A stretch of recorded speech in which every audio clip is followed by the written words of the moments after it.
Good morning, colleagues. Maybe let's start. We're trying to wait for members who are here. Honorable Governor said she was on the other side. Hopefully she will arrive soon. So today we're meeting, it's the 30th of May. We're meeting with the department and the minister to get a briefing from the Department of Higher Education and Training on update in relation to, we had scheduled a meeting for this in relation to the state of affairs of University of Limpopo and the withdrawal of the appointment of the SETAs Accounting Authority Chairpersons. You will remember, members, that we had a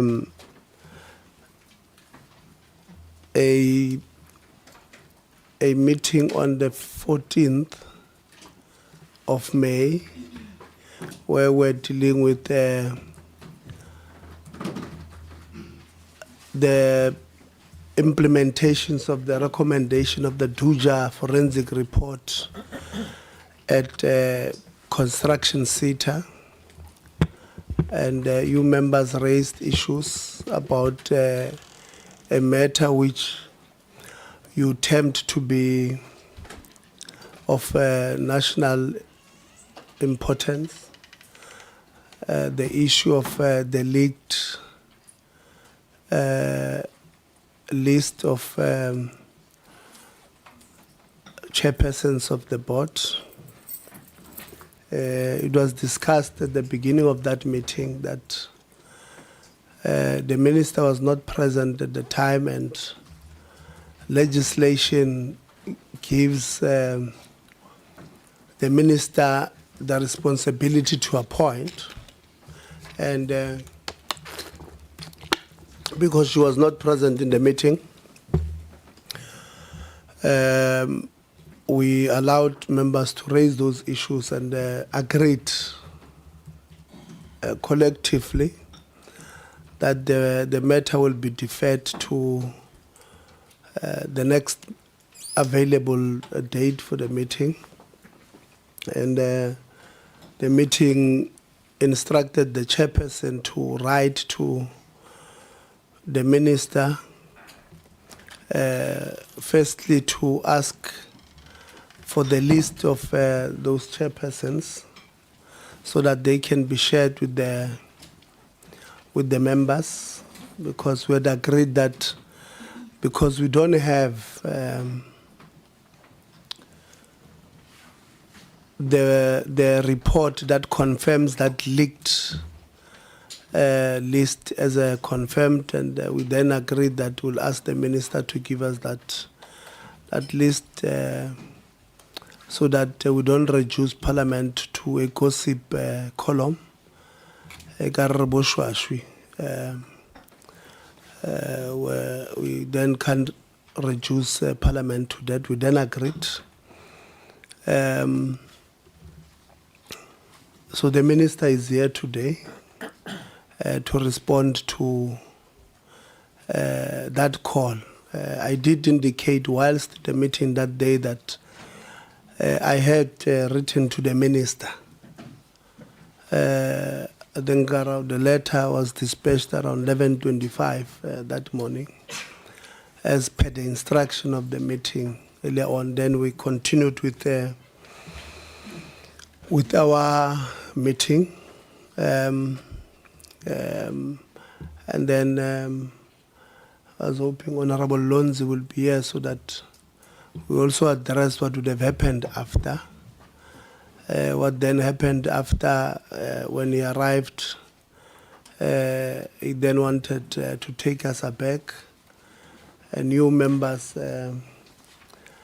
correctly intervened when you were supposed to indicate to him that we had taken a resolution of as a committee that the matter will be deferred to the next available date. But because we did not agree with him on how to, continue on certain issues, and the chairperson would have pleaded with him for about 20 minutes to respect the resolutions of the committee, not to ask questions to the DG, asking the feelings of the DG. Are you aware, or what did you appoint? Subsequent to that, he did make some allegations that were protecting corruption, and unfortunate statements. Subsequent to that, when the meeting finally continued, members, we clarified that we will write the report. We have written a report to the authorities in Parliament about the conduct, which we felt was not right. And some of you members would have also written to ourselves on the conduct that you have described the way you have. So all committees, all political parties present in the, all political parties who are full-time members in this committee have written. They've also subsequently complained about the conduct of the chairperson. We're just waiting for the authorities of Parliament to call us so that we're able to clarify matters there. And then, so the minister is here, is going to take us through that report. As we said, that the first available date we'll put it, we've put it, we found today. I know it's a Friday, it's month end. Some of you stay very far.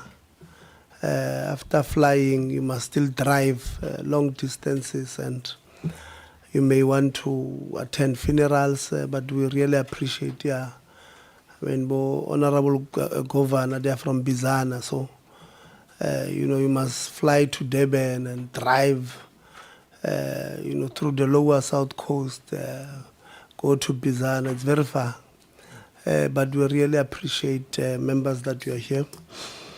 Then the second matter that we had scheduled was the minister to brief us on the issue of the state of affairs at the University of Limpopo, as we had indicated to her that, or had written to her. You colleagues in one of the meetings indicated that you're extremely worried about the state of affairs and governance collapse at the University of Limpopo, and you had instructed the chair to write to the minister to request that she considers looking at Section 43 and 44 of the Higher Education Act, and considers putting in an independent assessor to look at all the allegations there. The minister wrote to us and said that she requests some time to prepare a report. She had visited the University of Limpopo last week Tuesday, yeah. On the 20th, Minister, on the 20th of May, and therefore she requests a lot of some time to look at consolidating the report. We had put it to you, members, and majority of you said we can grant the minister that leeway, but with strict time frames. We have written to her after consulted with yourselves. We have asked her to look at between when will she be ready to present the matter, but it must not be after July, considering that after the end of July, considering the fact that we had written to her in December already. So I've written to her and indicated that we have granted her not to present the report on the University of Limpopo. That's on what the minister must present on. We do have our own process that you guys would have set on the meeting of the 5th of February, that the University of Limpopo is not responding to the questions that would have been posed to them on the 20th of November 2024. And we had written to them a number of times. We do have a schedule of events when we wrote to them, and they are just not responding. And when they respond to us through media, they tell us that they've got a separate process that they are dealing with the department and the minister, indicating that they are not going to respond to us. You colleagues took a decision that we must evoke Section 55, 56 of the Constitution and summon those responses. It was a decision of the 5th of February. We took the matter through internal processes in Parliament, wrote to the powers that be, and the summons were approved.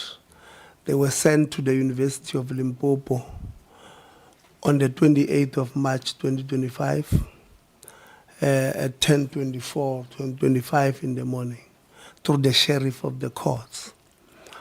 University of Limpopo did not respond to the summons, despite numerous claims that they have. We had, after they've claimed that they had responded on the 4th of April, the letter from their lawyers dated 4 April claimed that they had responded. We had a meeting with, as a team, we had a meeting with the secretary to Parliament, because they claimed they'd emailed him, and the sheriff came to Parliament. You know, when you come to Parliament, every member here knows who does not have an access card here. You go through a process, you register, you are on the system. So we had to check with Parliament if indeed there was a person who came here claiming to bring, claiming to be the sheriff and bringing in the answering documents. There was no such. There was no email that they would have sent. So in essence, they would have lied to say that they've responded to the summons. Be that as it may, we then said, because we're not punitive generally, and if they are saying they want to respond, we will bring the matter back here for us to consider. And I want to lobby you, colleagues, that we reserve them, because we're not punitive, even though they may have lied, but we're not punitive.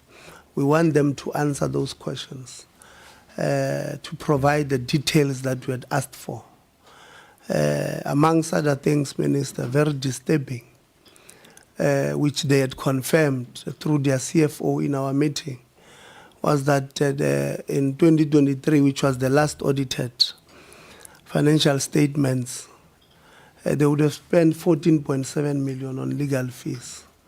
And we had asked them to break it down. We want to see who are those people that they've been pursued against. Is it workers? Is it students? Is it service providers? Because if it's workers and students, it doesn't make sense that you'll spend so much money on your own clients, which are the students. I know that many interviews, they would have said we relied on hearsay, on gossip. But it was said by their CFO in our meeting. So we will deal with that part at the end after we've dealt with the presentation from the department and the minister. So at the end, we will then deal with that part, which I want to lobby you to agree with me, to agree to be lobbied, that we reserve them so that they answer those critical issues, because they raise a number of serious collapses in governance there. So we are here, members. The department is here also with the full team. So I want to welcome you, Minister, welcome you, Director General, the National Skills Authority, National Skills Authority Chairperson. Congratulations on your appointment as the NSA Chair. NSA CEO, a team from the ministry, our legal person from Parliament, who's here, members of Parliament, our staff. You're all welcome. On apologies, members, we have an apology from Honorable van der Walt, who said she's attending the memorial service of the former Chief Whip of the DA and Ambassador to Thailand.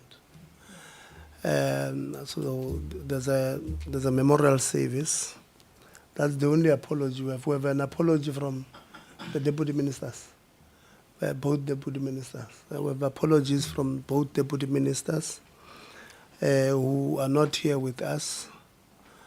And that's all. We don't have any other apology. So it's a full house. So I want to, so members, that is what we are going to discuss.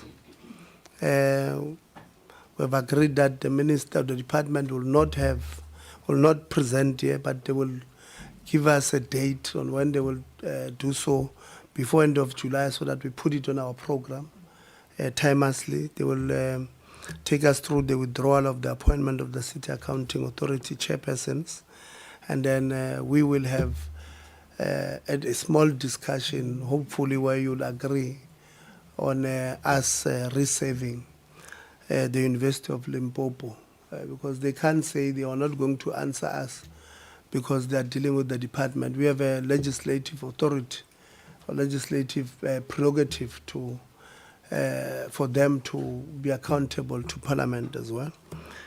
So that's it. Can I get anybody who wants to move for the adoption of the agenda? Honorable Low. No, thanks, Chair.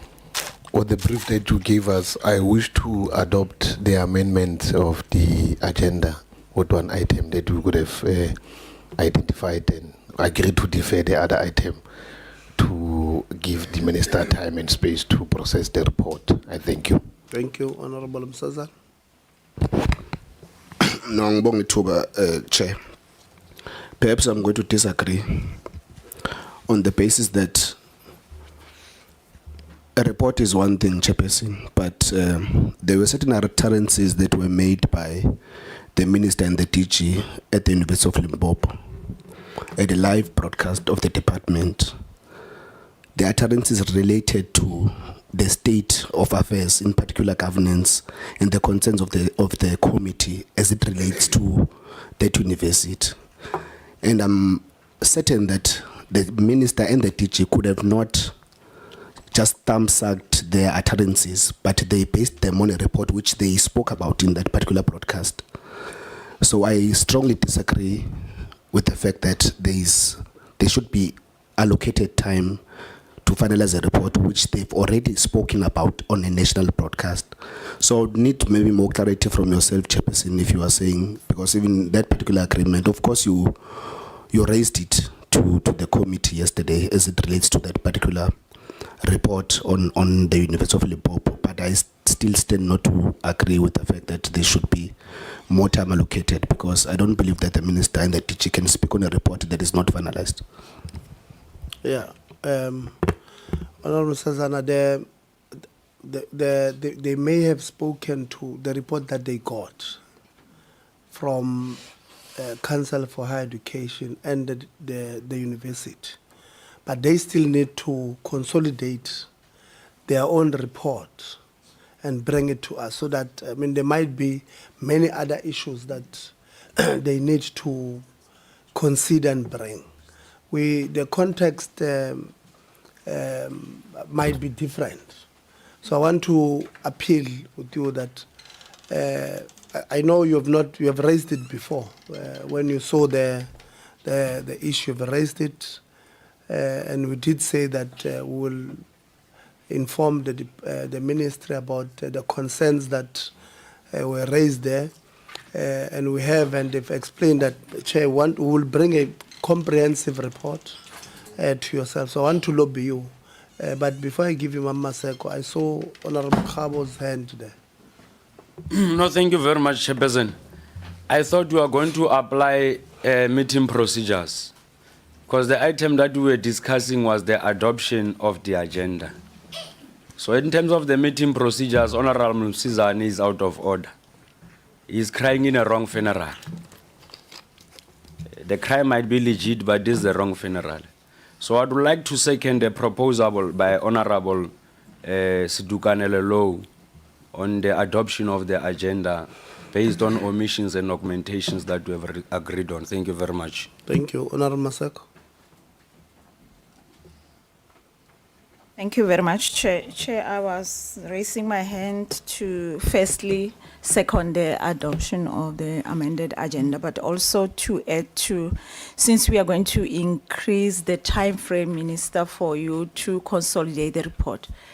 One of the other things that we identified is some of the universities, the governance. So if you can add, because now we are prolonging time, add the state of the other universities' governance, so that when we engage, we focus solely on universities. As today, we are going to focus solely on the SETAs. That will be helpful. I will appreciate that. Thank you, Chair. No, thank you very much. You want a second bite on the matter? Yeah, you see, Chair, we're going to have a problem if we're going to be appearing to, if we're going to appear as a committee to be too lenient of the department on this basis, Chair. There's a number of concerns that we send to the department and get no responses.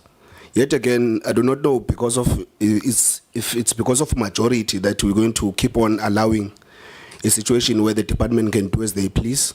They come here, we give them time and all of those things. It's not going to work for us. But obviously, because it's a game of numbers, Order, Chairperson. it's going to go on and on. But we will state the fact that we don't agree if we don't agree. Yeah, what is the, you see, Honorable Sazan, let's be productive.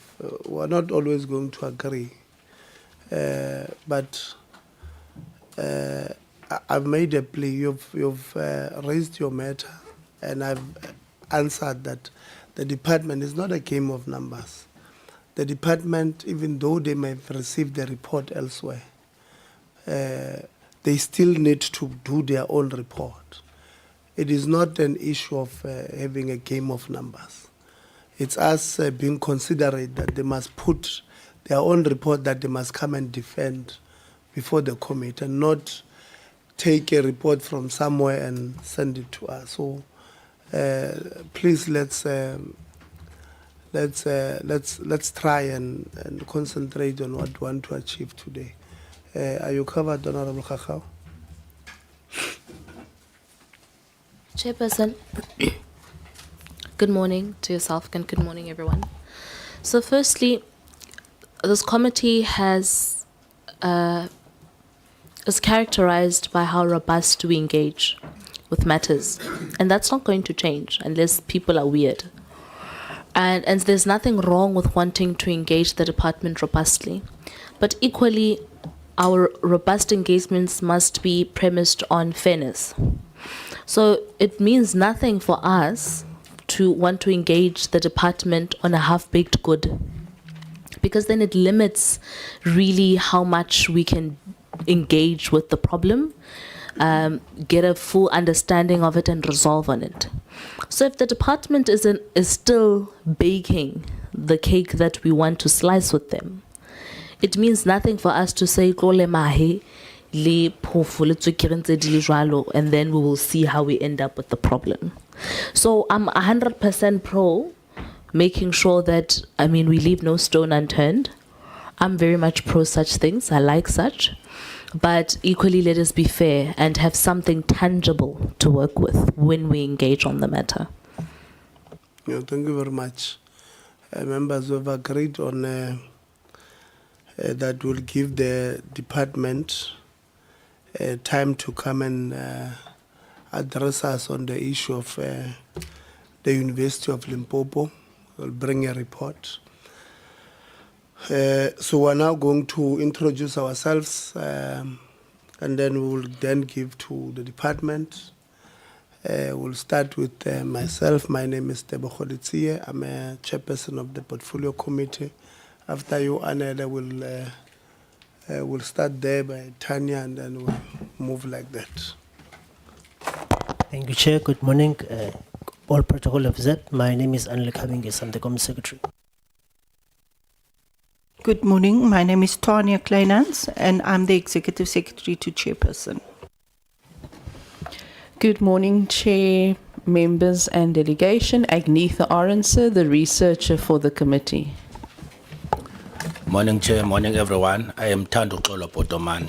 I'm a committee assistant. Morning, Chair, honorable members, minister, and all delegation. Mampakho Mudimba, committee content advisor. Morning, Chair, members and guests. I'm Jablani Majozi from Parliament Communication Services.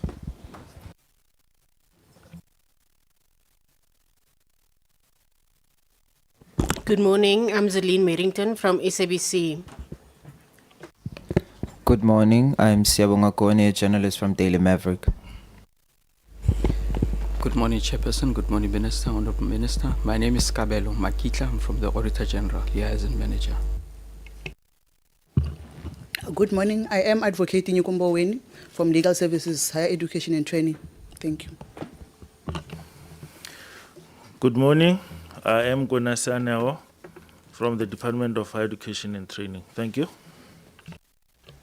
Good morning, Minister. Good morning, Chair. My name is Ndomzodo Akuta from the Department of Higher Education and Training. Let's give our positions, colleagues. Chief Director responsible for legal services. Thank you. Good morning, Chairperson, Honorable Minister, members, colleagues. My name is Steve Mampejo. I'm the Parliamentary Liaison Officer for Deputy Minister Manamela. Thank you. Greetings to everyone in the House. My name is Pumela Lengema, Parliamentary Legal Advisor. Good morning, Chair. Good morning, Honorable Members, Honorable Minister, colleagues. My name is David Motlamme, Parliamentary Liaison Officer in the Office of the Teacher. Good morning, Chair. Good morning, Minister, members and colleagues. My name is Malande Nomvalo, Private Secretary to the Minister. Good morning, Chair. Good morning, Honorable Minister, Honorable members and colleagues. My name is Nelisiwe Semane, the Chief of Staff in the Office of the Minister. Chairperson, honorable members, minister and colleagues. My name is Ntombi Zethu Sibisi, PLO, Office of the Minister. Thank you.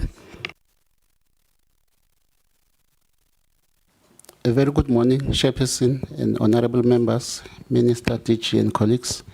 My name is Mabuza Nkubane, Chief Director responsible for SETA coordination. Thank you.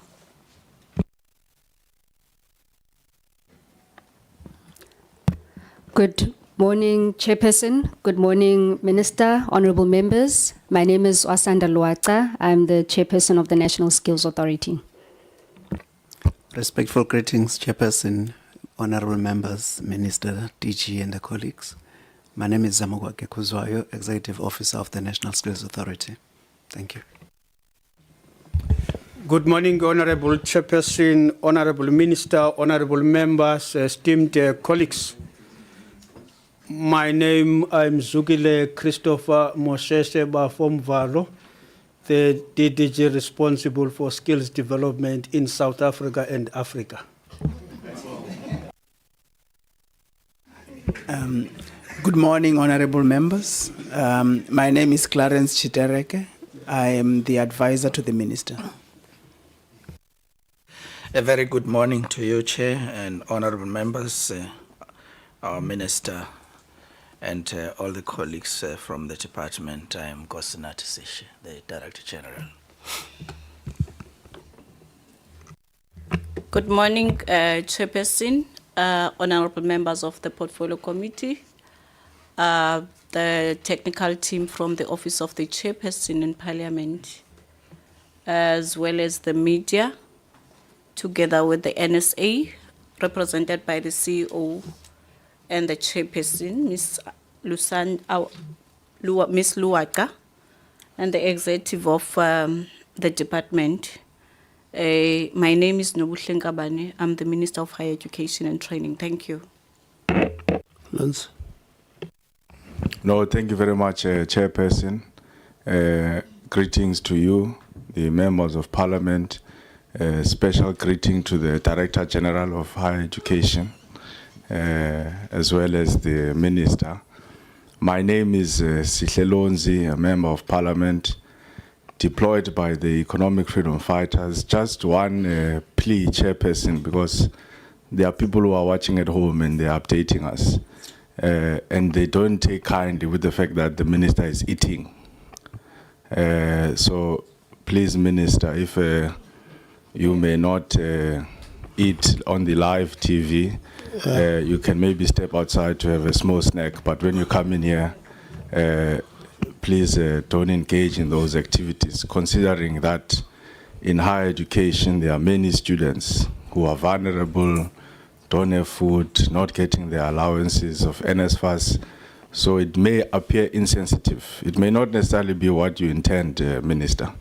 That's why I'm doing it with a kind heart to say, let's exercise sensitivity to that effect. Thank you very much. Kabo. No, thank you very much, Chairperson. I will not be tempted to engage on any other issues. Lina laka ke khaolatli sefane ke khabo. Let me pass my greetings to your good self as the Chair Minister. Welcome to the Portfolio Committee. You can relax, Minister. Welcome, DG. And thank you very much, Chairperson. You can relax, Minister. Thank you. No, thanks, Chair.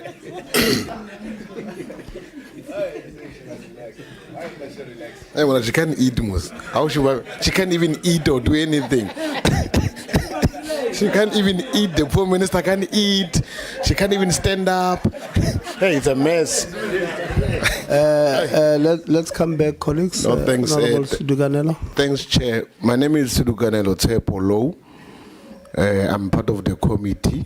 Greetings to you, Chair, the Minister, and the DG, and the collective. Thank you. Enkosi sihlalo mandiqale kuqala ndibulise wena amalungu ekomiti umphathiswa ugqirha ophethe abaphangeli uDG igama lam ndinguyanga Govana ndililungu lale komiti. Morning, Honorable Chair, Honorable Minister, together with your team and everyone else, my colleagues. My name is Ashley Tloike, the First Souls, and I'm a member of this committee. Thank you. Good morning, Chair. Good morning, colleagues. Good morning, Minister and the DG and all the DDGs and all the team. My name is Sihle Ngubane, and I'm the member of this portfolio committee. Thank you. Sihlalo Committee, Malunga Department, led by the Minister, colleagues of the committee, and extended staff members. Igama Mnqobo wam Sezane, and I'm a member of the committee.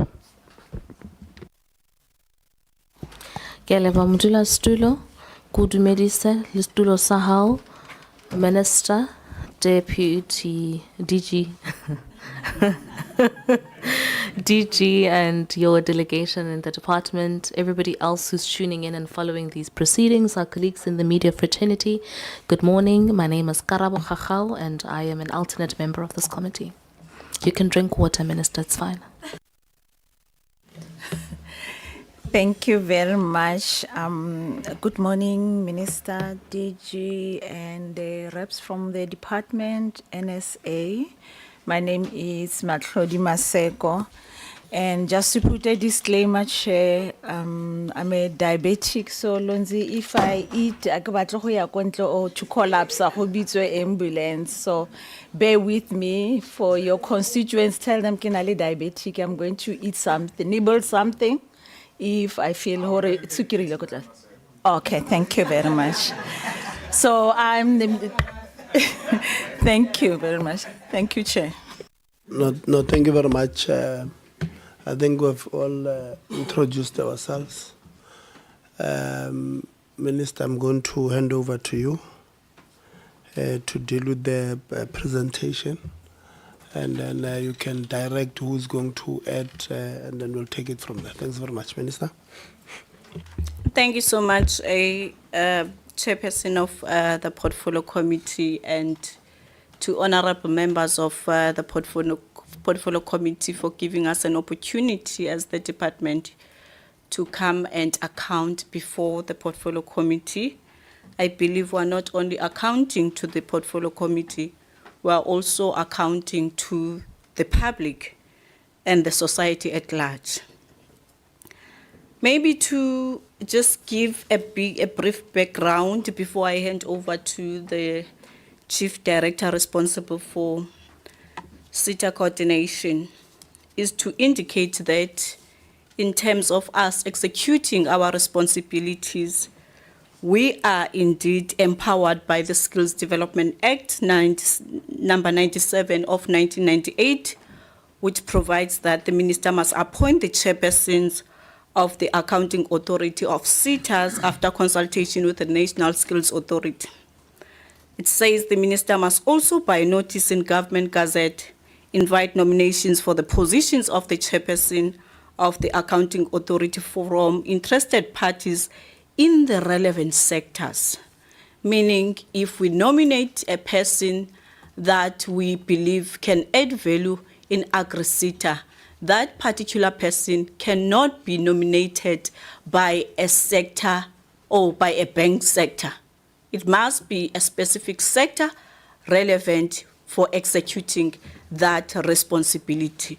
It is sectoral based. I think it's very important for me to emphasize that, hence the Gazette is still out, so that we advise our people when they are making their nominations, what they should consider in terms of nominations.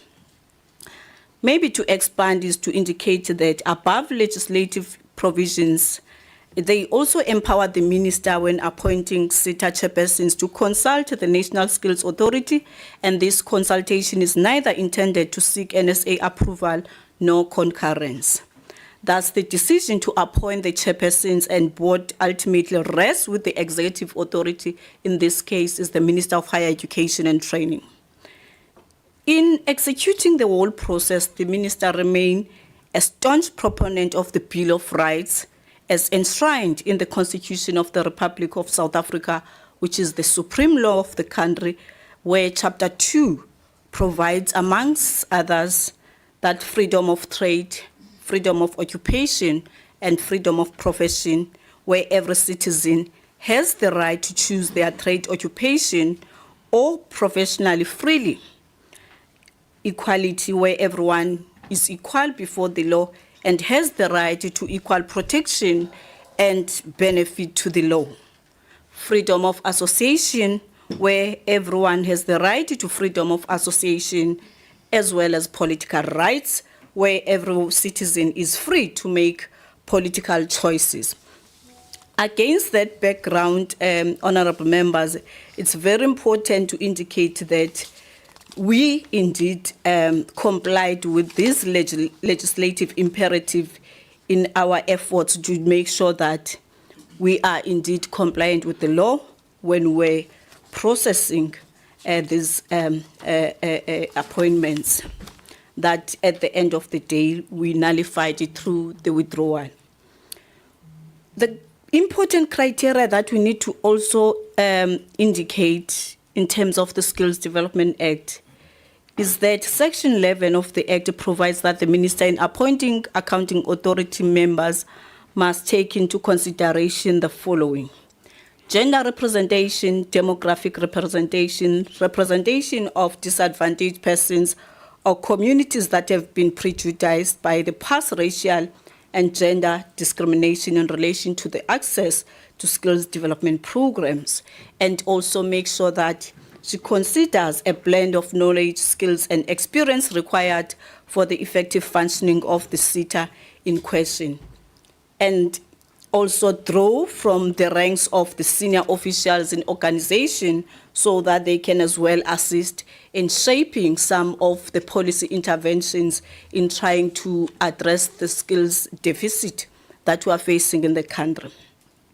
In the quest of improving the state of SETA governance and oversight, and to attract a caliber of suitable, qualified candidates with a blend of experience, knowledge, and capability, and to redress the historic imbalances, we then had to up the game, because we said we need people who are going to turn around the current situation that we are facing in our SETA system, where there is a general consensus that they are not impactful or they are not responding to the needs of our society, of which we will need to make sure that we leave a very good legacy as this government of the 7th administration.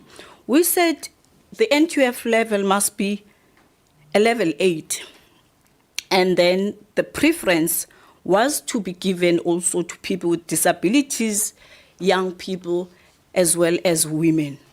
But in terms of the analysis of the master list that we received, we did not have a number of youth that met the criteria in terms of requirements. We only got 2 that met the criteria. So those are the limitations that we need to look at when we try to spread the word to say the Gazette is out, people must come on board. They must raise their hands to come and serve the nation. The second issue that we're confronting is that we did not get people from other groups, like whites, Indians, and others, and coloreds, raising their hands to say they are ready to serve the nation. I call upon to all of us to go out in numbers and request them to respond to the call, because we've already issued a gazette, and this gazette was issued on the 22nd of May 2025. The closing date is the 12th of June 2025. Coming closer to the last issue, because I have seen the letter that the Portfolio Committee has written to the Minister requesting a new date. Hence, we indicated that we still need to consolidate and compare notes, working closely with our legal team, together with Dr. Gondo, who is responsible for legal matters in the department, so that when we produce or present a report around issues of the University of Limpopo, we produce a quality report that is not going to be questionable, a report that can even stand the ground if anyone can challenge it in court. So we want to be clinical with our approach. We don't want to bring here before you a half-baked a report that must be considered by the Portfolio Committee. But I think it's very important also to share with the committee what it means when we say there is the governance function of the council. The governance function of the council refers to the council, which is the highest decision-making body in that institution. And then there is another critical terminology that we need to analyze: chronic dysfunctionality, what it means. Chronic dysfunctionality refers to this situation where the council is highly divided into factions, and the council admin is chaotic, and the chairperson is at war with the VC or the management team as a whole. So when we do an analysis, we need to take into cognizance of these issues before we can say either the university is stable or dysfunctional. The dysfunctionality in terms of management is evident where there is a constant infight amongst the executive, where there is no internal audit unit, where accounts are withdrawn, and there is high number of irregularities reported in the successive audit cycle. We just want to commend the University of Limpopo because they received clean audit. So in terms of these areas, we did not pick up anything. I just want to reflect on the research. The research suggests that amongst the historic disadvantaged institutions in South Africa, the University of Limpopo and the University of Venda have made significant strides since a major turnaround strategy. University of Limpopo at some stage was bankrupt and now boosts substantive revenues. In its current Minister, account, I've got members raising their hands. Please hold on. Member Seko. Sorry, Chairperson and Minister. I'm afraid once you open that can of worms, we are going to engage with Limpopo. So the ideal scenario was you are not going to touch on Limpopo. All that you are saying now, when we engage after we have report in front of us, we can engage about that. For now, we open SETA, board appointments, and then we close with that, and not hear anything about Limpopo as we adopted we amended our agenda. So if we stick to that, we'll appreciate it. Thank you. You're covered. Well, thank you very much, Honourable Minister. Thank you so much, Shay. Yeah, I was just bringing context before I could commit to the date, because eventually the committee said they need a date for me to come and table the report. So I wanted to give a context so that when we come, at least we understand these concepts. But I take note from the Honourable Member, Honourable Maseko. We've looked at the processes that we are going to follow, Honourable Maseko, because when we sat down with the technical team that we're working with, in particular legal team led by Dr. Konyo, said we cannot make a determination with just one visit. After consolidating, we need to go back again to University of Limpopo to present what we have observed and what we have analyzed after looking at all the reports, the one that they gave us, the report from the university branch, as well as our legal team and CHE and SAQA, then we combine so that we are going to have a clear view of a full picture of what is happening in that institution. So we are proposing that we should bring the report for the attention of the Portfolio Committee on the 30th of July, 2025. Thank you. With those few words, Chairperson, I believe there are few. Allow me to hand over to the Chief Director responsible for SETA coordination to take us through the details of the presentation. I don't know how few are they, but if you are saying there are few, it's okay. We'll take your word for it. SETA coordination. Honorable Chair and honorable members, the part that I'm about to present clarifies the process which was undertaken, as well as the due diligence processes which formed part of the whole process of the nomination that led to the appointment. It is important for me to emphasize that the process is regulated in terms of the Act and the SETA Standard Constitution. I must state from the outset that the process strictly was handled in terms of the applicable policies and legislative prescripts, in particular the Skills Development Act, as well as the Constitution of the SETAs. The process unfolded as follows.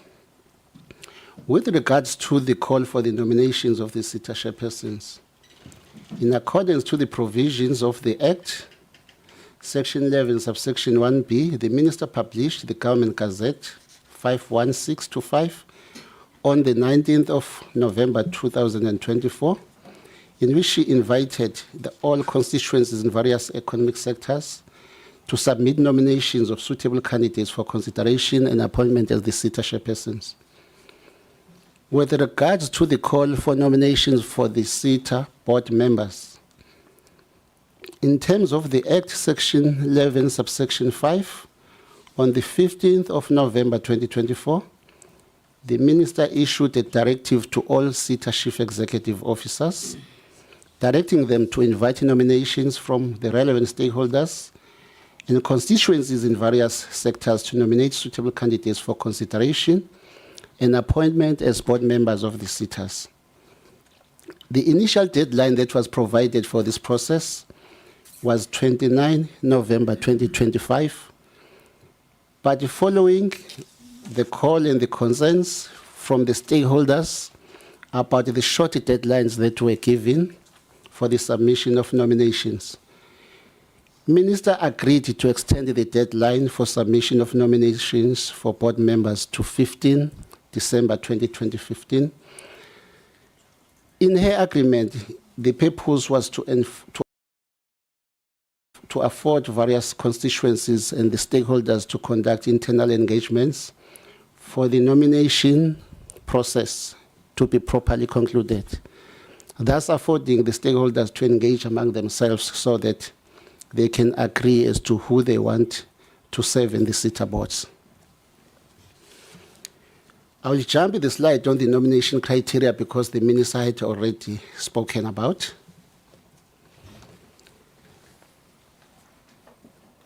To uphold the integrity of the process, ensuring that the process is beyond any form of scrutiny, probity, and is beyond reproach, we took into consideration the King IV Report on Corporate Governance 2016, which recommends that the governing body should consider assigning the oversight of, among other things, the nomination process for the members of the governing body to the dedicated committee. I must also highlight that this requirement of assigning a dedicated structure to evaluate nominations was also a recommendation by the Auditor General during the appointment process of the boards in the year 2020. Therefore, resulting from the above, a selection and evaluation panel, a nomination task team was established by the Minister to independently evaluate all nominations and recommend suitable candidates for the Minister's consideration and decision-making. The selection and evaluation panel functions under specific terms of reference. They are as follows. They were assigned to evaluate the nominations received against the established nomination criteria. Secondly, they had to identify suitable candidates based on the identified or established nomination criteria. Thirdly, they had a responsibility to assess candidates against the eligibility criteria, which is spelled out in the Skills Development Act. They had to identify accounting authority members who may be recommended for reappointment to serve in the new accounting authority, which is intended for institutional memory and continuity within SETA accounting authorities. This is a requirement in terms of the Act that when appointing the board members, it is important to ensure business continuity by identifying certain accounting authority members who served in the previous boards to be reappointed for business continuity as well as providing institutional memory. They had to identify suitable candidates with due consideration to demographic requirements, which talks to race, age, gender, people with disabilities, geography, and so on. They had to oversee that the appointed accounting authority members are subjected to an induction program as well as continuous capacity building, training, and development sessions so as to familiarize them with their roles and responsibilities in order for them to properly execute their fiduciary responsibilities. Lastly, they had to ensure that the necessary documentation as well as the records are kept for future reference as well as auditing purposes. How the suitable candidates were identified. In identifying suitable candidates, the Selection and Evaluation Panel complied with the legislative provisions of the Skills Development Act. The panel considered the CVs with profiles of the nominated candidates whose nominations were received on time. Focus of the panel was in identifying suitable candidates, looking into the extensive past experience, past leadership experience, the blend of experience, knowledge, as well as their capability to execute the assigned responsibility. Preferably, NQF level 8 as a minimum qualification, and also with an intention to redress historical imbalances, in particular with regards to people with disabilities, attracting the youth, as well as ensuring that the composition of our accounting authorities include women. It is important to point out that candidates' political affiliations did not form part of the selection criteria in identifying suitable candidates, as it was also not part of the government gazette that was promulgated. There is no candidate who was given preference or suffered any prejudice due to political affiliation or association or any political party.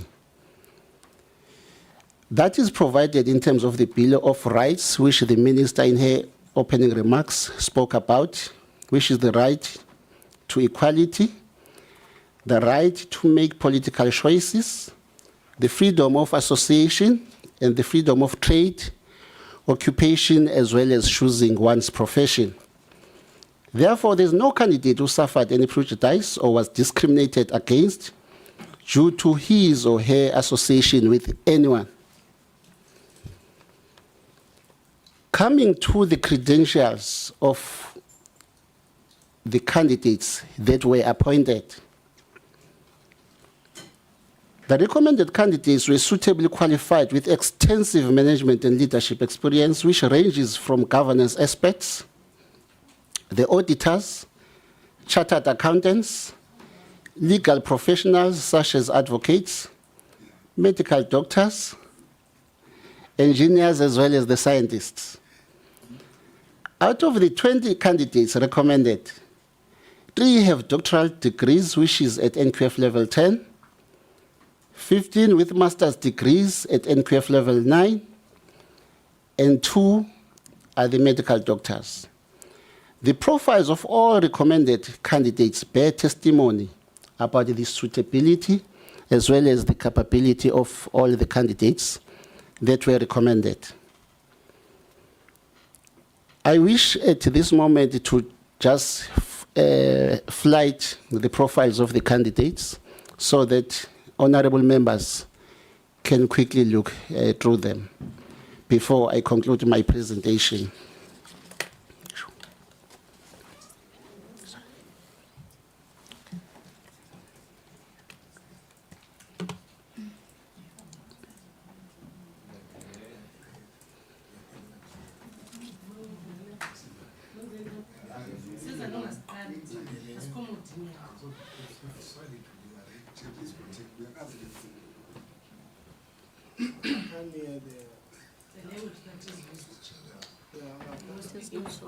Sorry. It's not showing. Yeah. I think it's still coming. I'm listening to the presentation. So your meetings are not.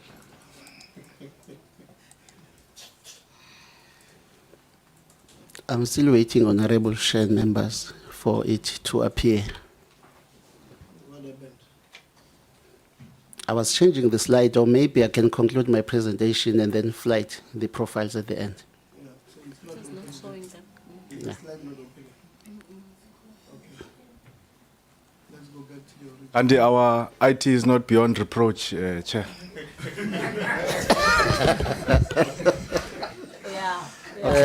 Can we- Not us. can we have Us who are beyond reproach in our processes. Can we have order there?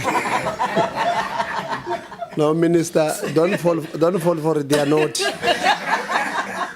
They are not. They've been chatting on the group about the word beyond reproach. So don't fall for it.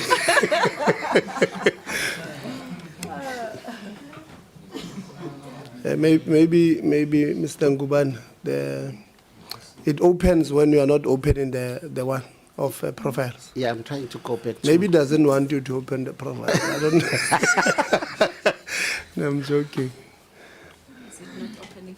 Don't you have an IT person here Uh, to the- assist us? Let's check the banner. MSCT. But it MSCT, I assist. saw it had opened. So why it's opening now? Minister, we've outgrown this stuff. This not your this is screen? small stuff. Tanguban, is this not your screen? Yeah? Is this not your screen? No, it is not. No. I think it's coming now. Yeah. Don't remove the plugs there. You see now. Oh. And if we don't want this, we want the profiles. Oh, let's finish and then go to the profile. Yeah, I'll conclude with the website.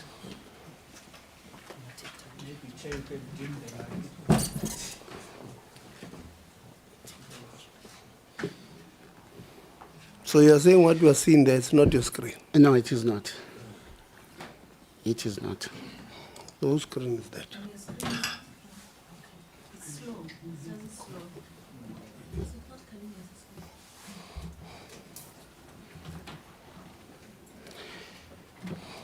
Okay, because we're still struggling, Minister, we're getting our 80% to come. I think with the spirit that Honorable Lonzo was saying, we can allow you to grab something to eat if... No, I'm going to die. I'm diabetic. I'm your mother, Lord. I'm your mother. I'm diabetic. I'm old. Let's try again. Let's try again. Where you find it?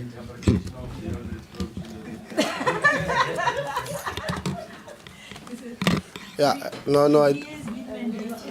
it's fine now. I think the problem is the gadgets from the department. No, don't worry.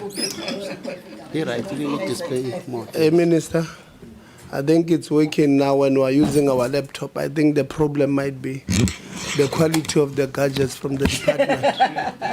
And I hope they were not 90,000 as well as per laptop from the department. But there's something if that just done. Huh? No.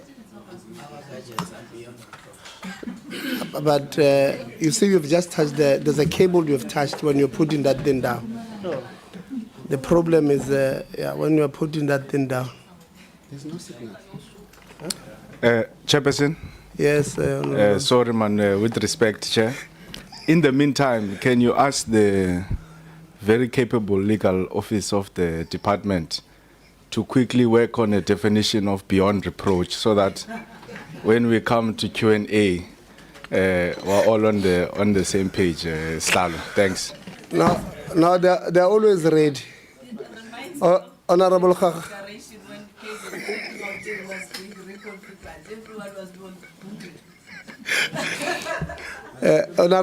Honorable Khakha says she's seconding. So Advocate Kuta, you're working on it. I trust you with your team there that the beyond reproach will be properly explained. While we are waiting for the technicians there, can we call the security so that we have them closer? We don't want to struggle like the last time and wait for too long. No. I think not. No. There's no seconded, please.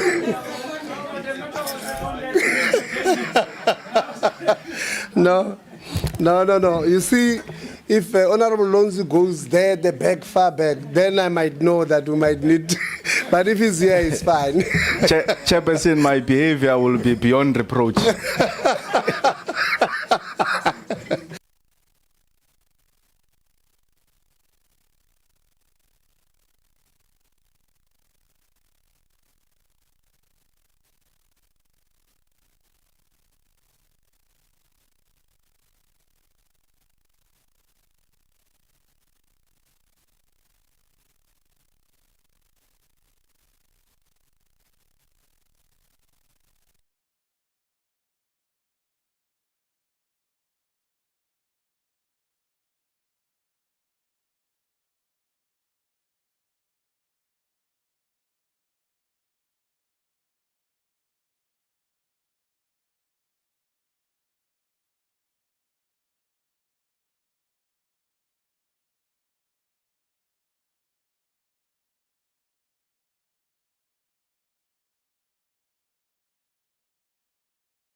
be subjected to an induction and a capacity building program to ensure that they are capacitated with regards to their roles and responsibilities.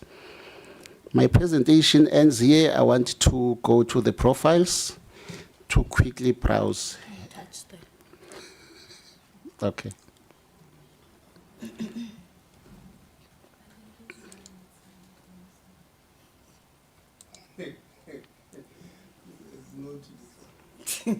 Honorable Khakao says she has the profile. She can give you the ones that she has. You can go ahead. Honorable Kakao can doctor profiles. Yes, Honorable Khabo. No, thank you very much, Chairperson. You know, it's like we are managing our people. They remember this accountability is not only for us as the committee. Our people are complaining that there is no sound. So they are suspecting that we have switched them off. So I thought I must bring it to the attention of the committee. Thank you very much, Chair. Thank you very for much. disturbing. I'd asked Anele to check with them outside. So they are working on it. They said it was fine. So do check again, Anele. Thank you very much, Honorable Khabo. It's not opening again, Tadenguba. Yes, Chairperson.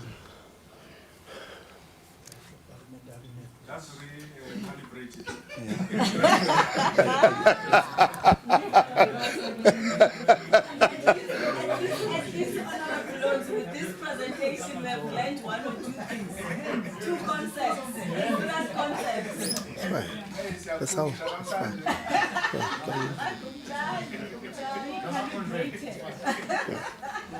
Yeah, sure.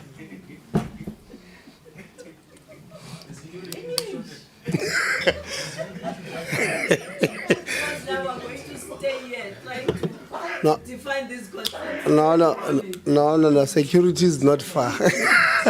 The IT person was here. Can we call her so that she knows she's not going to solve the issue of showing the profile? The IT person was coming in, the lady. Can then they assist with solving the issue of profile?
Members, colleagues, let's settle. This is the second time, Minister, when the IT guys arrive here, the system is working.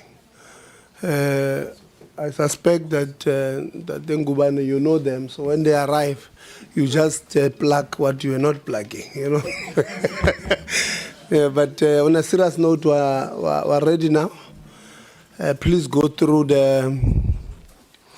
the slides with the profiles, and then members want to beyond reproach ask their questions. Mr. Nguban. Thank you very much, Honorable Chair and members. Here are the profiles of the recommended candidates, starting with Agriculture Sector Education and Training Authority. The recommended candidate was Ms. Khaitsiwe Sharon Sipeng,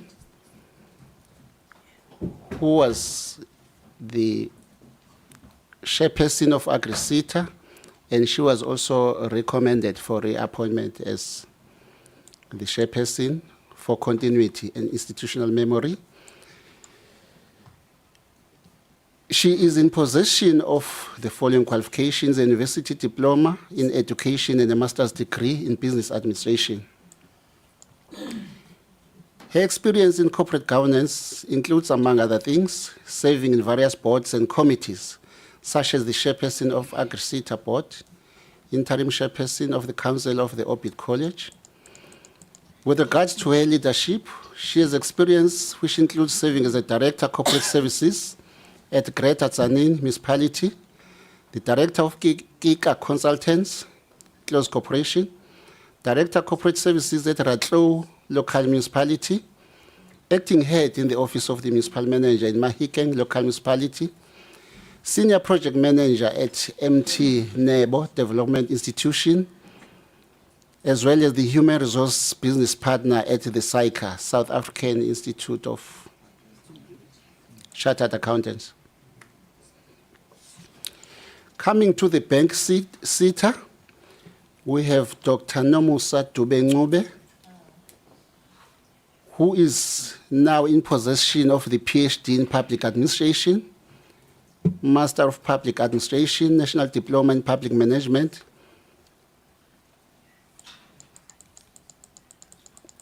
I beg your pardon with regard to the last part of that paragraph. The profile was updated to reflect a true reflection of her latest credentials.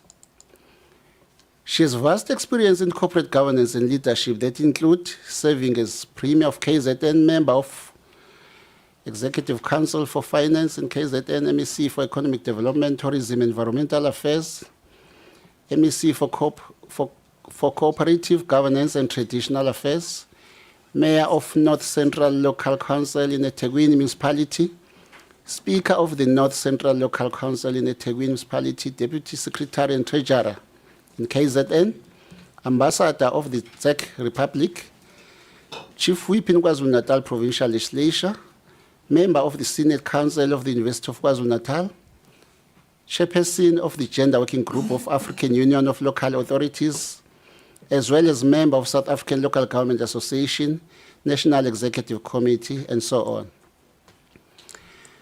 The Cath SETA, it is Mr. Thembinkosi Josopu, who is in possession of a Master of Education, Honours Degree in Development Studies, Bachelor of Arts, Higher Certificate in Public Management, Certificate in Multi-Sector Microeconomic Executive course, Certificate in Corporate Governance and Risk Management, as well as the Certificate in Entrepreneurship. With regards to her corporate governance experience, she has served as a member of ESCO. Sorry, I'm sorry about that. He has served. It's because I'm sitting next to you, Minister. He has served in various positions, including as a member of the Executive Committee, Management Committee, and Development Chamber of the National Economic Development and Labour Council, the board member and chairperson of the Capacity Building and Governance Committee of the National Skills Authority, board member of National Development Agency, board member of Employment Services Board, acting chairperson of the Unemployment Insurance Fund, which is the UIF, chairperson of the African Peer Review Mechanism, National General Council, as well as the board member of the Quality Council for Trades and Occupations. He has 20 years leadership experience in civil society, specifically in youth development, skills development, legislative and policy environment. He has participated in the Pan-African Youth Union and was part of the drafting team for the South African Development Community Youth Union Constitution. He is also in possession of a combined experience of 9 years working in administrative and management roles at the University of Cape Town and the Department of Trade and Industry, respectively. The construction SETA, Dr. Zakhele Buthelezi, is in possession of the MBCHB, which is a Bachelor of Medicine and Bachelor of Surgery, and the Basic Financial Management Certificate. He has vast experience in corporate governance and leadership, which includes serving in various constituencies and positions, such as Managing Director at Railstone Quarries. He oversaw road concrete material crushing operations, which is a process that enables the reuse of waste concrete materials in road construction while offering economic and environmental benefits and also providing a durable and versatile base material. He was responsible for ensuring quality and efficiency. He has implemented innovative business strategies to improve production output and revenue. He has managed a multidisciplinary team fostering collaboration and high-performance culture at Railstone Quarries. As a managing director at Black Horses Lodge in Vryheid, he has delivered consistent revenue growth by identifying new business opportunities, expanding service offerings. He has also developed comprehensive business plans, outlining long-term goals and actionable steps towards success. He has served as a sessional medical officer in Charles Johnson Memorial Hospital, as a general practitioner in Melmoth and community service medical officer at Kamagwaza St. Mary's Hospital. The next SETA is Chemical Industries Education and Training Authority. We call it CHETA. There's Mr. Kwebinkundle Konde. He's in possession of a Master of Education, a Bachelor of Education, Higher Diploma in Education, Bachelor of Arts, Diploma in Labor Law, Certificate in Project Management, Certificate in Municipal Executive Development, Certificate in Management Development for Municipal Finance, and a Certificate in Evidence for Policy Making and Implementation. He has a vast experience in corporate governance and leadership in positions such as a special advisor to the Minister of Mineral Resources and Energy, head of advocacy and stakeholder relations at WASAA, Director General of Higher Education and Training, Acting Director General of Higher Education and Training, Special Advisor to the Minister of Higher Education and Training, Deputy Municipal Manager at Cape Winelands District Municipality, and the Councillor at Unicity Cape Town. He has also served as the principal at Herekuala Secondary School, head of department at Jos Lovo Secondary School, head of department as well as an educator at Vianney Public School. He has served as a district chairperson, provincial secretary, and central committee member in other structures.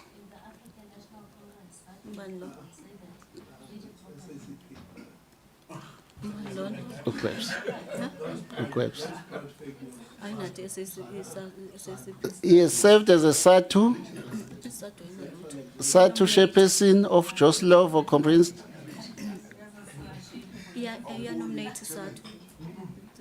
SATU chairperson of Jos Lovo Comprehensive School, SATU chairperson of the Cathcart Vianney Public School, vice chairperson of the Lady Flair Youth Congress, vice chairperson of the Basil Fabry Residents Association, and the member of South African Students Organization at the Fort Hare University, as well as the University of Western Cape.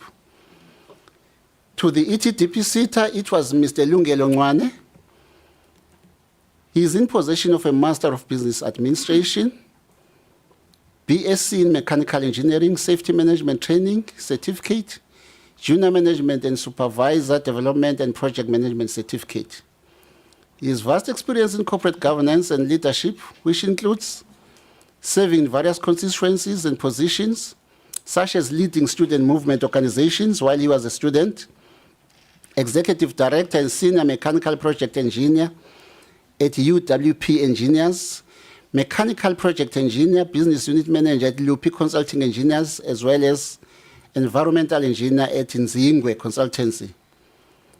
Mr. Ncwane is a registered professional engineer by the Engineering Council of South Africa and is a member of South African Institution of Mechanical Engineers, thus making him suitable to serve. That made him.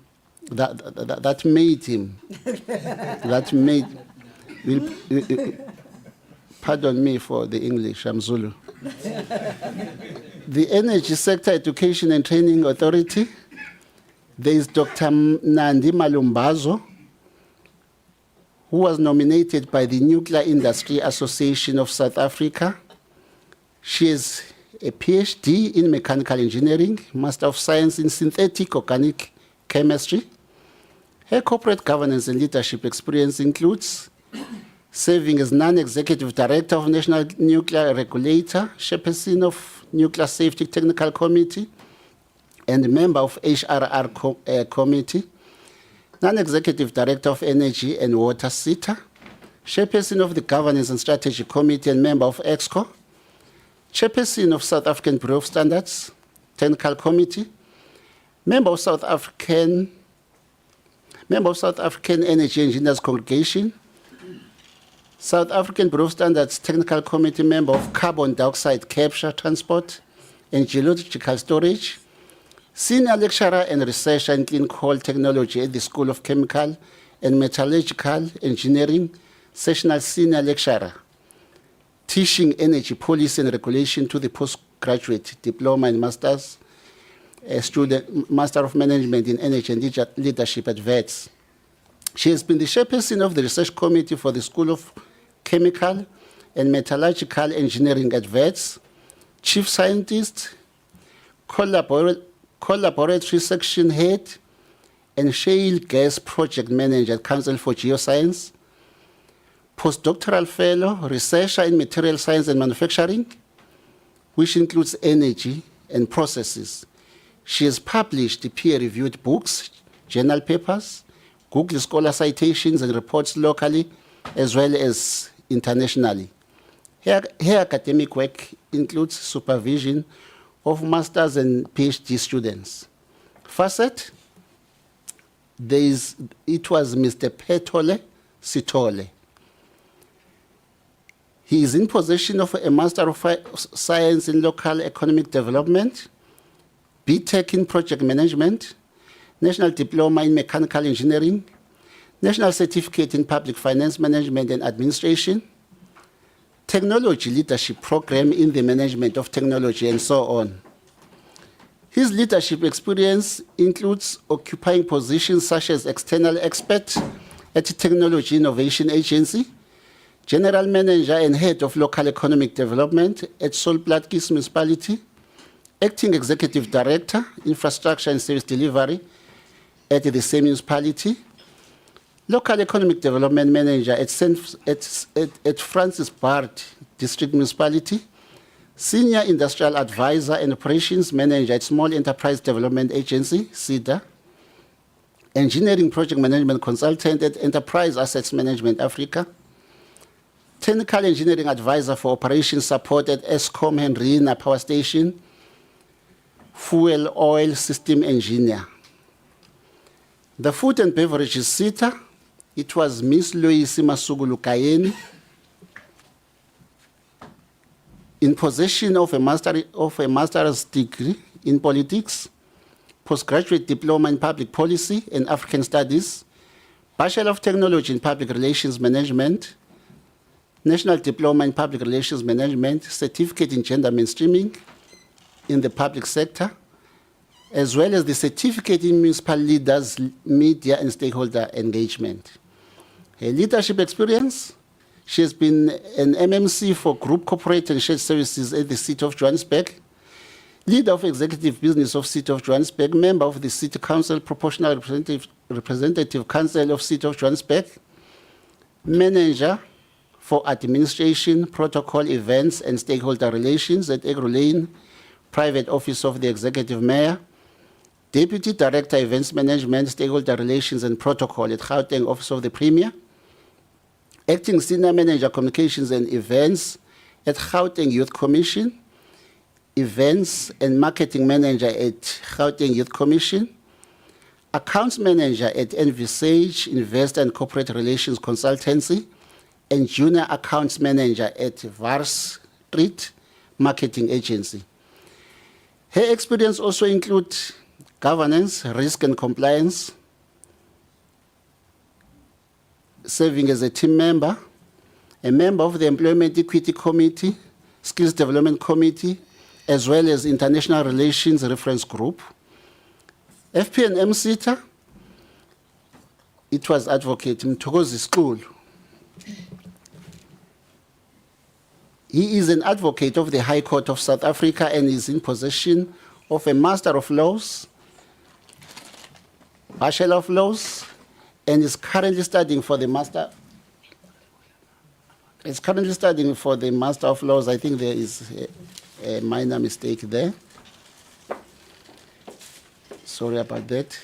His past experience in corporate governance includes serving as chairman of BRICS Business Council on Trades and Investment Working Group, director of JSX Investments, director of South African Statistical Council, president of the South African Chamber of Commerce and Industry, director of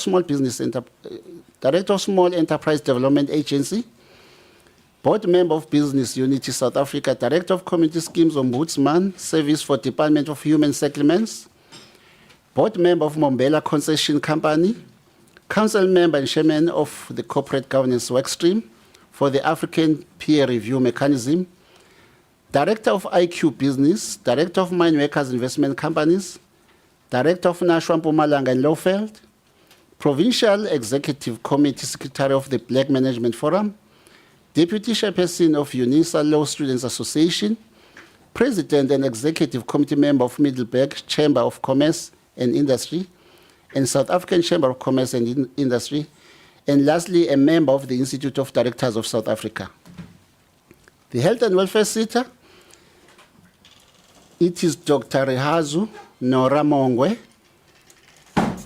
who is in possession of Doctor of Literature and Philosophy in Health Studies, Master of Arts in Nursing Sciences, BCare degree in Health Sciences, Advanced University Diploma in Health Services Management, Certificate in Total Quality Management, Certificate in Labor Relations Management, Certificate in Public Finance Management, Certificate in Healthcare Quality Improvement, as well as the Certificate in Using Information to Manage and other programs. Her leadership experience, she has been a district executive manager at the Department of Health in Limpopo, a CEO at Mankweng Hospital, a senior manager, HOD support at Department of Health, senior manager, performance monitoring and evaluation at the Department of Health. The insurance SETA, it is Dr. Mohlopi Philmon Mapulane, who is in possession of a National Diploma in Public Management and Administration, a BTech in Public Management. He has completed his coursework for the Master of Public Administration with a mini dissertation, which is still outstanding. He also is in possession of the Certificate Program in Management Development, which is NQF Level 6.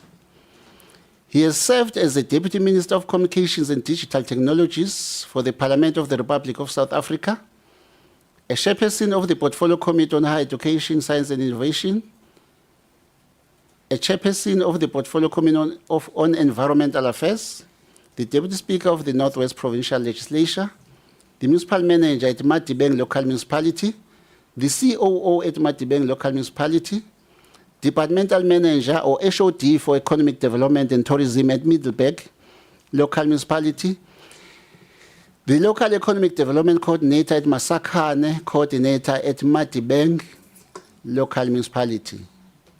I beg your pardon, it's Matibeng, not Middleburg, Matibeng Local Municipality. The Merisita, Mr. Buyambo Mandashe, he is in possession of a BSc Agricultural Economics from the University of Fort Hare, the MSc Agricultural Economics. Tadenguban, hold on. There's a hand from Honorable Lonze. No, Chair, I'm not going to touch on Kwete Mandashe's son. I just wanted to check, do we have this, because usually when the department presents, they send us the, can that be sent to us so that we can follow it, because the screen is a bit far, thanks. No, it's fine. I was going to request after we checked whilst they were presenting, so I was going to present that they sent. Oh, okay, no, thanks, Chair. Sorry, continue, Honorable Mr. Nguban. Thank you very much. He is in possession of the Master of Science in Agricultural Economics from the China Agricultural University, Management Advancement Program from the VET Business School, a postgraduate diploma in General Management from the Gordon's Business School, Master of Business Administration from the Gordon's Business School. His leadership and corporate governance experience includes serving as advisory board member and deputy chairperson of the advisory board at the Tsolo Agricultural and Research Development Institute, board member of Ukanyo Farmer Development non-profit organization. He has served as a learner economist at the National Agricultural Marketing Council, a strategy analyst at the Beijing Axis, project analyst at Agri-SA, business development manager at Agri Enterprises, as well as managing director at Sipamba Agri Group. MICT SETA, Ms. Nolita Peterson. She is a chartered accountant and is in possession of a Master of Business Administration, Bachelor of Commerce Honors in Accounting, as well as the BCom in Accounting. Her past leadership experience includes as a technical advisor to the administrator of NSFAS, managing director at Zamindlela Consulting Pty Ltd, director business development at Building Supplies Direct, the head of trading enterprise development at Ntinga or Tambo Development Agency, independent consultant at BTKM for Eastern Cape Department of Education, Program Support Unit, Administration and Finance Manager at Independent Development Trust, Manager Payment Services, Assistant Audit Manager at Auditor General of South Africa, Statutory Accounts Manager at Truden Pty Ltd, and an accountant at PricewaterhouseCoopers.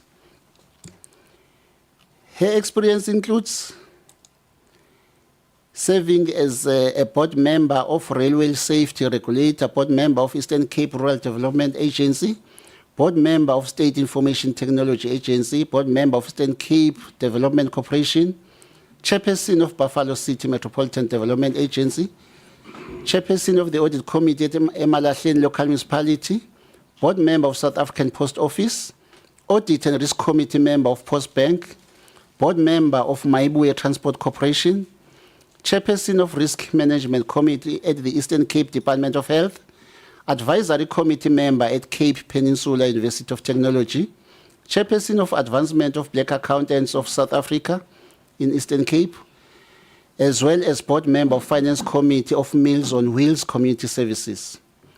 The Mining Qualifications Authority, we have Dr. Sianda Mngadi. He is in possession. Yes, thanks. We have Dr. Sianda Mngadi, who is a young professional in possession of a PhD in philosophy, specializing in geophysics. Hold on again, Honorable Lonze. No, sorry, Chair, I'm not trying to be disruptive. Can the speaker say had? Because when you say we have, it creates an impression that these people are there. So they are no longer chairpersons, these people. So can you please say we had Mngadi, not we have him. Thank you, Chair. Well, thank you very much.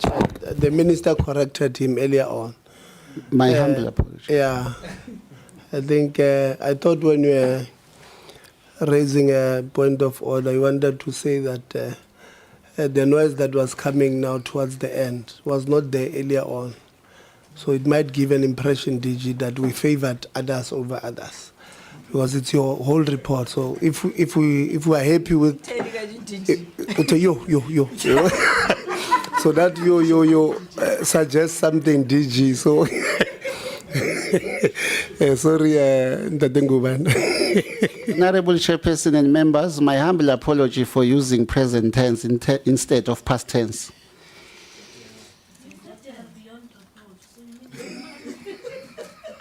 Pardon my English.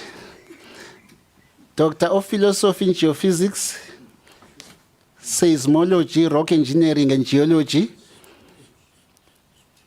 I don't know what seismology is. Master of Science in Geophysics, Seismology, Rock Engineering. Ngizamile ukukhuza. Now I must speak it in Zulu so that izwakale. Let's allow Mr. Ngubane to present. Department, it's your report. You should have seen it before. So no need to ululate for it now. Honorable Lonzi. As Chair, and so that I don't waste the time of the committee, maybe I'll mention it when I come in. But I think it's very concerning for someone who would have been expected to verify these CVs to say he doesn't know what seismology is, which is in the CV. I think that's because it means he's seeing it for the first time. Because if he verified the CVs, he would have gone to research what is seismology. But for him to come to the committee and say, I don't know what is seismology, it means he's seeing these CVs for the first time. But I'll come in, Chair, so that I don't derail the meeting. Yeah. Thanks. No, it's fine. We have emailed you the profiles. You can check them there. No, these are the real profiles that we're getting from the department. You want yours. You want to give us the ones that you posted, Honorable. Continue, Honorable Ngubane. You see, you are being disrupted by the DG. It's him who's making you. Honorable Loans is now questioning whether you have done oversight on this. It's because of what I was trying to say to the department, ululating outside. Let's wait, because you see now you are forcing Mr. Ngubane to say he doesn't know what is a seismologist or seismologist. Continue. Don't say you know, because now they are going to ask questions. Just continue with the profiles. Thanks. Thank you very much, Chairperson and honorable members. The other qualification he possesses is a Bachelor of Science Honours in Geophysics, Bachelor of Science in Physics, Geology and Mathematics. His corporate governance and leadership experience is serving in various constituencies that include leading student movement organization, since he is part of the youth. He has served in positions which includes, among others, as a managing director, mineral exploration, mining and energy at Ntutugo Resources, executive manager, mining and mineral resources at Pamodzi Group, investment analyst at Senior Capital. He also has experience serving as a member of the South African Geophysics Association, member of Society of Exploration Geophysics, member of American Association of Petroleum Geologists, member of American Geophysical Union, member of Association of Black Securities and Investment Professionals, as well as the member of the BFMF, of the BMF. The PCETA, it was Miss Elizabeth Patricia Tobejane, who is in possession of the Honours Bachelor of Arts in Literature and Linguistics, Bachelor of Arts majoring in Politics, Afrikaans and Law, and is currently studying for a master's degree in Education and Skills. She has occupied various leadership positions, including serving as Innovation Specialist at N International, Director Education and Training at Kuku Consultant, the Chief Operations Officer at Facet, DDG, Institutional Development Support and Integrity Management at Gauteng Provincial Government, DDG at Gauteng City Regional Academy, Chief Director SETA Coordination at the Department of Labor, which was later transferred to Department of Higher Education and Training, Executive Manager SETA Support Services at Department of Labor, Senior Manager Learning and Development at Umsobovu Youth Fund, Skills Development Coordinator at Department of Education, as well as Head of Human Resource Development Unit at NEHAU. Her experience also entails serving as Chairperson of the PSETA, Chairperson of the African Peer Review Mechanism National Governing Council of South Africa, President of the South African Youth Council, Network Community Constituency Overall Convener, Board Member of Proudly South African, High-Level Panel of Parliament of which is the High-Level Panel of Parliament of the Republic of South Africa.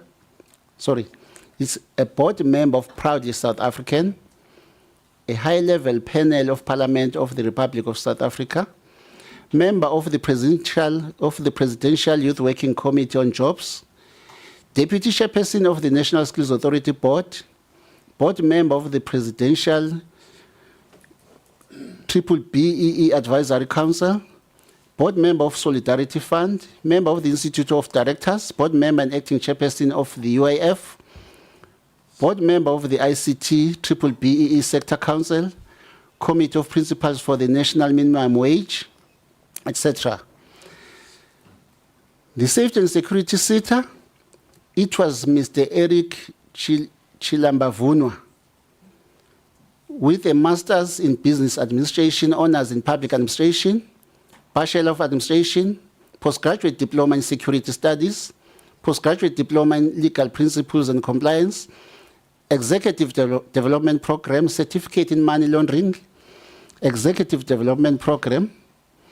He has occupied leadership positions that includes being a head of security operations and intelligence training at South African National Intelligence Academy, which is under the Department of State Security Agency, acting divisional head, security advising and audits at the Department of State Security Agency, unit head of vetting at the Department of State Security Agency, etc.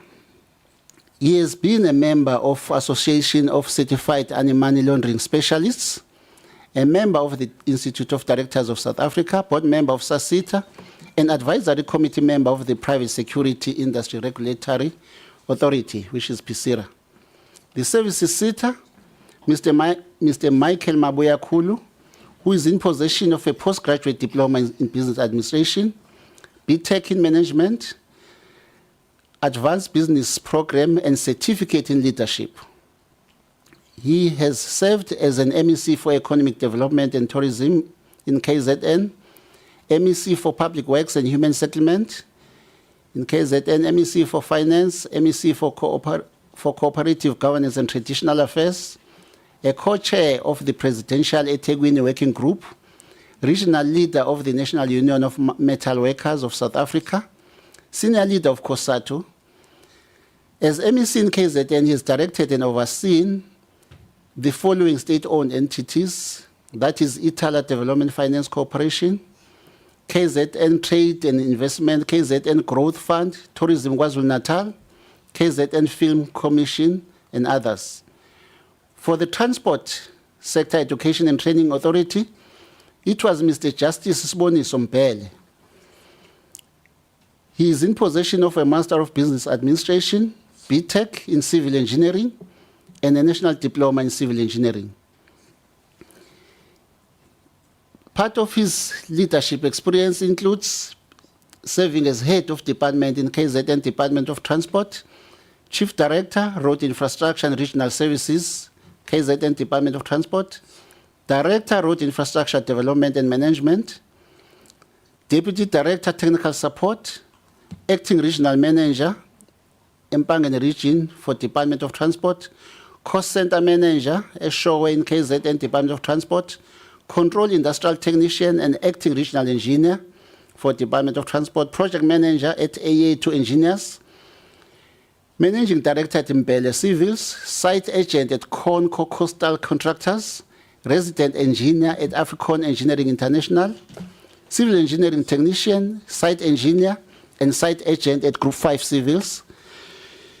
His corporate governance experience includes a member of the National Oversight Committee of Centers of Specialization, Higher Education Aids, South African Maritime Institute, KZN Human Resource Development Council, UKZN Council as a ministerial appointee, UKZN Council representative on the university committees, UKZN Institutional Forum, Ministerial Task Team on Establishment of South African Institute for Vocational and Continuing Education and Training, Bambisanani Education Trust, Umfolozi TVET College Council, Chairperson of SACPO, General Secretary of SACPO, Chairperson of National Education Collaboration Trust, Member of World Skills South Africa, Chairperson of Umfolozi TVET College Academic Board and other governance positions. The next one is the WNR SETA, Mr. Tulan Chefuta, who is in possession of a Master of Governance and Management in Monitoring and Evaluation, Postgraduate Diploma in Governance, which specializes in M&E, Postgraduate Diploma Executive Development Program, Effective Stakeholder Management Certificate at NQF Level 6, Entrepreneurship Program NQF Level 6, Leadership Program at NQF Level 6, Economic Governance for members of the Executive, Executive Course in Microeconomic Modeling NQF 6, Professional Certificate in Formulating Skills Development Policies. He has served as a Chairperson of the PSETA, Chairperson of the African Peer Review Mechanism, National Governing Council of South Africa, President of the South African Youth Council, NEDLEC Community Constituency Overall Convener, Board Member of Proudly South African, Member of the Presidential Working Committee on Jobs, Deputy Chairperson of the NSA Board, Board Member of the Presidential BBE Advisory Council, Board Member of Solidarity Fund, Member of the Institute of Directors, Board Member and Acting Chairperson of the UAF, Board Member of the ICT BBE Sector Council, Committee of Principals for the National Minimum Wage, etc. He was once a manager for programs and advocacy at Gauteng Office of the Premier, a senior manager programs and advocacy at Gauteng Youth Commission, national organizer of young Christian students, manager for strategic partnerships and liaison at Umsobovu. With these profiles, you can see that in most of the SETAs, the qualifications as well as their experience bears testimony that their experience and their qualifications were considered with the intention to ensure that they are placed to the relevant SETAs where they can add value. Thank you, Chairperson and honorable members. Closing, Minister. Thank you so much, Chairperson. I think I need also to indicate that as far as this process is concerned, with the AA's Chairperson, the process itself has been concluded, and the vetting process has been concluded, which then, in terms of the Act, makes a provision in terms of Section 11D to say in the event, so that we close the vacuum, in the event that the Chairperson has not yet been appointed, the Chief Executive Officer presides over the first meeting of the Accounting Authority, whereafter the members must choose a Chairperson from their own ranks for each meeting convened until such time as the chairperson has been appointed by the minister. So in terms of trying to close the gap, hence to date, we haven't actually sent out letters, hence we're busy concluding the vetting process of those constituency-based nominations. Because the legislation stipulates, or the act stipulates, that Labour must bring 5 for this particular SETA. Community, organized community must bring business end. So they've done that exercise. It was just the vetting process on our side. So to mitigate this, the risk and the vacuum that results from the prolonged unfilled board vacancies, we wrote to the National Treasurer seeking approval to appoint SETA Chief Executive Officers in terms of Section 49 of the Public Finance Management Act. As the department, we are aware that SETA are expected to comply with the PFMA and submit annual financial statements and performance reports to the AGSA by the 31st of May 2025. So we have received a concurrence from the Minister of Finance, Minister Kotongwana, and that has been communicated to all SETA CEOs. However, by next week, we would have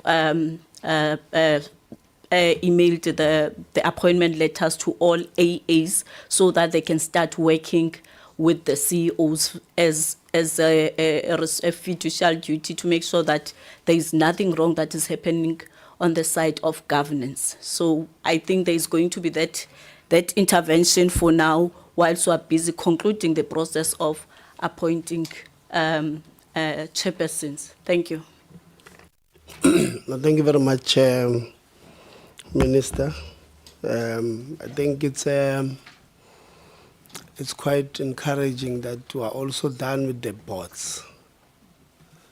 Not necessarily the board chairpersons, but the process of the board is also complete. We are just finalizing. You'll give out the letters of appointment by next week. It's very encouraging. Once you have done that, once you have dispatched the letters, I don't know what is your process. Maybe you wait for them to accept or whatever. But once you are done with that process, would also like you to share with us the list of all the boards, so that next time if members want to ask questions, we don't rely on Honorable Khakhao's leaks. We rely on the list that you would have released. Just Mr.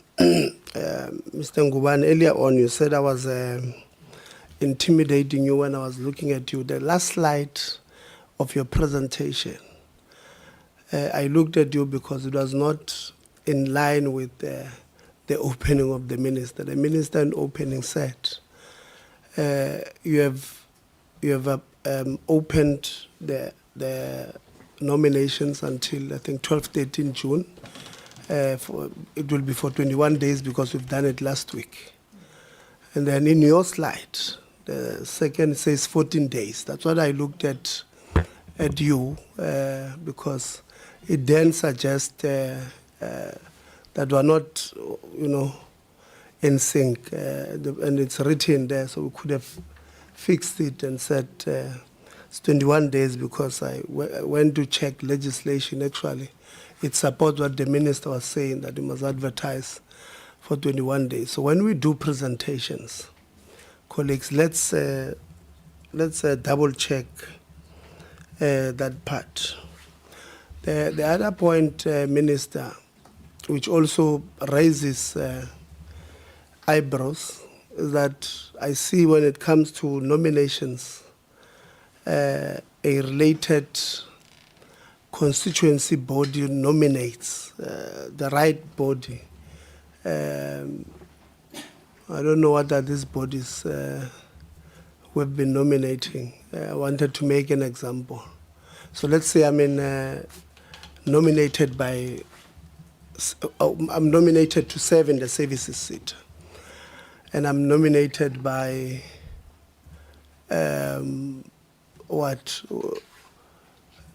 Qeboletu Funeral Parlor, because they serve in that, but I don't have experience in that field. When you look at the right constituencies nominating in the right field, but when we look at their profiles there, it raises concerns. But this one who is nominated by Qeboletu, there's no, in the profile, there's no experience in even digging graves.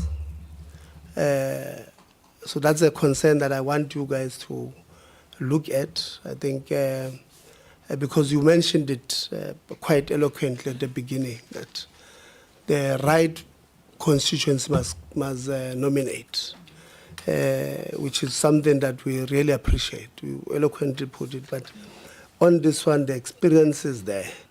Many of them were caught wanting in terms of that is concerned. So I'm going to note, members, I was making my calculations there, trying to look at time. So I'll start with you, Mama Seko will be number one. Just note your numbers. No, I'll come to that point. Yeah, I was trying to address it. Number two, I'll go to Honorable Msazana. No, you can put your hands down. I've written how I'm going to, and then I'm going to Honorable Lonzi, Honorable Governor, Honorable Khachau. You're number 5. Yeah, in football, number 5 is a defender. And then Honorable Souls, you're number 6. Khabo, you're number 7. Honorable Ngubani, you're number 8. And Honorable Low, you're number 9. And if there are questions that have not been covered, I'll be number 10. So we're 10 members. No, I just raised concerns for you to look at. I've got 2 pages of questions. And I've printed it in small letters, font 10. So there are many, the questions. So members, I'm trying to think, if I give you 15 minutes, that's 2.5 hours of questions.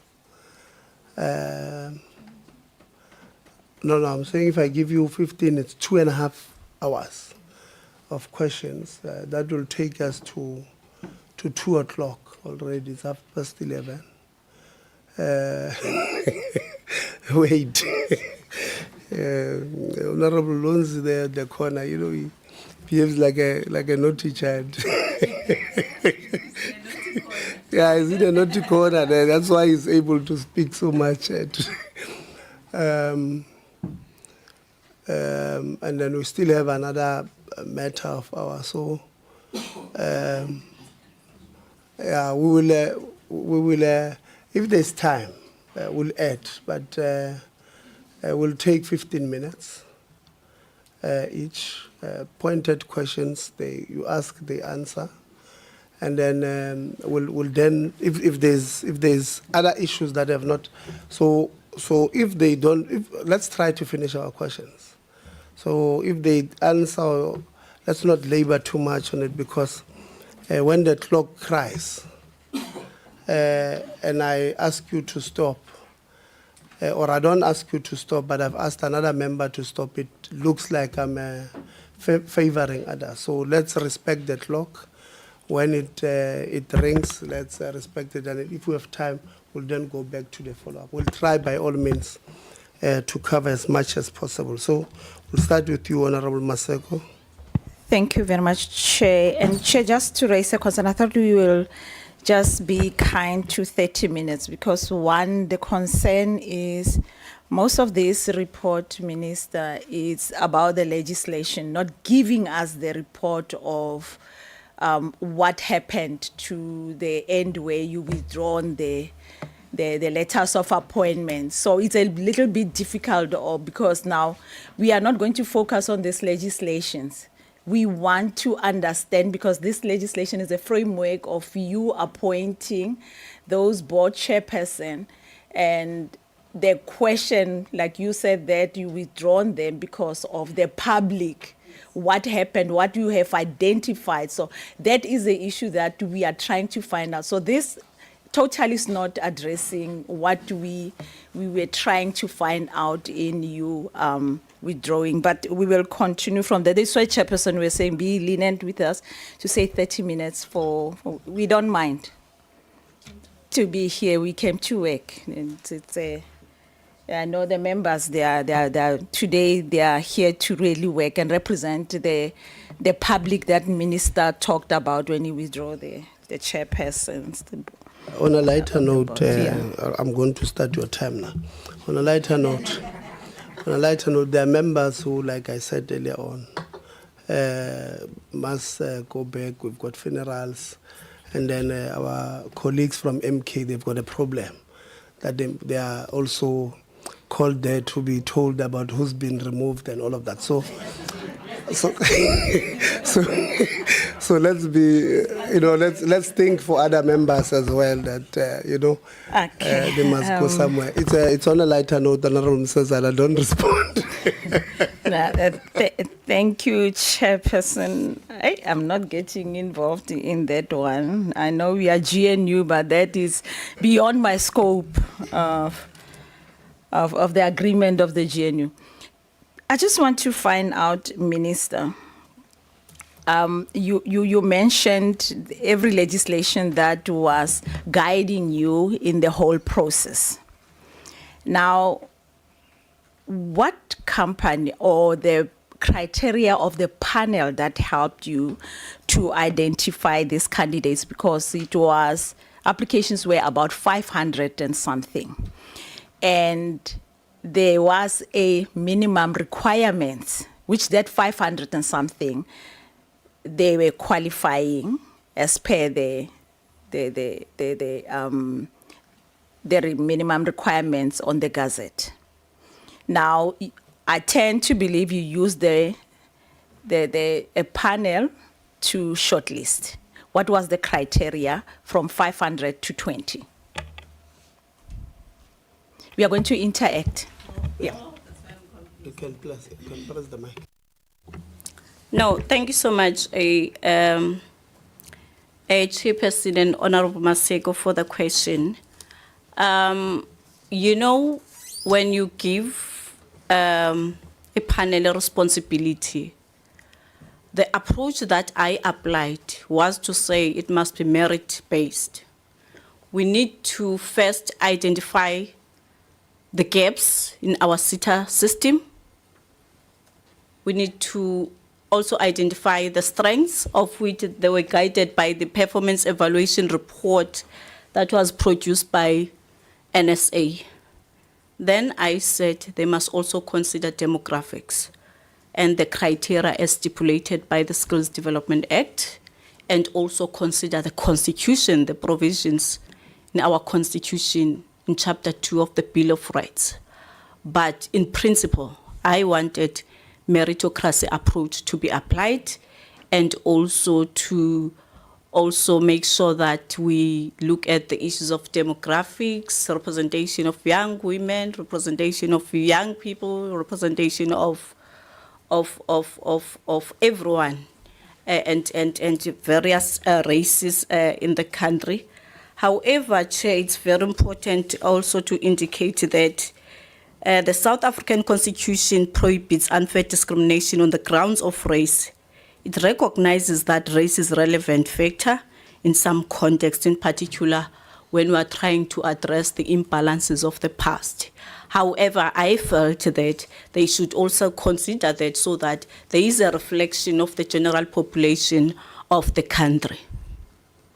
And in terms of their profiles, we appointed very reputable and highly profiled individuals, but on voluntary basis. They don't claim for executing this responsibility on behalf of the minister, we just ask for a panel to oversee and preside over the process on voluntary basis. Okay. Just for me to understand, so the shortlisting was volunteers? No, it was done by the panel. Yeah. Minister, press the mic. We want you to be on record. When you answer, please put on the mic. Yeah, you can clarify that part again, Minister. On the It's not volunteers as if we went to the streets and asked for people to come and sift and select those who meet the criteria.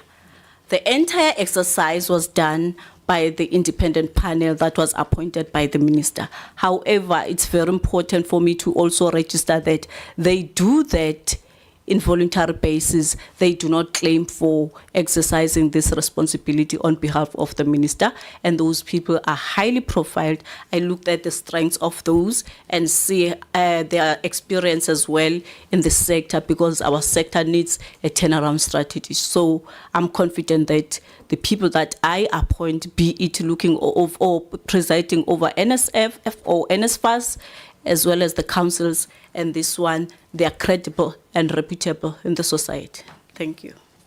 Thank you very much. So that panel, who were the panel that the minister appointed to do that shortlisting? Thank you so much for the question again.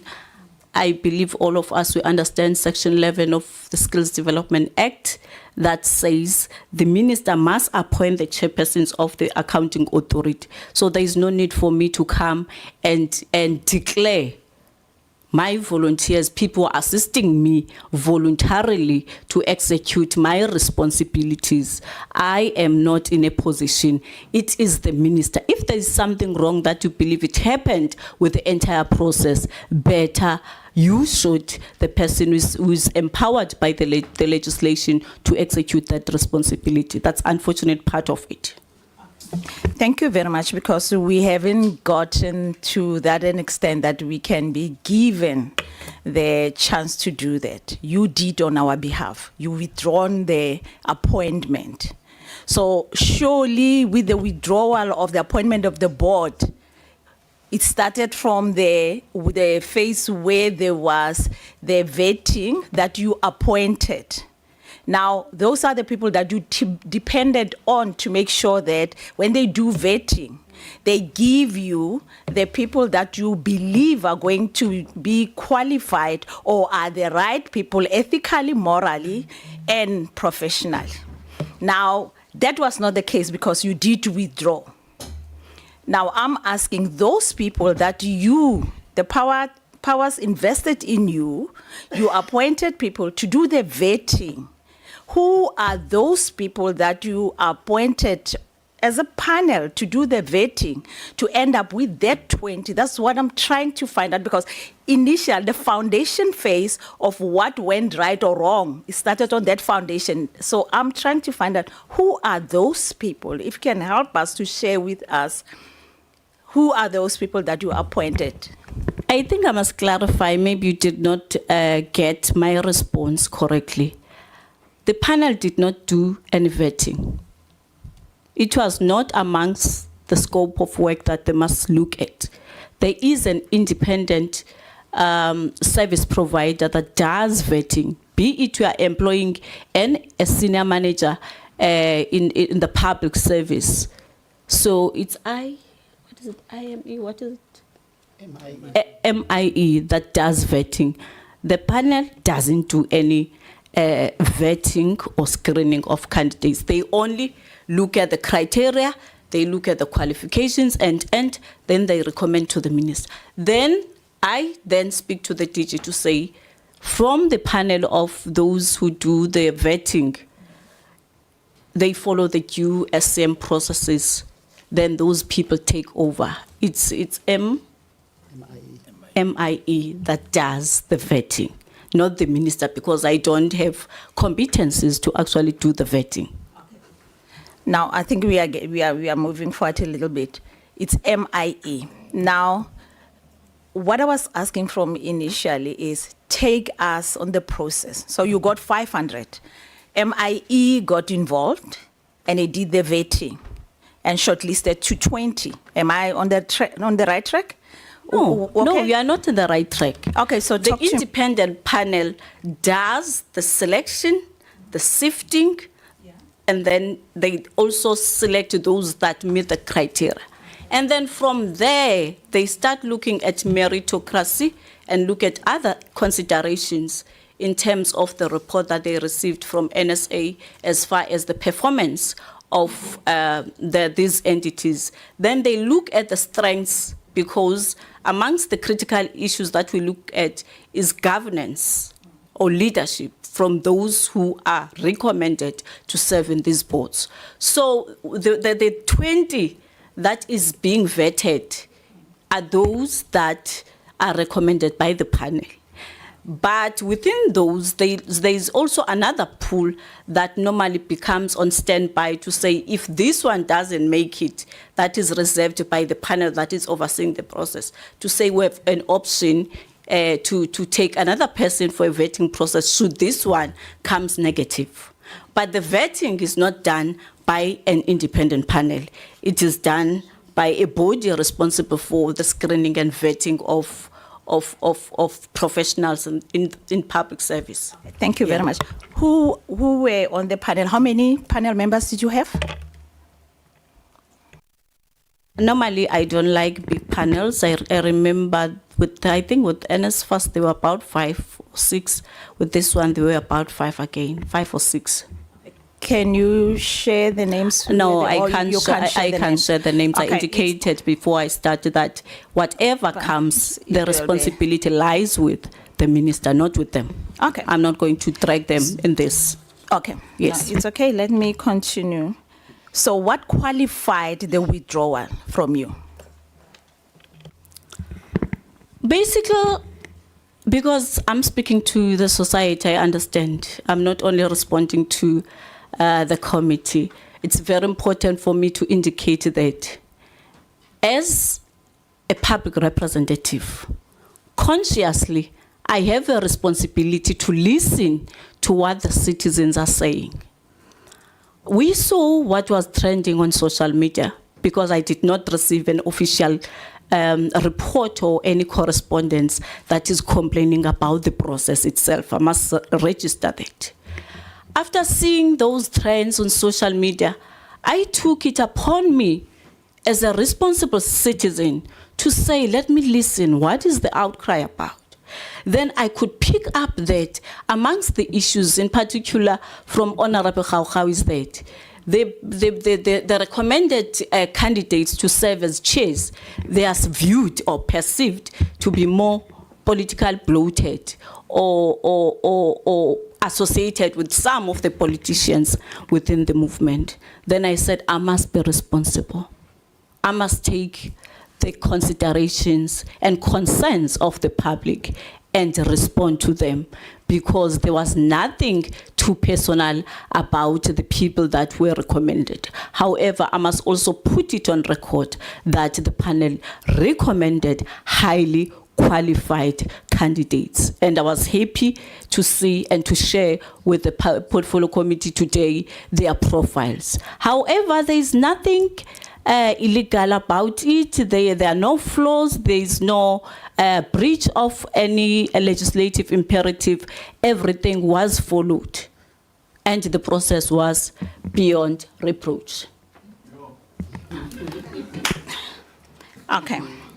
Thank you very much. And I mean, the meaning of the beyond reproach, my interpretation is quite different, because you never, in your withdrawal, you didn't defend the process itself.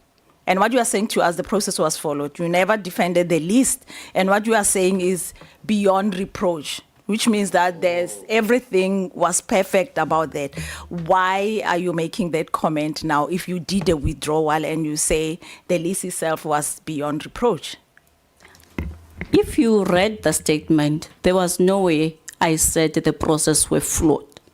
I even indicated how many people had PhDs, how many with masters, but it was based on human grounds, responding to the outcry of our citizens. Because I understand I'm here voted in this parliament by the people of this country. I have a responsibility to listen to them. When they are complaining about something, I have to be responsive to their needs. So it was just on humanitarian grounds. Thank you very much. Maybe before my time goes, we've got the Agri-SETA board member, Ms. Peng, that was going to be retained. And surely it's one of the best performing when you look at that. And she also received the letter of withdrawal. All of them, yeah. Okay. Yes. Chairperson and members of the portfolio committee, all these people or candidates that were recommended, they did receive withdrawal letters, all of them. The day you saw the statement, it was before we started by issuing withdrawal letters, then we issued a statement as the department. Thank you. Thank you very much. There are best performing SETAs that I can mention. I think Agri-SETA, the SASETA, the FASET, the MQA. But the Agri-SETA was the only one that you retained the chairperson. Why change the others if they were also best performing? And the reasoning for retaining Ms. Peng was that because of the work that she was doing. What were the reasons for changing where the SETAs are performing? Thank you. It is not only one candidate that was retained. It's two of them. Yes, it's two.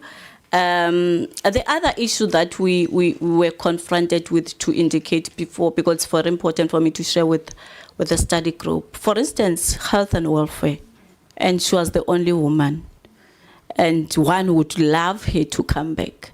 Others, they couldn't meet the criteria that was put by that time. That's why the chair was complaining about the dates, the closing date, and on the Gazette.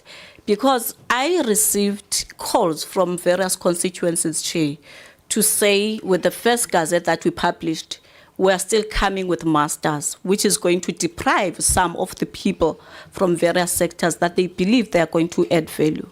So we had to be tactical in our approach because we must be a responsible government. I responded again. We had to remove the first draft of the Gazette, and I had to say this time around, preferable, so that we become flexible. So it's one of those challenges that we're facing. Honorable Maseko, thank you. Thank you. We'll come back if we still have time. Honorable Msazan. No, ngibonga ithuba wesihlalo. I'm certain that I'm going to be less than 5 minutes, or if at most 10 minutes. And I'm also not going to be tempted to speak on the issue of Limpopo, as that resolution of the committee is gone, including Chair, the provocative utterances that were made around if there are other people with sources as it relates to the University of Limpopo, they must bring them forward. Those were the utterances of the DG, but we'll deal with that on the 30th of July. So I'm not going to deal with that, Chair. Chair, rather the Minister, could you perhaps indicate if there was an assessment that was done as it relates to the vacuum now, an assessment that was done as it relates to the vacuum in the SETAs because of the boards that are not in place currently? What impact has it had? Has there been an assessment that has been done? and what impact does it have in the governance or operations and functions of the SETAs currently? Thank you so much, Honorable Msizana. All of us were concerned about the question that you are raising. Whereas because now the process is prolonging. However, we have a dedicated team that is responsible for SETA coordination, the DDG Valo, as well as the Chief Director SETA coordination, Mr. Ngubane next to me. I'm going to give him a responsibility to respond to this on what are the measures that they are putting in place to make sure that they are, whatever that they are executing is in line with the legislation and there is no mismanagement of funds and. I'm going to give him a responsibility to then respond to this question. Thank you. Chairperson, thank you very much. There is no assessment that has been done. The boards were supposed to have commenced their duties effective from 1 April 2025. But I wanted to assure the committee that the skills branch and SETA coordination are continuing to monitor the work of the SETAs, their performance, as well as their governance, even though in the absence of the boards, on a continuous basis.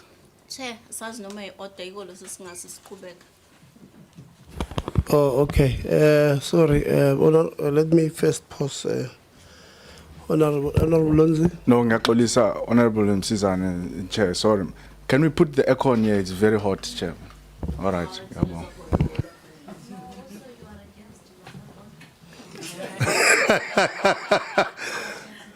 Yeah, no, we will speak to them, but Honorable Khakhaw, please, no.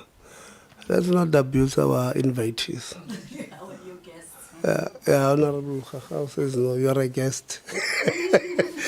Sorry, thanks. Anala is working on it. Tate Ngubane. Thank you so much, Chairperson.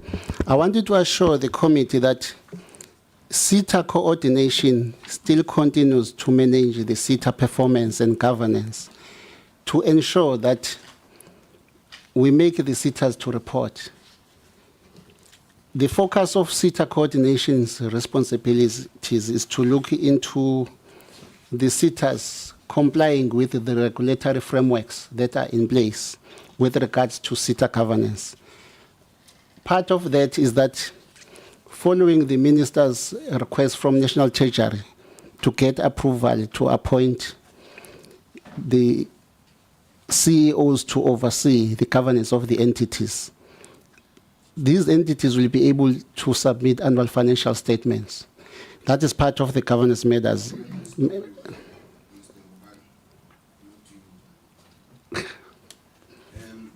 Mike. No, sorry, thanks, Chair. No, sorry to stop you. I'm not trying to be rude, but I got my response that there was no assessment that has been done on the impact that this has had or is having in the SETAs. So that was my response. And also the fact that you are trying to monitor the fact that there's a vacuum that you or is attributed to the department, because that DDG Nomvalo took us through the act. I think it was on Wednesday when I asked a similar question. And we understand the act, but the fact of the matter is that there's a vacuum, is a shortcoming of the department because there are no boards in place. So I think we must appreciate that fact, which is where I was going to. I'll move on. It's Mr. Mvalo, not Nomvalo, no? Oh, Nomvalo was the former administrator. Nomvalo is just outside. And the former administrator of NSFAS. Yeah, so I'll proceed, Chair. So my second question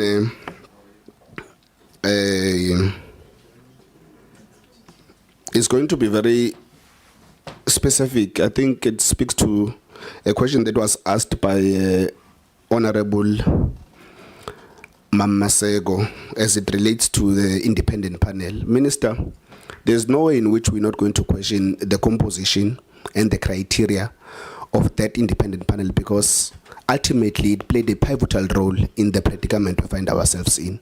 So if you're going to give us a report with an independent panel that played such a pivotal role, and subsequent to that you're going to say you're not going to disclose who those people are, neither the criteria that you used and all of those things, it's of public interest that we know who that panel is and what criteria you used to select that panel, because ultimately that's why we find ourselves in this predicament. So I'm going to again ask you, Minister, what criteria did you use to select your panel? What was their, or well, you did explain their role here in the presentation.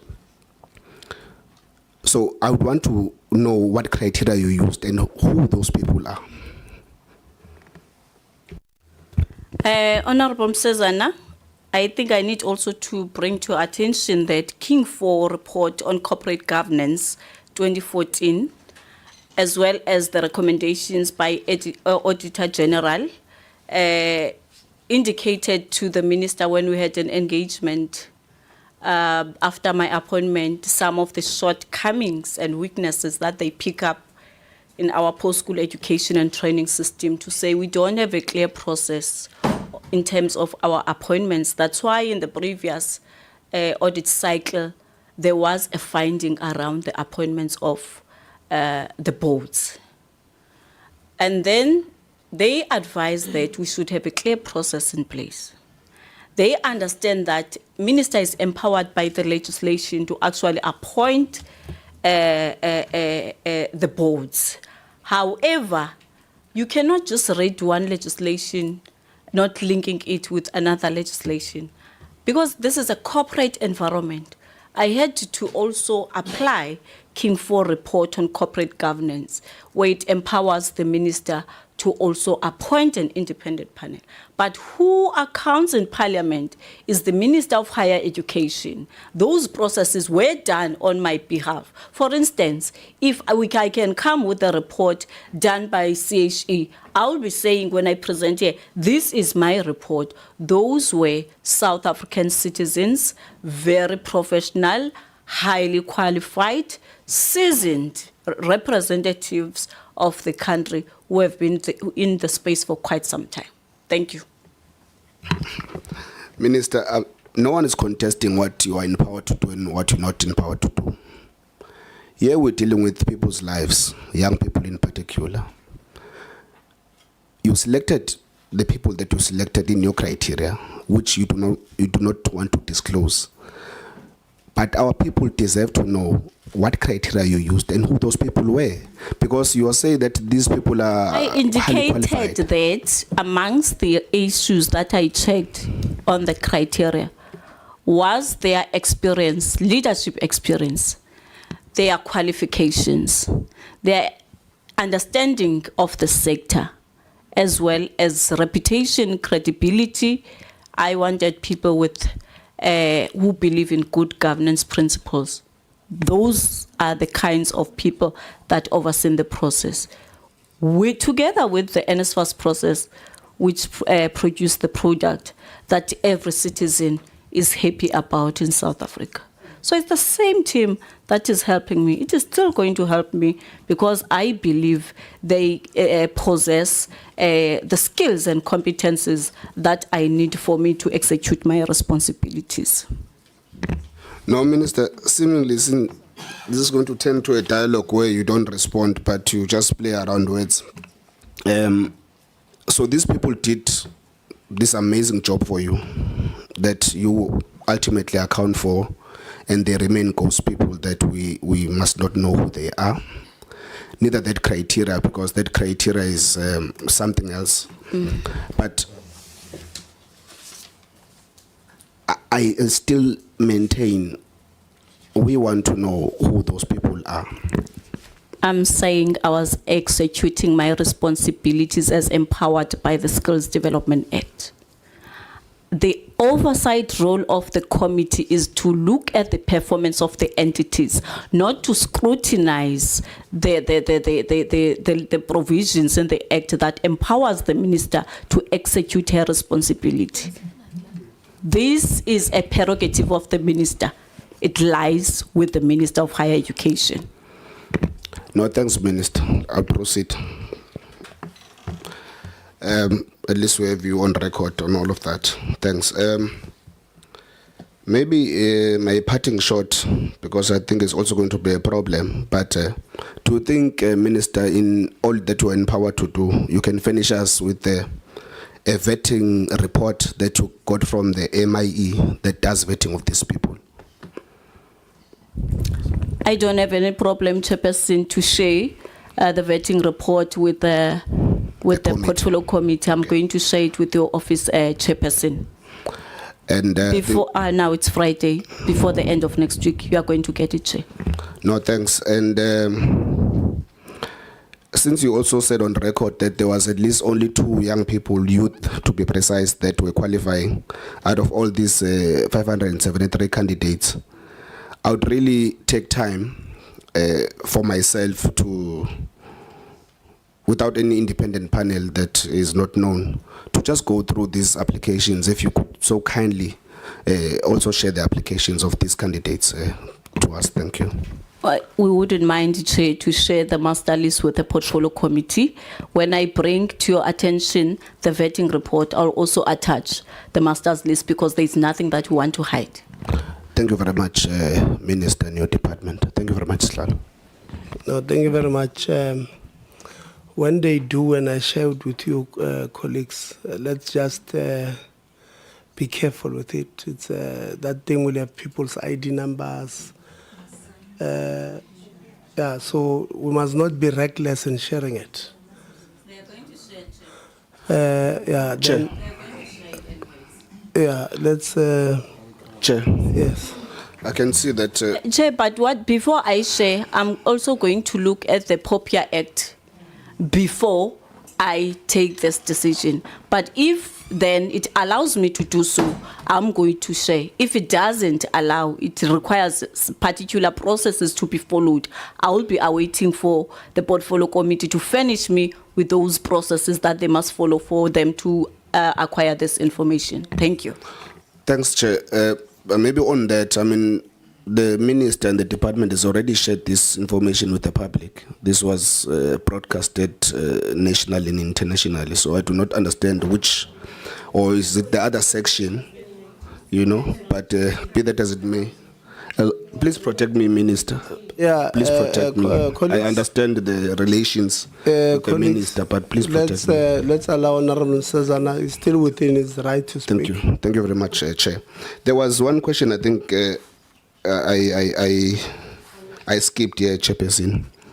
Minister, we appreciate the fact that you said you listened to the outcry of the public.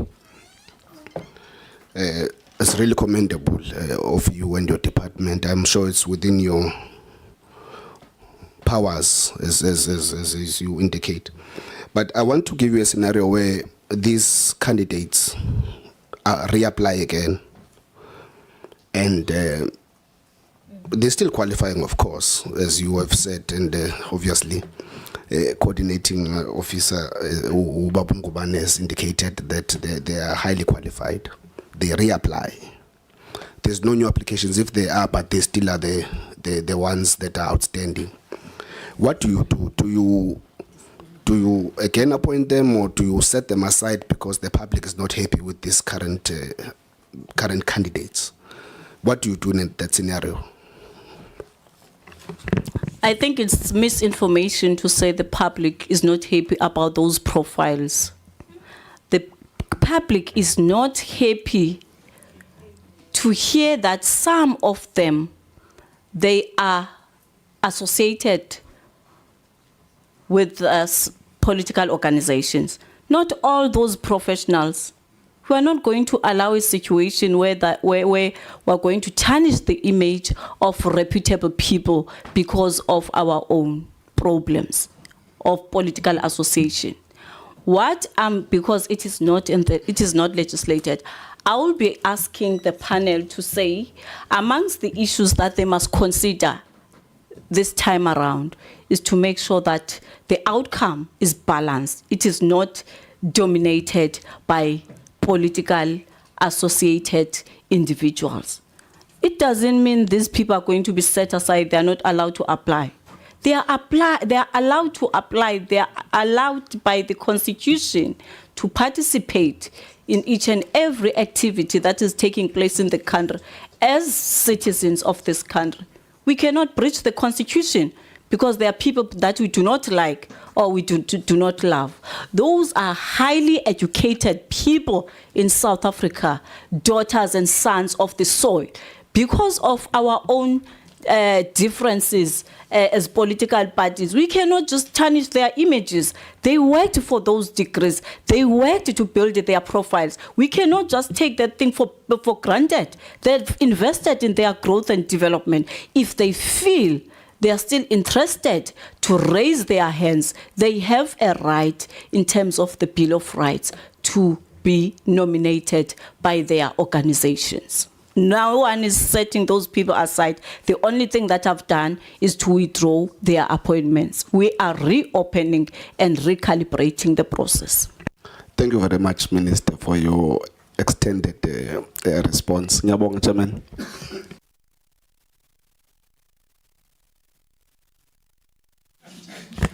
No, thanks. No,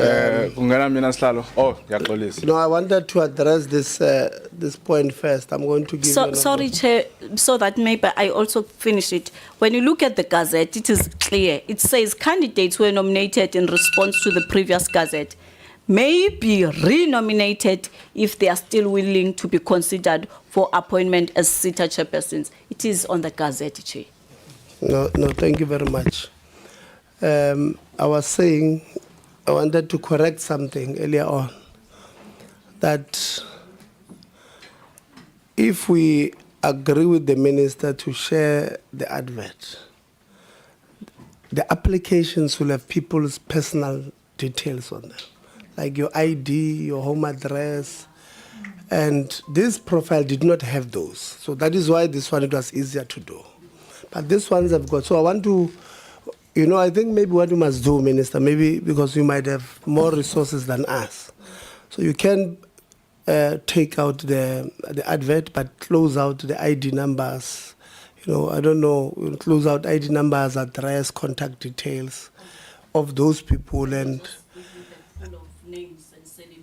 now you give us the application with where you've faded out the identities of these people, including contact details, ID numbers, so that at least that is protected. We don't infringe on their, because people, if somebody shares it out there and they now know who the chairperson of services SETA stays, or the person who was appointed, and they've seen where they work, they probably have been looking for their house address and they get it, then they harm them. So I don't want us to be complicit to those things. So when you give it to us, close out the personal information, your full name, full names you live, but the ID number, the contact details, the home address, work address, those ones you closed out, the ones that are personal. Maybe, Chair, I think maybe I did not get what the portfolio committee requires. I thought they require the master list. It's easy to remove those columns with those details from the master list. If then you need CVs and applications with the pool of documents that people attach, you can't get those next week. It's a process for us to take CV by CV. And it means we need to apply POPIA Act if you need that very sensitive, confidential information, person by person. Then we follow those due processes. I thought you are only looking for a master list where we are going to just delete the column that speaks on the contact details and the address.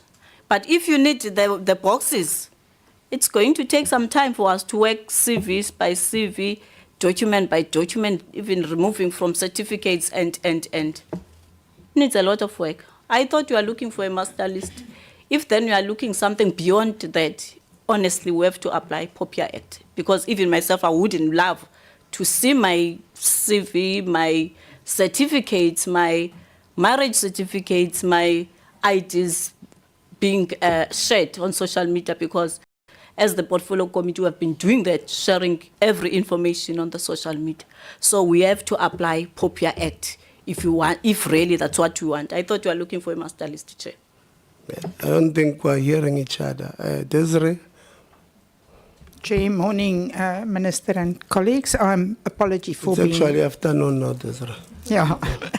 I think Minister must not take us around the world.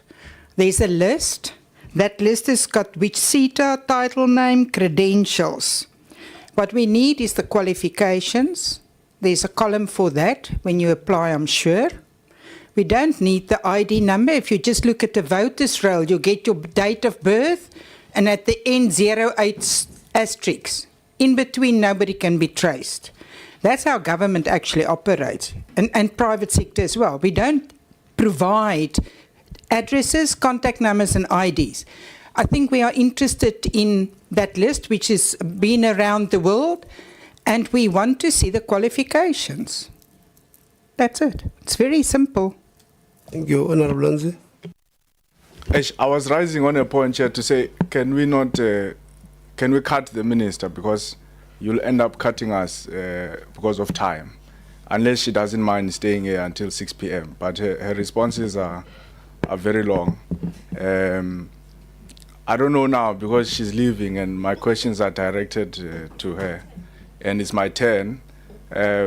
She wants to go to the bathroom. Maybe you can give someone else and then I'll come back when she's back. No, it's fine. We'll take a 5-minute break. Yeah. No. Honorable Lonzi has long said he's going to assist me to check.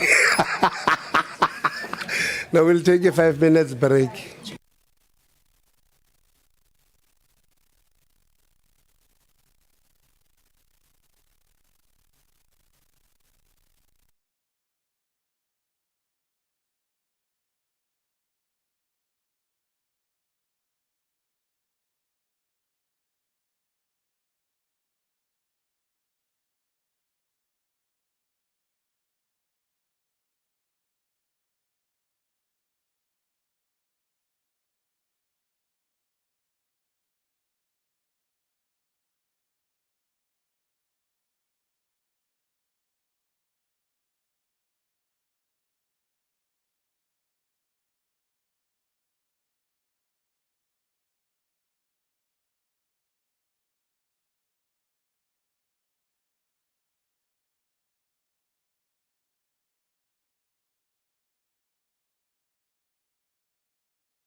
Let's settle down.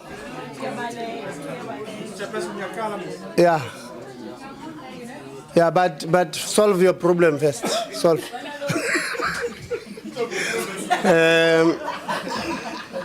Chair, I feel abused.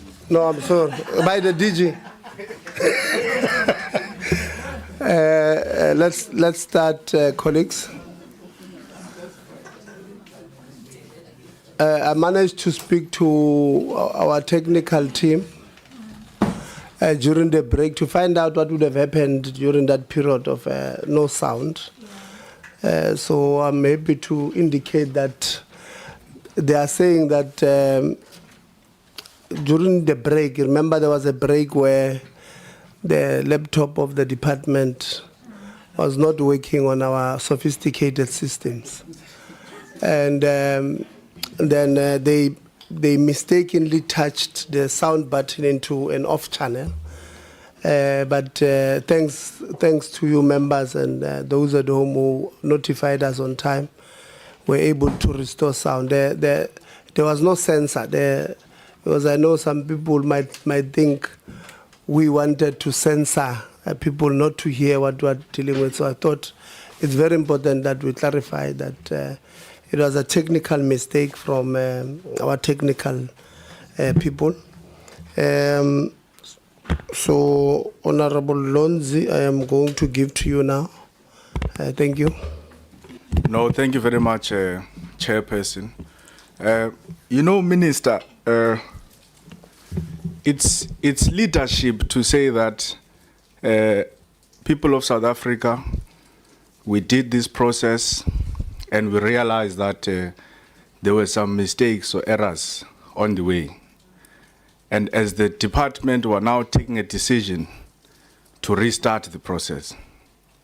That's leadership. It's not a sign of weakness. It's not making yourself to look bad. In fact, if anything, it demonstrates to the people of South Africa that you are a listening department, that when they say we don't agree, you are able to humble yourself and come and say, we have heard your cries, and we apologize for how things happened. We are now restarting the process. But what is not leadership, Minister, is when you are restarting the process, but you are still insisting that there was nothing wrong with the process. There is absolutely no one, no rational person, no ordinary person, not a single person in South Africa that can buy that story. You can't say the process was beyond reproach. You can't say there was no flaws in the process. You can't say we complied with everything. There were no mistakes. There were no errors. The candidates were of perfect standards. The candidates were so perfect. Everything was proper, but we're restarting the process. Because the common sense question then will become, why are you restarting the process if there was nothing wrong with the process to begin with? Because you are the leadership of the department. You don't get forced by anyone. You can't be told by social media that this thing is wrong and then you decide to take instructions from social media. You have to do a personal self-review as the leadership of the department. Now, I want to ask again, Minister, and I hope this time you are going to demonstrate some level of humility, because we simply do not buy the argument that you are saying there was totally nothing wrong with the process. In fact, your DDG on SETA coordination even says the process was perfect, which means it was 100%. Now, why are you restarting the process if the process was perfect? Why can't you show leadership and humility and say, people of South Africa, this process was not perfect. And because we have heard your cries, we are now going to restart the process. We are now going to make sure that the children of ministers and politicians are not given priority over the people of South Africa. We are going to make sure that these SETAs are not captured by the ANC. We are going to make sure that these SETAs are not given to politicians to loot them. That's leadership. It's not weakness. It's showing humility that I'm a listening minister. I'm not an arrogant minister. So, very quickly, Minister, and if you insist, it's fine. I'll move on to my next question because I don't have time. I wonder if you want to reconsider your attitude of saying the process was perfect. Because if the process was perfect, you were not going to restart the process. Over to you, Minister. Thank you so much, Honorable Lonzi, for your question. I'm not going to say the process had flaws, because where am I going to base that argument from? The process was run by a credible and reputable independent panel that I believe they overlooked. The part that is concerning is overlooking demographics, of which the letter that came through you, Chairperson, was also raising that from Honorable Gagau to say we need to consider this item. No, thanks, Minister. Oh, you don't want I've me to received your I've received your response, because I don't want us to be here the whole day. You are insisting on saying the process was perfect, but at the same time you are saying the independent panel overlooked certain areas in the process, which means the process was not perfect. Or is my definition of perfect not correct? Maybe Honorable Van der Walt from the DA can assist. What is the definition of perfect? Because you can't say the process was perfect and then you say but. Honorable Van der Walt speaks Afrikaans, so she may be challenged. But let's move on, Minister, because I see you are not folding on this one. I'll allow the people of South Africa to be the judge of that. Now, we've got a big problem here, Minister. There is an independent panel that you have appointed. And this independent panel takes big decisions in the ministry. You have even said to us this independent panel assisted you to appoint people into the NSFAS board. A very important institution in South Africa. Yeah. It may even assist you to make ministerial deployments to councils, university councils, to TVET colleges. And now this panel is the one that brought you before this committee. Why? Because this panel recommended these names to you that you have withdrawn. Now, I've got a problem when you say you cannot give us the names of these panelists. It's a shadow government. We don't know who. There are people who are taking very serious decisions on behalf of the ministry, on behalf of the department, and clearly you as a minister, you take these people very seriously because you listen to their recommendations. But you're saying, I can't give you the names of these people. Who are these people? Why must they not be told to the people of South Africa? We need to know who are they. What if they are your friends? What if they are your family members? What if these people even themselves are of questionable character? Because this is a public institution. It's not a private company. If you're running a private company, maybe we would have accepted your explanation that I can't give you the names of these panelists. You are running a public institution, WES, higher education, which deals with day-to-day issues affecting students, affecting young people.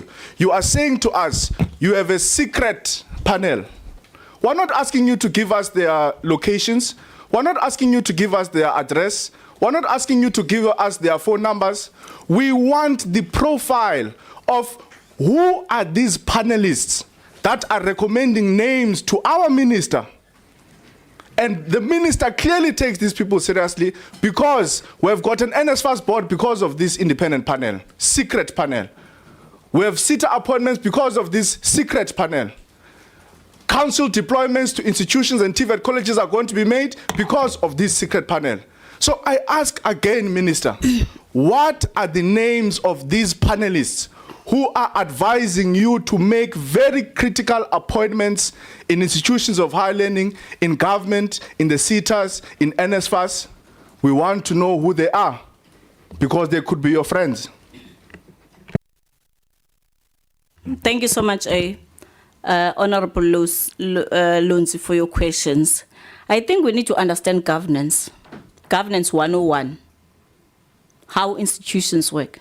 There are advisory bodies in each and every governance system, be it a department. If you can go around and look around from those various departments, there are advisory bodies that advise the minister on certain issues. Sorry, No, Minister. I listen to you. You must also But, listen to me when I'm responding to through questions. you, Chairperson. Yeah, Honorable Khakha. Chairperson, I understand that it's not nice to be put in a spot, right? And I understand that the nature of this conversation, because it's personal, is heated and uncomfortable. But that can never justify there being a firing of attitude and a disrespect altogether to members that question. The minute you say yes, conscientiously, you say each and every decision that I take is open for scrutiny. And that is the spirit that the minister is supposed to have in answering questions about the decisions that she makes while under the payroll of the Republic of South Africa. No, thank you, Minister. I think our members have got a pressure of time. So if they feel like the questions that they have asked is not being responded to or were taking long to respond, they may interject.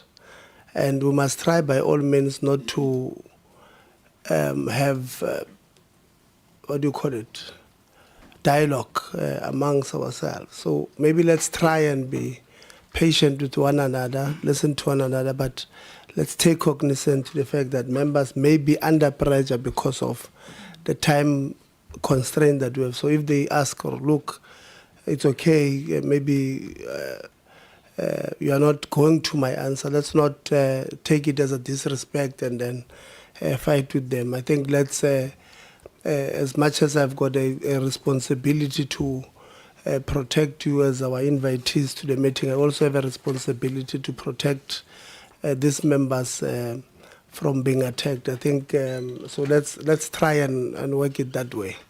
Honorable Lonzi. Chair, I don't know why the minister is telling me about advisory councils. There's no one in South Africa who doesn't know that there are advisory bodies. Even the presidency has gotten advisory bodies. But if the advisory body of the president takes that advisory body so serious that it even tells him who must be a judge in South Africa, who must be a minister in South Africa, who must be a commissioner in South Africa, then the people of South Africa deserve to know who are these advisors to the minister. The minister can't say to us, he can't tell, I know that the advisors can't say, let's know the law, the advice. I know the advisor. That's not my question. My question is, who are these advisors to the minister that the minister listens to and takes so seriously that she takes very big and critical decisions in the department? Why is the minister refusing to tell us? Who are these advisors that are advising you, minister? Who are the names? Who are the profiles of this independent panel that you take so seriously, that told you who to put in the SETAs, that told you who to put in the NSFAS board, that tells you who to put as university council deployees? Who are your advisors? Is it your mother? Is it your sister? Is it your friend? Is it a boyfriend? Is it a girlfriend? The people of South Africa must know, where are decisions of higher education taken? You find that a decision is taken in a tavern, we don't know. Because clearly these advisors are more important than all of these officials of Department of Higher Education which are sitting here. Why can't you say, no, the DG advises me? No, the DDG advises me. There is a group, there is a clique in higher education that advises the minister, yet the minister does not want to tell us who these advisors are. So because of time, I'm asking you a yes or no question. And I'm going to follow up on this, you can rest assured. And we're going to get the names of those advisors. I just want, at least on record, to get an understanding from you so that I can move on to the next question. Are you willing to tell us who are these people that advise you to make appointments to SETAs, to make appointments in NSFAS, to make appointments to universities, to make appointments in TVET colleges? Yes or no? So that I can move on to the next question. Thank you, Minister.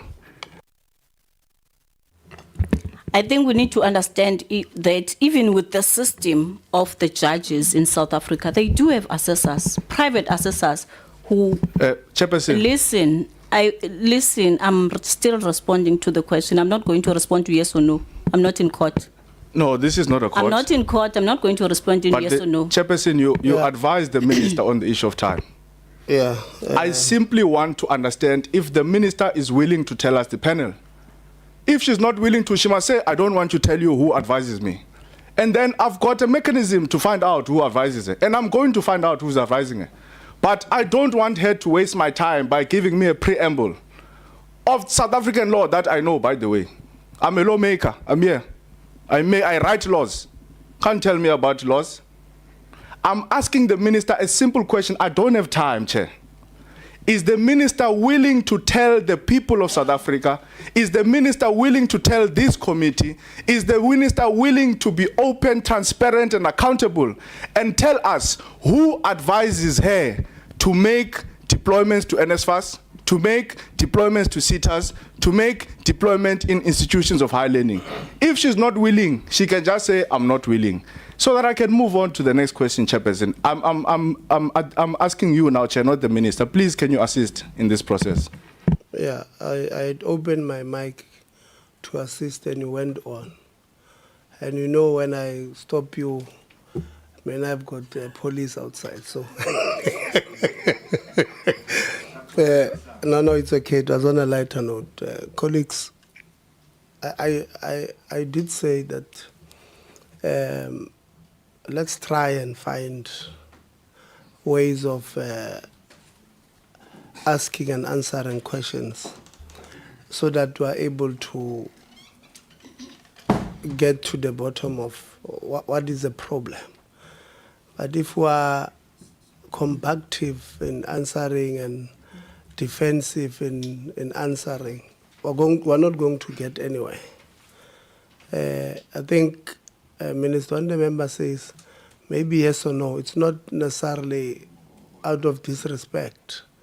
Like he said, it's because of time. Whether you are willing to give the list to him now, and then you say no because you have already answered that question that I'm not going to give you because the powers to appoint falls under me as per the Section 11, subsection 1 of the Skills Development Act.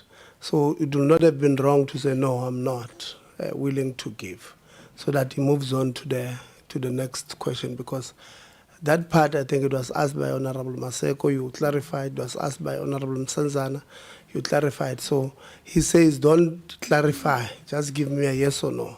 So I don't think it's a fair question. It's an unfair question to say yes or no as he had asked.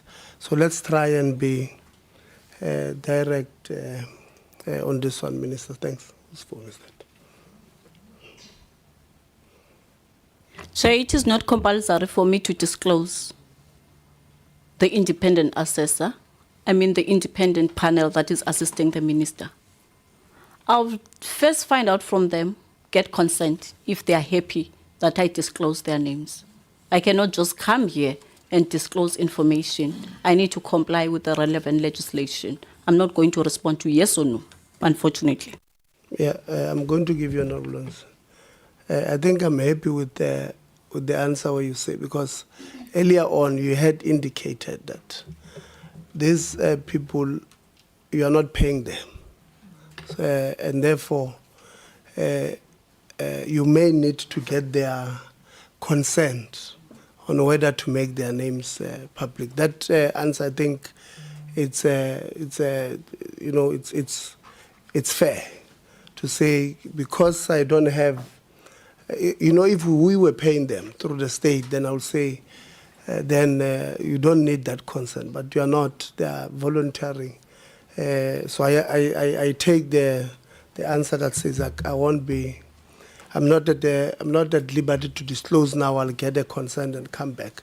So at the end, Honorable Lonze will get when we close the meeting or we make the summary, we'll then agree on timelines, even on this particular one. Continue, Honorable Lonze. No, thank you. I don't take that response from the minister. And like I said, I will make sure that we get those names.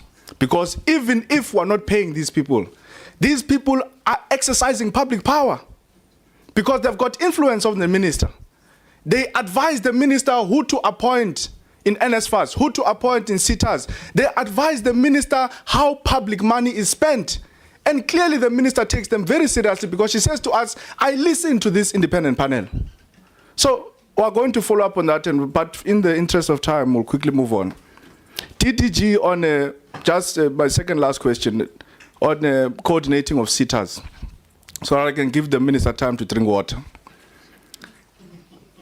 Now, are you aware, and let's try to do this one quickly, TDG. Are you aware that there was a CEO of Facet SETA that was suspended in December, that was undergoing a hearing or a DC of some sort? It's just a yes or no? Yes, I'm aware. Is the hearing or the DC completed? I'm not aware. You are the DDG that coordinates SETAs. You are not aware that a CEO is suspended, and you are not aware that the DC or the hearing has been completed? Really? Chairperson, can I respond to that? I'm aware that the CEO was suspended. I'm also aware that he was irregularly suspended. The SETA CEOs are appointed by the minister, and so the suspensions must be approved by the minister. Just to come in here, you said to me you are aware that the person is suspended. You are aware that there was a DC. Now, how do you determine that the suspension is irregular if you have not allowed the process to conclude? Because you can't. Hold on, Honorable Lonzi. Okay. Please, let's not disrupt our meeting. Differently. Did you write to the entity and say, we believe that this suspension is irregular, therefore we're setting it aside? Yes. What process did you then follow as a department to establish whether or not this suspension was irregular, if you are not aware that the DC is complete or not complete? Through you, Chairperson, can I be allowed to clarify the process, how it unfolded? We are aware that the CEO has been suspended. We processed the issue of suspension. The department was notified about the CEO's suspension, but the notification was not in compliance with the legislation, because procedurally, since the CEOs are appointed by the minister, there is no accounting authority that has the power to suspend the CEO without the minister's consultation, concurrence, or approval. So in this case, the minister was notified the same day the CEO was suspended. That it did not afford the minister the space and time to apply her mind with regards to the matter. As a result, this suspension, we found it to be irregular in terms of procedural matters. The matter has not even gone to the issues of the merits. The procedure that was followed was irregular. All right, no, thank you, TDG. When did you discover that the process is irregular, and when did you write to the entity? I can establish the records for you and respond if you can give me a minute. All right. In closing, Minister, I really believe that it is very unfortunate that you are not willing to humble yourself on this matter. Because SETAs in South Africa now know they don't have boards. They don't have accounting authorities, rather. They don't have chairs of boards. But you are unwilling to say, South Africa, yes, we may have gotten certain things right, but certain things were overlooked. We apologize, therefore we're restarting the process. You are still arrogantly saying the process was perfect. The process was above, beyond reproach. We complied with everything. If the process was perfect, why are you restarting it? Why are you restarting the process? It was perfect. Let's bring Guatemal's son back. Let him chair the SETA. Let's bring ANC comrades. Let them chair. The process was perfect. They're qualified. Thank you very much. Thank you very much. It's very unfortunate of you, Minister. I'm closing, Chair. Yeah. That you are not willing to humble yourself before the people of South Africa and say, I made a mistake, therefore I'm restarting the process. My last question, and then I won't come back. Again, please don't run around this question. It's a very straightforward question. Did President Cyril Ramaphosa say to you, after seeing the outcry, after seeing the objections, did he come to you and say, Minister, you must restart this process, yes or no?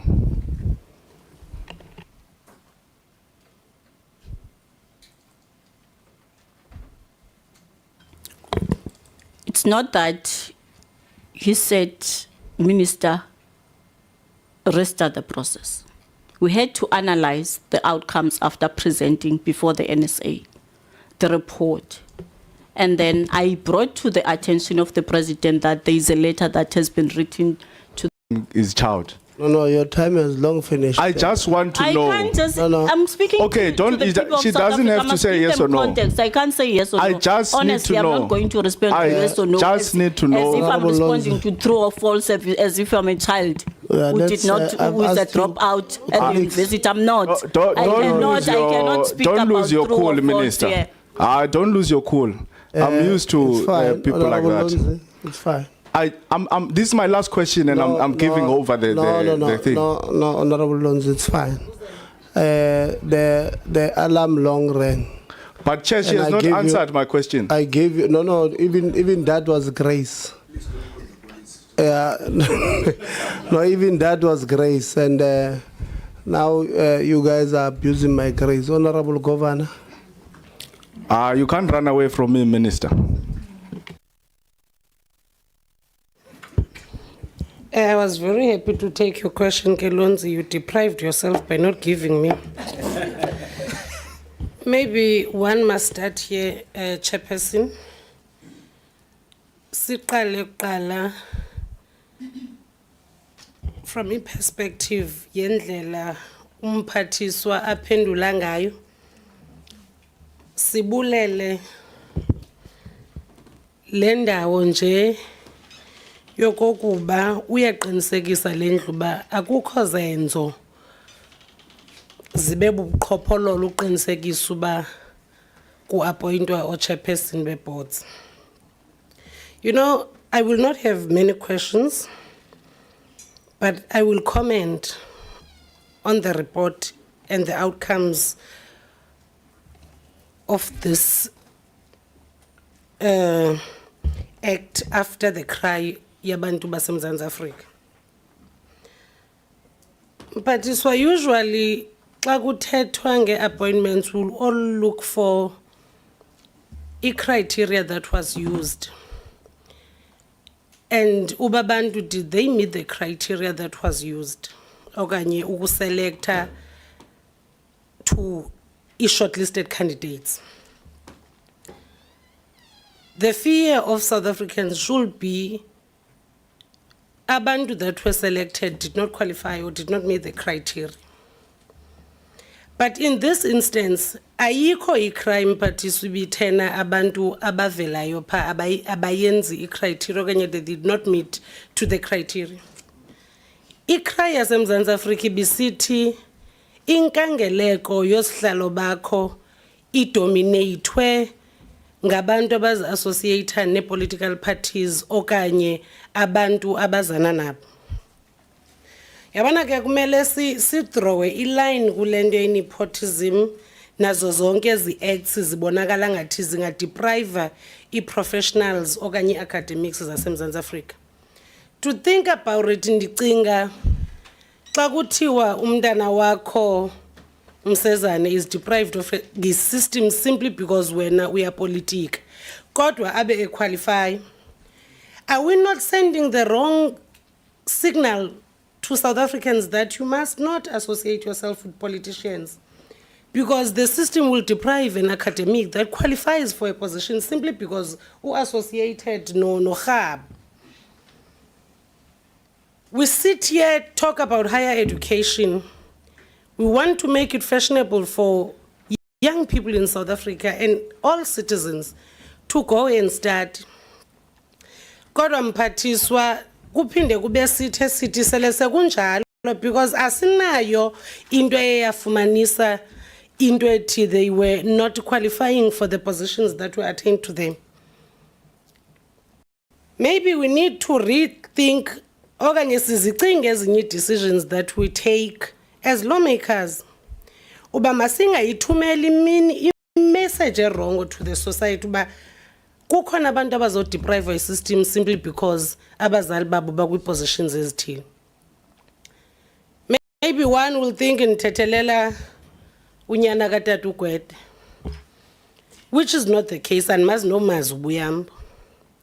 But ndicinga unyana wakho Asanda 10 years from now deprive a system simply because when was associated ne EFF ndenza umzekelo, then that child is deprived kodwa be qualified lo mntwana befundiswa ngu-NSFAS maybe because most of academics are beneficiaries of NSFAS.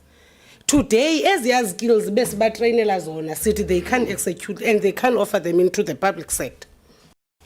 Maybe one might note Londo sihlalo. Sele kungeniwe ke kumba we vetting and processes. It was also a concern about where these candidates vetted. And siyavumelana apha endlini chair uba minister will provide a detailed report that will address as concerns sinazo. Siphinde sivumelana uba xa i-detailer as reports i-master list yakhe mayibe inazo zonke as professions. Mphathiswa ndinombuzo nje omnye okudala ubuzo. Kodwa lo mbuzo wam uzoba bukohluka ngohlobo lokokuba xa sele nihlalile nabona uba i-public ikhalela i-dominance ye-politicians or people associated kwaphindelwa kwi-advert sinayo indlela ewe besendikuvile ucacisa indlela ofuna ibe inclusive ngayo. But precisely kulento enabantwana abancinane, females and youth, do we have indlela enizoyijonga ngayo i-independent panel gabalala umcimbi wokuqinisekisa uba they will get i-first priority? And also ndivuyile xa uresponda mphathiswa kule ndawo yokokuba ababesebeke bafumana akukho nto ibavalela ngaphandle because ifear yam yeyokokuba sihlala apha endlini sivumelana uba xa u-associated with politicians akukho ndawo uzophinde ukwazi uzassociate nayo. But mandibuze nje lo mbuzo, yeyiphi imiqathango ozoyithatha yokuqinisekisa uba i-chairpersons ezilandelayo noko i-representation yazo izawuba nomfanekiso omhle ongcono wabafazi nabantu abatsha? Ewe sike sakuva usithi i-applications bezimbalwa ezoluhlobo lwabantu ndithetha ngalo. Ikhona indlela yokusabalalisa uba ziphumele kakhulukazi kwezi ndawo bakuzo kuze bakwazi uku-apply? Zikhona ezinye measures enizenzayo uqinisekisa uba they are part and parcel yezi board chairpersons kuba yenye yezinto esirhalela ukuyibona? Mandike ndiqale ndikulinde chair wena minister uphendule umbuzo oqala. Ndiyabulela kakhulu honorable governor ngombuzo wakho. Ndithi mandikuqinisekise ndibaqinisekise nabantu baseMzantsi Afrika ukuba siye sazimamela ingxaki abajongene nazo, samamela nezinto abaziphakamisayo ngendlela eye yabanjwa ngayo okanye yahendlishwa ngayo umcimbi wokuphakanyiswa nokukhetha abantu abazawujongela umcimbi wokutraina abantu baseMzantsi Afrika lokhu sithi phecelezi ngama-SETA ngokwama-skills. Into esizawuyenza uqinisekisa ukuba njengoba uminister seyikhuphile igazethi ukuba siyawusabalalisa lo mba wokuba siyabacela abantu baphakamise izandla bonke bathi bazimisele ngokuzoncedisa baseve uMzantsi Afrika. Siyacela nangoku ngoba siyazazi basithetha nabantu baseMzantsi Afrika uba ukuze this time around xa ngaba iprocess iconclude ingabi nazingxaki, sicela zonke i-national groups esinazo eMzantsi Afrika ziphume ngobuninzi bazo zisasaze lo mcimbi wokuba igazethi is out kwenzela uba ii-constituencies zonke sinazo, i-labor organizations, i-employers, zi-community-based organizations zikwazi ukuxelela abantu bayethu baseMzantsi Afrika ukuba iphumile igazethi mabafake. Nabantu abatsha banalo ilungelo lokuba bamobilize bahambise eli lizwi lokuba iphumile igazethi because sifuna ukubabona nabo beparticipate kwi-economy yaseMzantsi Afrika. Sicela nabo bonke because siye reach out nakwezinye because I've been speaking to various organized institutions eMzantsi Afrika. Ndize ndaphumelela ndayawufika nakule organization ekuthiwa yi-out anditsho uba mabasincedise if bakhona abantu abanenkolelo yokuba bangancedisa uMzantsi Afrika utshintshe isimo esijongene naso, mababafune ii-professionals ezawufaka. Siyaqinisekisa ukuthi noba ingabhalwanga kwimithetho yethu into yokuba it must not be politically bloated. It's one of the additional requirements or criteria that I'm going to speak to the panel to consider as we move forward. Ngoba sifuna ukuqinisekisa ukuba ididiyelwe ngabo bonke abantu baseMzantsi Afrika ireflecte ukuphila nokwakhiwa koMzantsi Afrika sonke sizibone sikhona ngabantu abarepresent i-colored community, ngabantu abarepresenta i-Indian community, ngabantu abarepresenta abamhlophe nabamnyama, sibonakale sisonke as a diverse population yalapha eMzantsi Afrika ijongeke kahle. Sizawuqinisekisa ukuba i-outcomes ziphuma noko zireflecta ama-demographics wethu waseMzantsi Afrika. Enkosi kakhulu ngombuzo Honorable Governor. Enkosi Mphathiswa, ndiphendulekile. Kunesithethi Honorable esike sathi kukubu nkokheli ukuye ebantwini uthi bekukhona amaphutha uchucela uxolo. Uyukwazi ke ukuyenza lonto Mphathiswa xa ikhona amaphutha. Ndinombuzo. Ibubunkokheli ukuye ebantwini uthi bekukhona amaphutha abe ebengekho? Kumbuzo lowo Minister.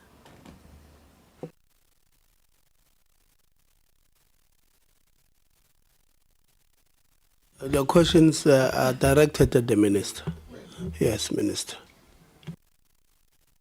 Andiqondi noba siyisayinile oath Honorable Governor uba kubunkokheli uhamba uyothi kukhona ingxaki ibe ingekho ingxaki. Xa ngaba uyinkokheli yiba umuntu onenyani ungawusebenzisa ipropaganda ukuze exist. And ndiyawucela kuba singapolitiki ngengxaki zabantu baseMzantsi Afrika. Sithethe into eyiyo ukuze abantu bakuthi basincedise because themselves they are a government. So andizubenza ubunkokheli boba ndizoxoka eParliament. iParliament akuyona indawo yokuxoka. Enkosi. Mandibulele Minister kuba ke Honorable Governor imakancinci nje. Yeah, thank you very much, Chairperson. Oh yeah, I'm noting you now. Yeah. Don't silence Yes, Honorable No, Khabo. Chairperson, for the purpose of progress, I'm not sure. I've been trying to check the listening device for the interpretation. Kana nna le ka ke gaolathle ke itsola kwa go bokone bophirima. Ya no ga go tla go arabiwa yana ile bonqonqo. A o ta go morwa modimo yana ke ipotsa gore ha ke sa utlwe sepe ma Desiree ene ka o tlhaga go So can I get a chairperson?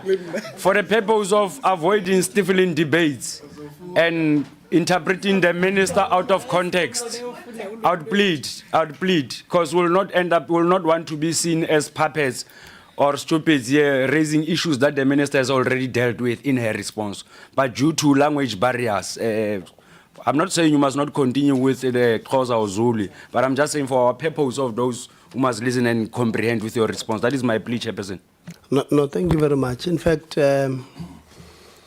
it's a matter we'll take up with Parliament because they should be giving us devices here. So we'll take it up with Parliament so that they can also help us with translation.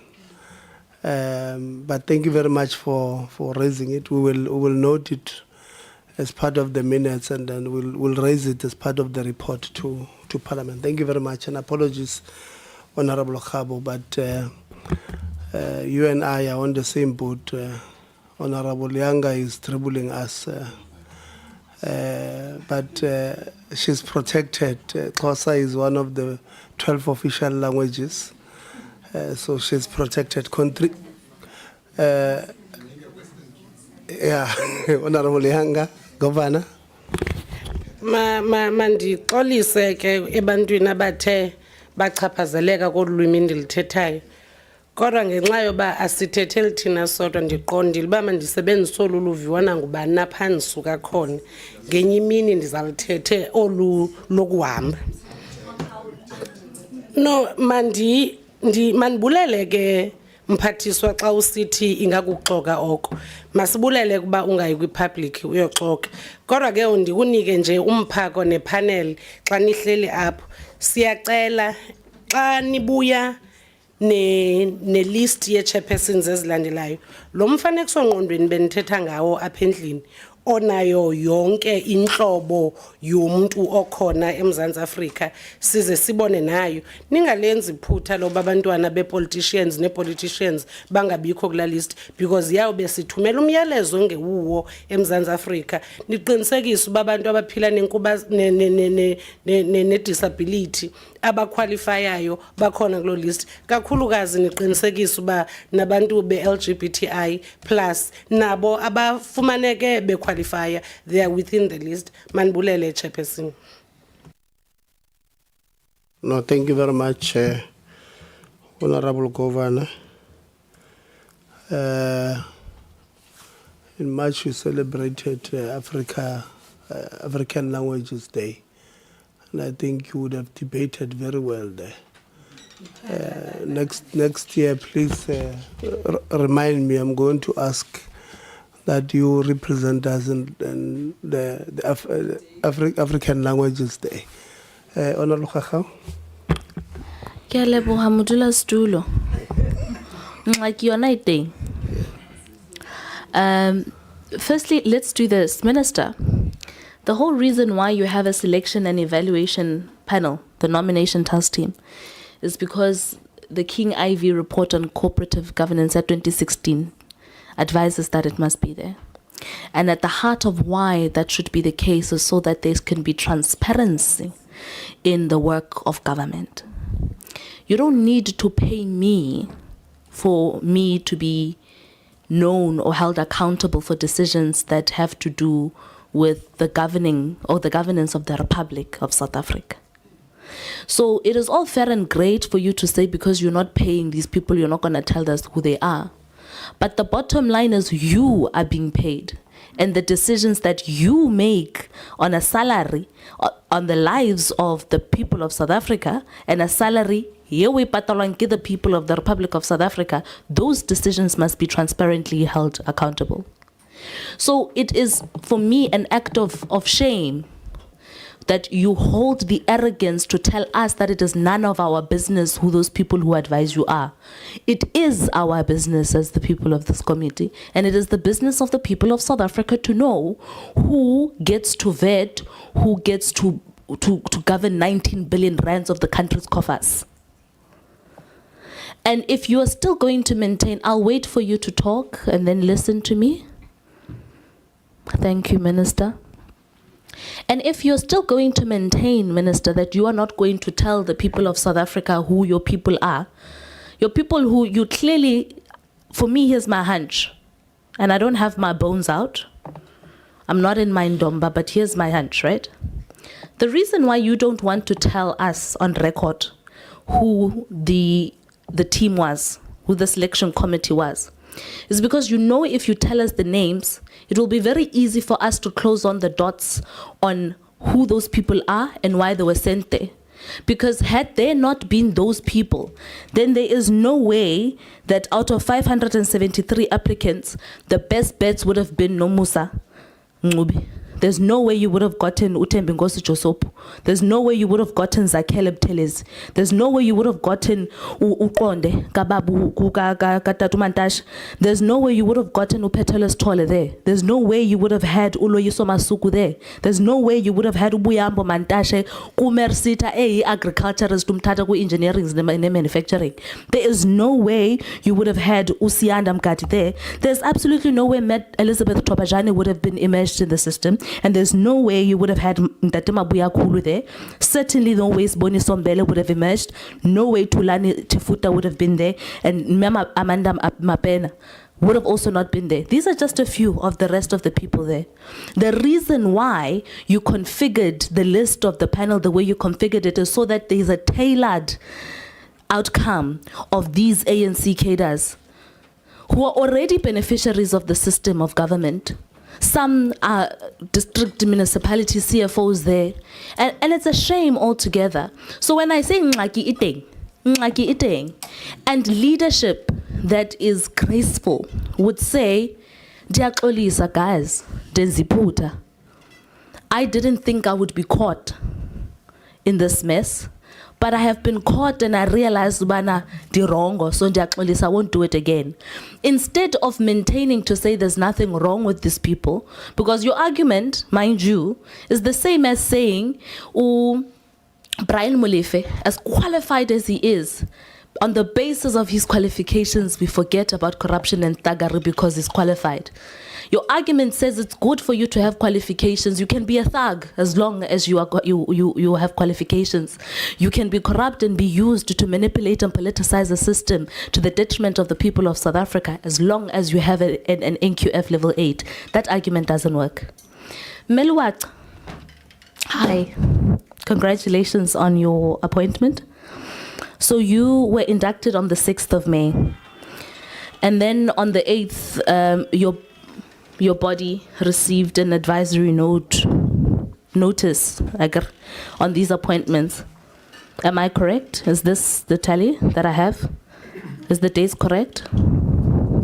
You were the 6th of May, you were inducted, and then on the 8th of May, the advisory notice came out. Is that correct?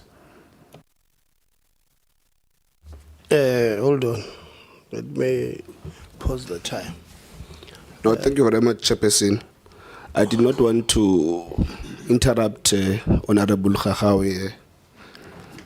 She makes, let me say an example, and a claim on top of that of a very qualified master's, a recent graduate of a master's just yesterday.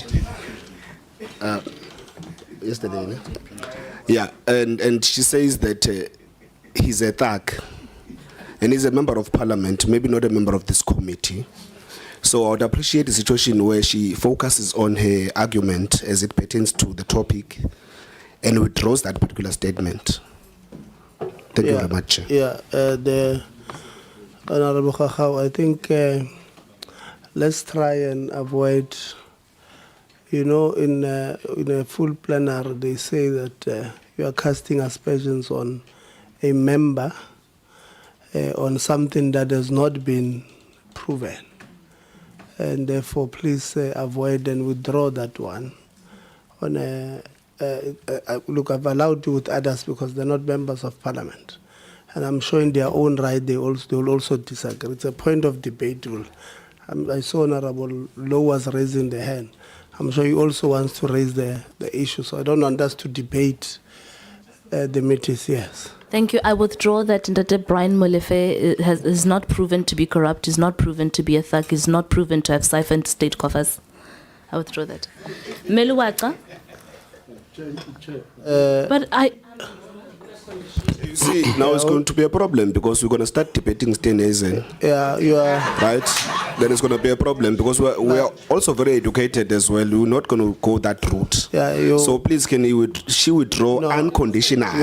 You are. Please, Chairperson. Yesterday, I had a meeting with the Deputy Speaker of Parliament, and she said to me, if somebody opens the mic before you recognize them, you must warn them. So I'm warning you because I was noting, I had noted Honorable Low, I'll note Ngubane and Khabo, and I hope we're moving towards where we'll allow Honorable Khachau to move. Honorable Low. Thanks, Chair. It is quite important that we are too much consistent with regard to how we want to address issues. We've been labeled as ANC members who are corrupt, and I'm an ANC member in good standing, and I'm a leader of the ANC, and I'm deployed by the ANC. So there should be consistency as to how do we want to approach this point of orders, because we've been taking it as it is. So we shouldn't be selective as to how things have been done, because we can argue the whole day that we are not corrupt, some of us, but we've been told that we are corrupt. We appointed this as ANC members. I'm an ANC member in good standing, and I can be able to defend myself because I'm not corrupt. Thanks. Yeah, the rules also say that if the rules, Honorable Law says, if the reference is not made to the name of a person, you must not take offense. I think even yesterday, there was a ruling in National Assembly where the EFF was querying that a member was casting aspersions on the EFF as a political party.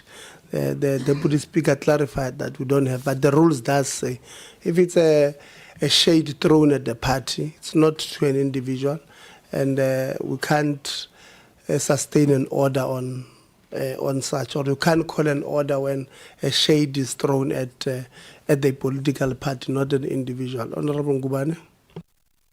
No, thank you very much, Chair. I think you've clarified what I want to clarify. In a reference of a name, it's wrong, Chair. So that needs to be specific. Because when they say ANC comrades are corrupt, we just blanket it because we see empty stadium being made. So it's community and people who are saying that. But when there is a reference, then it becomes a problem. That's why, Chair, we are requesting, Chair, Honorable Brian Molefe received his PhD last week, graduated from PhD in law. So we request a respect and a withdrawal of what it has been referenced to him. He's a highly educated individual in MK Party. No, thanks. He did not get it from Fortes RPL. No, I'm joking. Honorable Khabo. No, Chairperson, I just wanted to emphasize what you had raised earlier on in terms of what the rule says and plead with the honorable member, be clear in terms of withdrawal, because it's inconsistent with the law. It's unlike we are saying that MKP is a corrupt organization, or unlike saying that Zuma is corrupt. It's two different things. That one is very clear. We are all being accused of corrupt here up until we prove ourselves before the court of law. Thank you very much, Chairperson. Honorable Lonzi. Withdraw. I withdraw. Can I move on? Yeah, hold on, Honorable Lonzi. No, Chairman, I want to plead with the members that the culprits department, can we focus all our energies on the minister and a team so that we don't get dragged in the sideshows. We want to get to the bottom of this thing of SETAs. So all the missiles, can they be thrown on the other side of the room? Please, thanks, Chair. Yeah, Honorable Lonzi has promised to buy us ice cream today. So, to buy Honorable ice cream. Yeah, so please withdraw unconditionally. I withdraw, Chairperson. Thank you very much. Let's continue. Answer, please.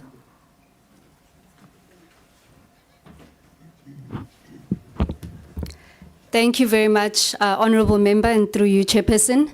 In response to that question, the authority would have received a letter dated 4 May from the Minister requesting a consultation with the authority regarding the appointment of the chairpersons of the accounting authorities. The induction took place on the 6th of May. The advisory note that was sent would have been sent on the 9th of May, 2025. Okay. Thank you. So then, how much time did you take as the NSA to consider the names?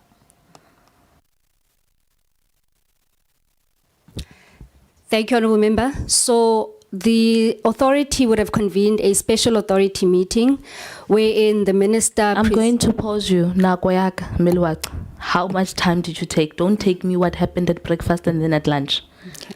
How much time did you have to consider? The minister would have presented in the special authority meeting wherein she would have consulted with the authority on the appointment. So in terms of the timelines, the authority would have received the presentation from the minister.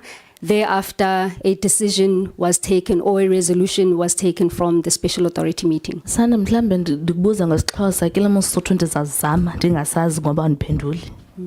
Ixesha lithatha ixesha lingaki noconsideration. So minister unike presentation nini nasebenza phezu kwayo nini? The minister would have presented in the special authority meeting. So the authority would have deliberated in that meeting. So you arrived, you got the same day you got the presentation in the meeting, you dealt with it and you moved on. That's what you're saying? That is correct, Honourable Member. Okay.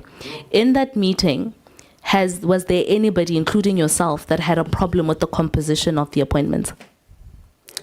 So in the meeting, Honourable Member, we expressed our appreciation for the minister in consulting the authority as per the legislation. In terms of the process, the authority members would have equally commended the process that was followed insofar as the appointments of the chairpersons. There were issues that were raised, and I think this was further emphasized by the minister, in terms of demographics.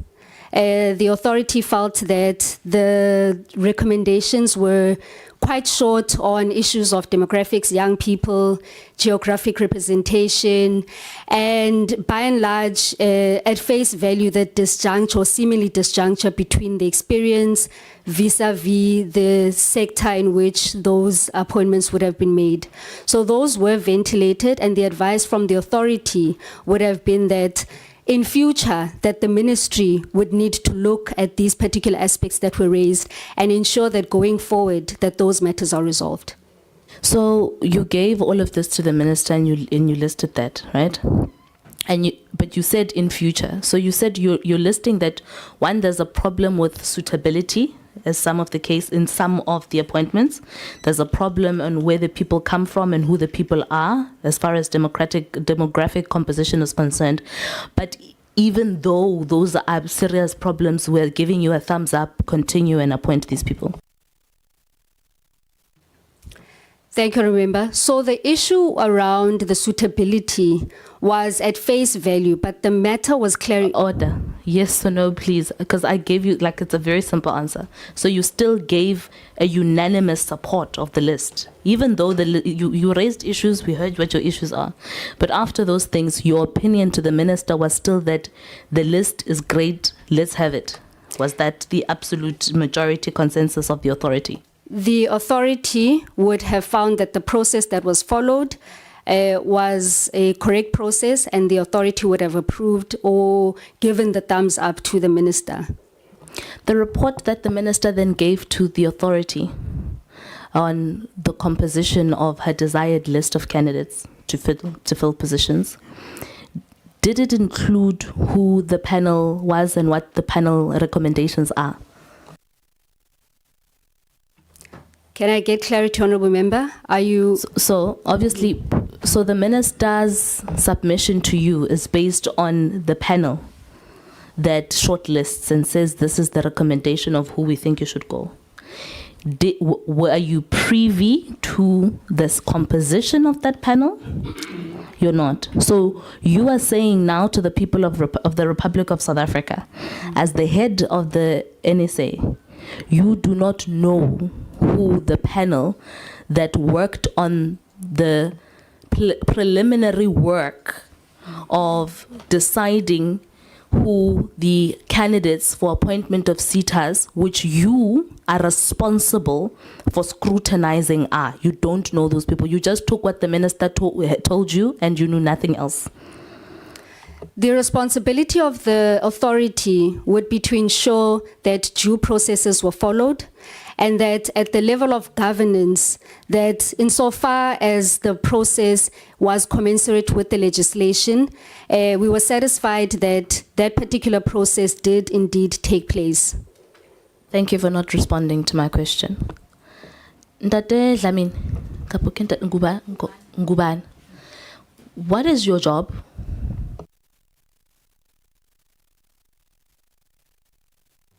I'm Chief Director, SETA Coordination, responsible for SETA performance and governance. What does that mean in this process? The process of the appointments, how do you fit into the picture? I run the process administratively. I also have the responsibility to provide technical advice in the process. So meaning the setups of the meetings, the screening processes, all of those things, that administrative function is yours? No. What do you mean then you run? What do you mean? Explain. That in this process you feature with technical support and administrative support. What does that look like? I will make an example. The gazette, when a gazette needs to be issued, minister cannot prepare a gazette. So so you are nowhere in the middle of the screenings and the nominations involved in any of this. You can say yes. No. You're not. Okay, that's fine. DG Sishi, when a minister of your department that you are the Director General of takes a decision to compile a panel that is responsible for the appointment of people who directly account to you, do you ever get to know what that composition is?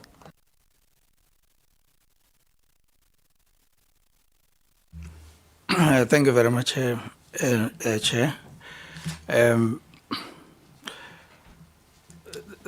Let me start by saying our approach has been that we separate we promote the integrity of the process by ensuring that we stick to AG's advice. So this is the first time that we have gone to this extent, which is when we presented to Parliament. That's what we emphasized all that way up. Extraordinary measures taken to improve on the integrity of the processes, from the qualifications, the minimum requirements right up to that point. My role would be then, once the NSA have looked into the list and it now is approved, to make sure that the machinery of the department provide support and make sure that the orientation programs are done. And so I think that would be the role of the DG then. The mic is off. Oh, thank you. DG, do you know who the selection panel for the appointment of NSFAS are? No. You don't know? You're saying that with the fear of God in your heart, that you do not know?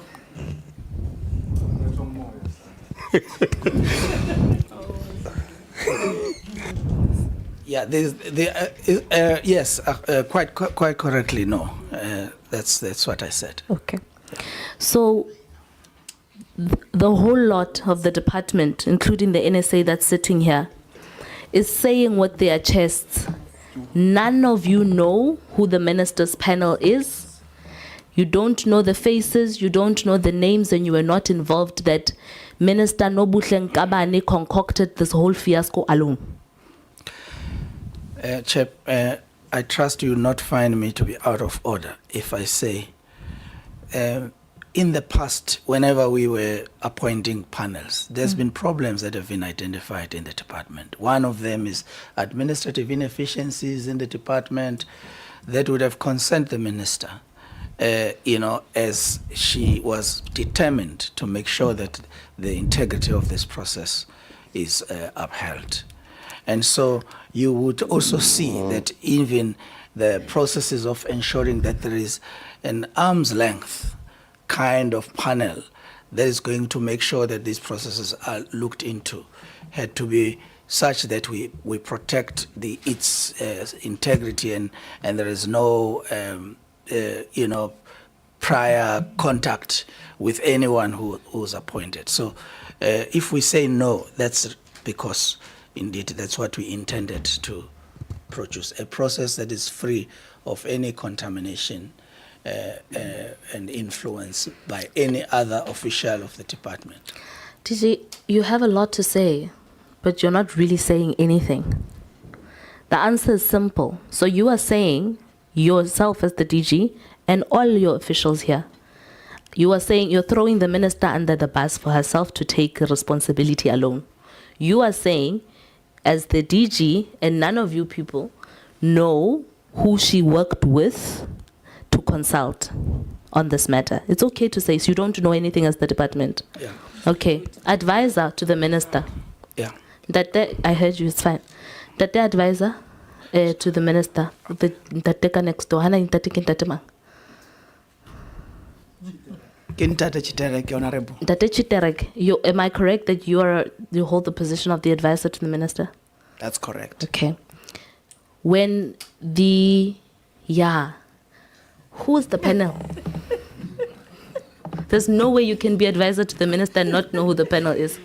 And you can't intervene. Nobody. I'm asking. I get everybody here introduce themselves, Chairperson, to say they're going to respond to questions. Each and every one of them must. Yeah, the advisors don't account to us. They don't. Yeah. Okay, so you're just here to, and you're not willing to just want to tell us out of public service who the people are. Okay, that's fine. That is okay. I was just trying my luck, and you're very touchy with the whole thing. Sad, actually, but okay. No, it's okay. It's not a train smash. The issue, I want to conclude it because we're not going to go anywhere with this thing. We're literally not going to go anywhere because one, Minister Nkabane sees nothing wrong with a pool full of ANC loyalists from KwaZulu-Natal, comprising majority of the deployment list, because they're deployed. Number two, sees absolutely nothing wrong with the fact that the people of South Africa said they do not have trust in who these people are and the motives that they serve, or the real reasons why they want to serve in the SETAs. Bold to the extent of saying that the process was beyond reproach and that the same people must apply again.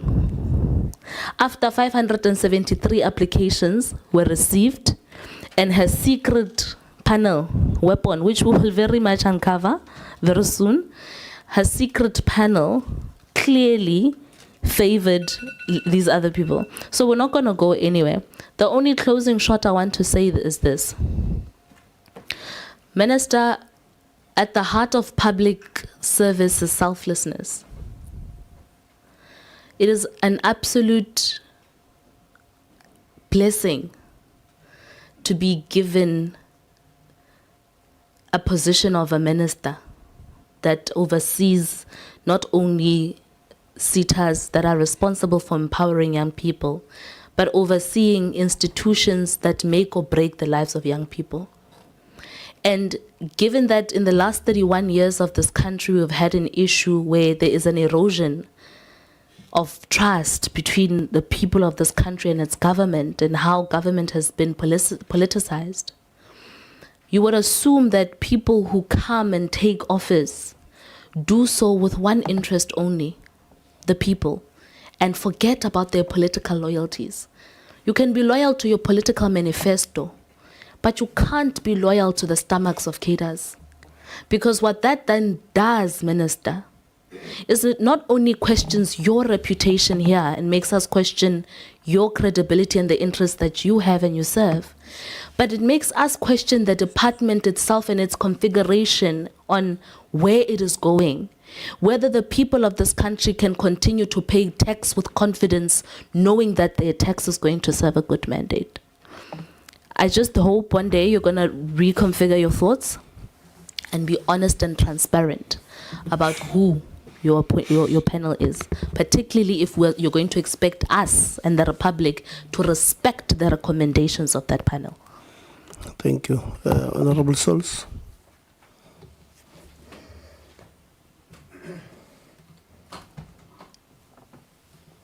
Well, thank you very much, Chairperson. Honorable Minister, I think I'm going to start by saying that so that people don't think I'm a MK member. What I'm wearing, I'm actually wearing a design by a local businessman in Rustenburg, Mr. Ramafoko. Ramafoko, and he owns the business called 3 Rams. I'm also drinking out of the cup that his business makes. And the reason why is because, Minister, I want to reassure you of my intention. I'm not trying to score any points. I'm here because the chairpersons that you appoint affects businesses of black South Africans, colored South Africans, Indian South Africans, white South African young people. And so it's very imperative that we do this process right. So that is my motivation, just so that you know. Secondly, you have spent a lot of time dealing with the constitutionalism around the appointment of those that are politically associated, that it's not illegal to do that. I want to reassure you that I agree with you. It's not illegal, so it can be done. Then also, the qualifications of the appointees or the previous appointees. You have shown that they are qualified. And so that part of the process of not depriving people based on their political affiliation, the qualifications, that part of the process clearly seems to be perfect and above reproach. My question to you is, are you 100% sure the entire process of appointing SETA chairpersons was perfect and above reproach?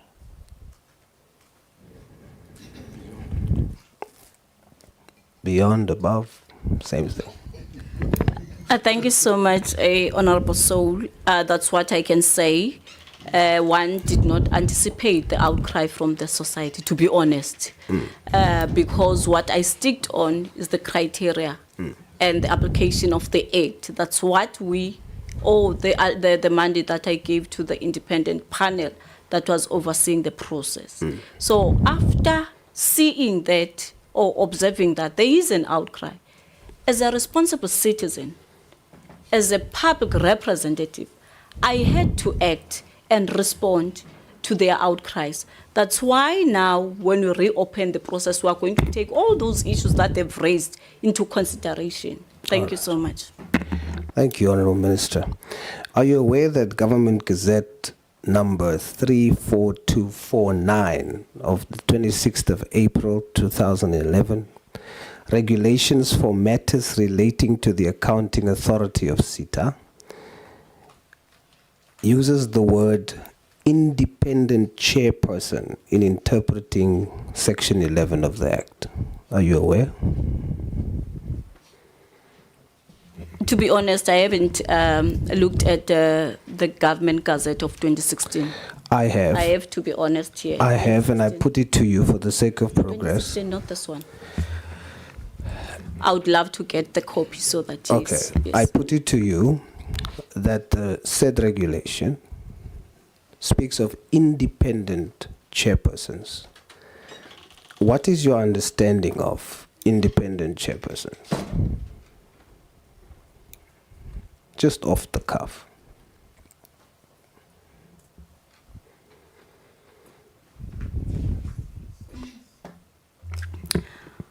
When I think of the word independent, it is quite broad. Depends on which angle are you going to approach it. I'm not sure whether the angle that I'm going to use is it going to achieve your expectations. For me, the independent part of it is to say the person has to exercise his or her fiduciary duties with distinction. There should be no conflict of interest. The person must be guided and adhere to the constitutional obligations as well as the Skills Development Act. Thank you. For the record, is every single person on that previous list independent based on your definition?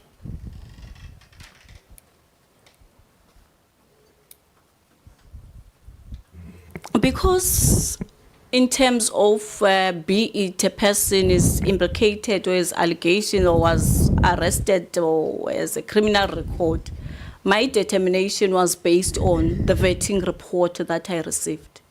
So it made me to be comfortable that indeed the process is independent, because amongst the measures that I said I'm going to put as the minister is to sign a service level agreement with those chairs and to indicate that they must not do any business within the sector. The process might have been independent. I'm asking, are you, based on your definition of independent chairperson, are you 100% sure that every single person on that previous list of appointees are independent chairpersons based on your definition, not mine? Yes, for me, I could safely say they were, because they are no longer there, they were independent, as they knew that amongst the issues that we would commit or sign with them is to say they are not going to do any business within the sector. Are you sure? Can't be sure, but we have measures that we have put in place So you're to not assess. We have measures that we have put in place to make sure that they do comply with the service level agreement. Honourable Minister, they do comply. With respect, you said you can't be sure. Are you saying that you're not sure? You started your response by saying, I can't be sure, close quote. Are you saying that you are not sure? Basically, what I'm saying, in terms of the reports that I received, I was comfortable and confident that the process was beyond reproach and those chairpersons are independent. You know, sometimes you appoint a person and the person meets the criteria. You wouldn't know what a person is capable of. Then what helps you is to put measures in place, internal measures, to make sure that no one contravenes with any legislation and a person also signs a declaration of interest. So that's what I covered myself with.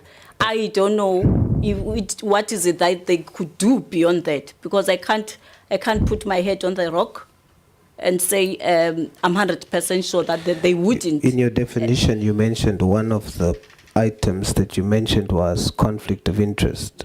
That is not something for future. It's something that you predetermine to the point of consideration. Yeah, So then when you say independent in that sense, you are saying, just on that point, you are saying at the point of appointing them, you are sure they are independent as it relates to conflict of interest. So you are 100% sure that they are independent. Yes, but beyond that, I wouldn't. All right. You are sure. All right. Do you still maintain that the entire process was beyond reproach and perfect? In terms of legislative imperative, Independent chairperson. complied with each and every piece of legislation and requirements by regulation. Okay. But then additionally, it's my responsibility as a public representative to listen to what people are saying. When they say the recommended list is politically bloated, I had to respond. That's the only matter that made me to then say, I want to review the process. Okay. I just put to you another element to consider, which is the independence of the chairperson. Okay. The second one is, are you aware of the insertion of section 11 capital letter A and section 11 capital letter B in the Skills Development Act? Are you aware?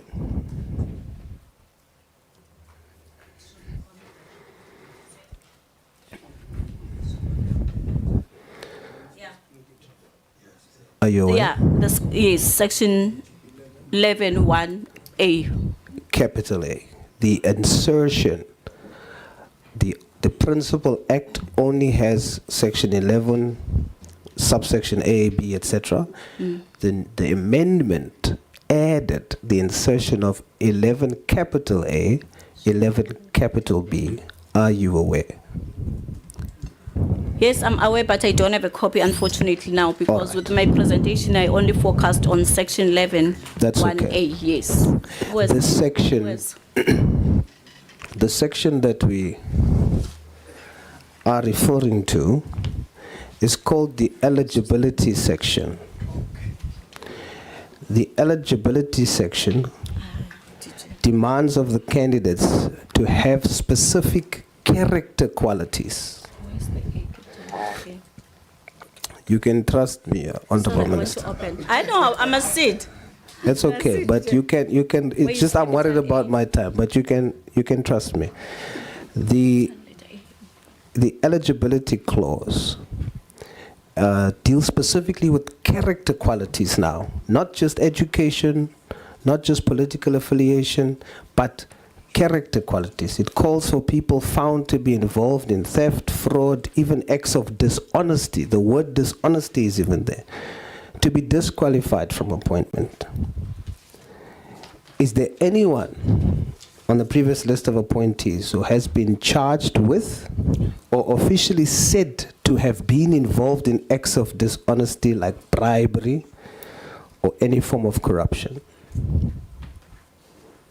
As I indicated, Honorable Soul, I only relied on the vetting report. I did not interview each and every person that was recommended because it's beyond my obligation. So I rely on an independent vetting company to actually provide those services on behalf of the department. Honorable Minister, you are the one throughout the meeting who wanted to make us understand it is you who appoints. Yes. Then you wanted to make us understand, because it's not just in your individual capacity, you are not as an individual capable of doing all of that yourself. You have then a voluntary panel that assists you. And this makes us understand that you will now make sure of all these questionable things. So you cannot now say that you don't know, you just take the vetting report and then you gave me the impression. That's why I'm not asking about the secret panel. Because for me it's like, well, if it helps you to get to the detail, if that panel helps you to get to the detail, then it's great. Then you should know whether someone as part of that list has been charged or not. Should I come? Yes, please, Minister. Yes. I think maybe, Honorable Sol, you are referring to 11A on eligibility D. Is it? I'm going to make a reference. Unfortunately, the majority of them I don't know. I only know one person. Not that I got that from the vetting report because the person was cleared. I had to make a follow-up from the vetting team that was giving me the report to say this is a report, Minister. To say, so did it clear one of the people that were recommended is Mr. Mike Mabuyakulu, because I'm from KZ and I know him, that he was once arrested, charged for some criminal activities, as much as I do not know the details. And then what I picked up from that report, because I saw it, is that the case was closed and it was cleared. So he's the only person that I know of, not through the report. It's because I know, hence I'm from KwaZulu-Natal.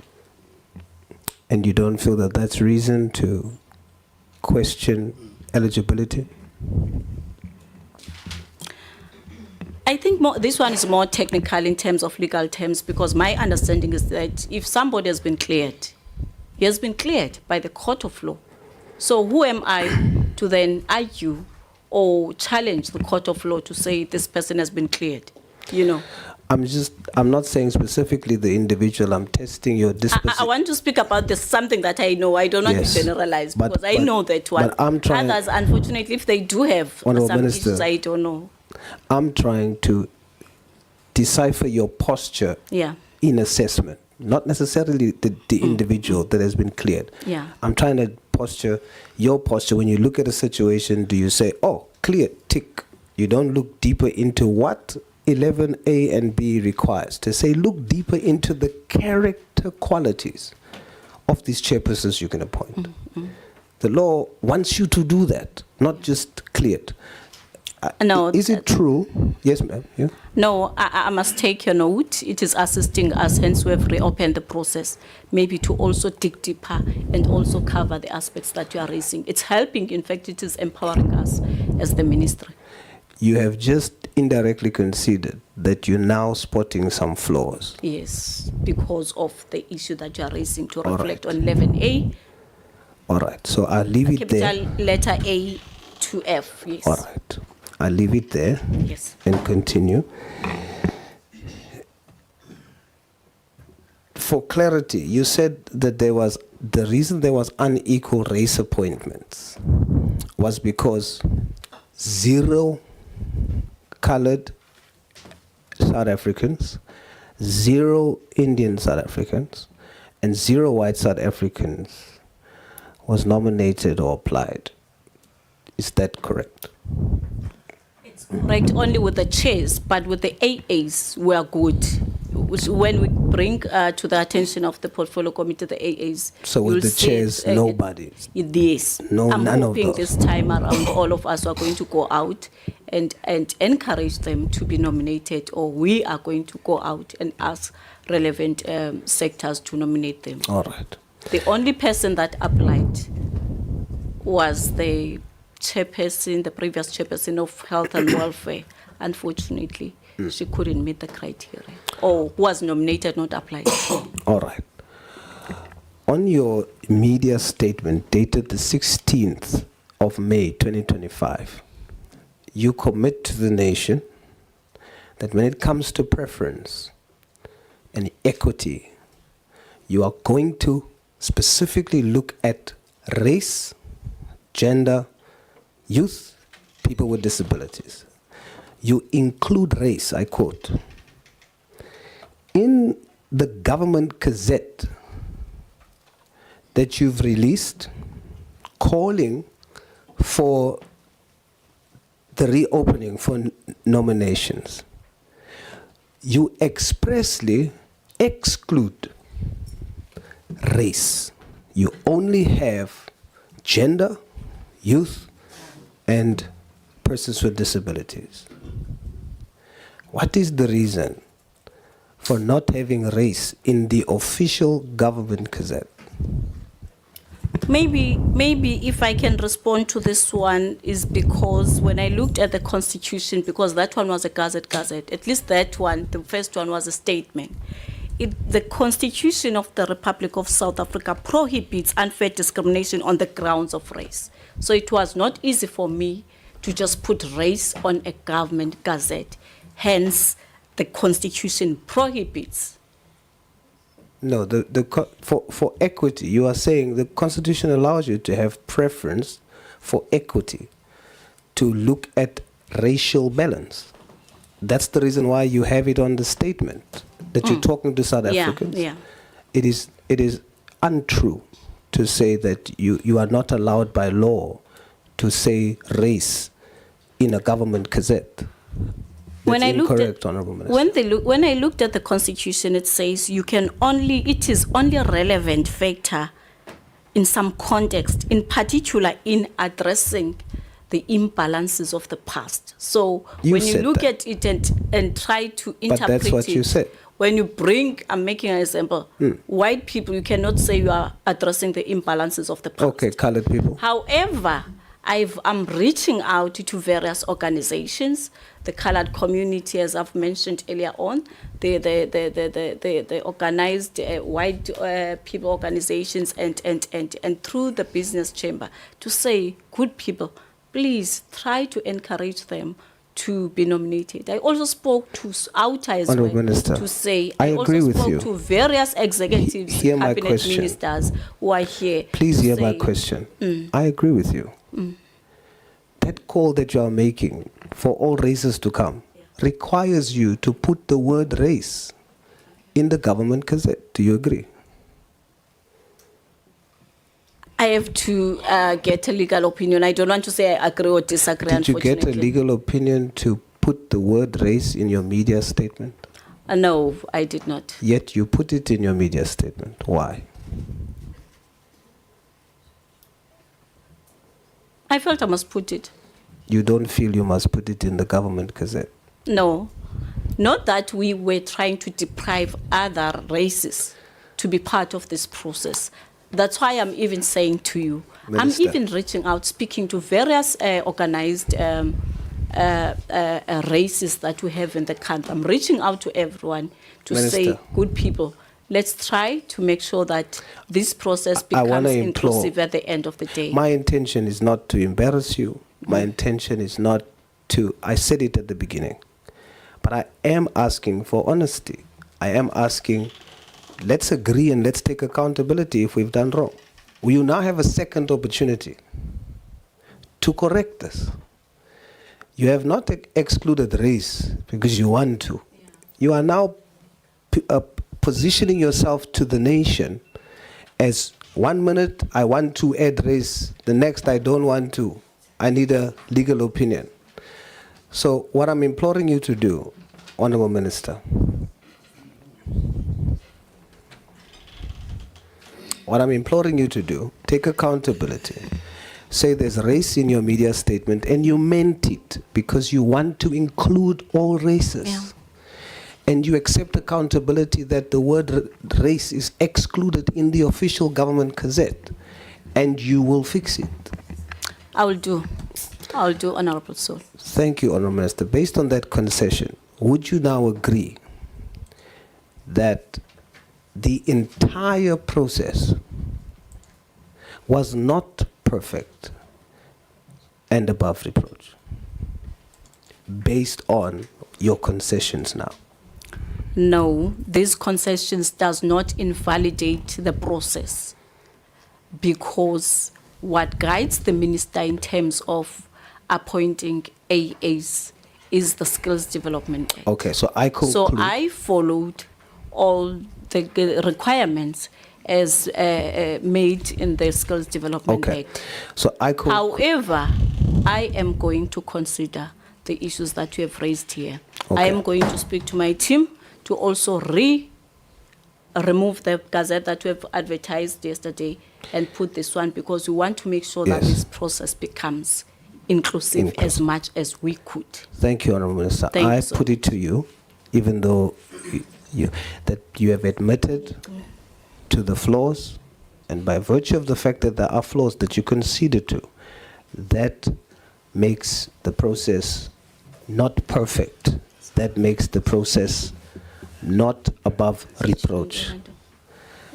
May I just have your focus this one, because I'm concluding. It is Honourable. confusing me. Yeah. It's showing me what I spoke on already, Honorable Soul. Yeah. I'm so sorry. Because I'm concluding. And I'd like you to hear this, to say that because of that concession, I put it to you that the process has been flawed. I'm glad that you're committing to fix it. And I want to remind you, Honourable Minister, you're not fixing it for you, you're not fixing it for the panel, not for me. You are fixing it for young black businessmen and women, like 3 Rams, Mr. Ramafoko.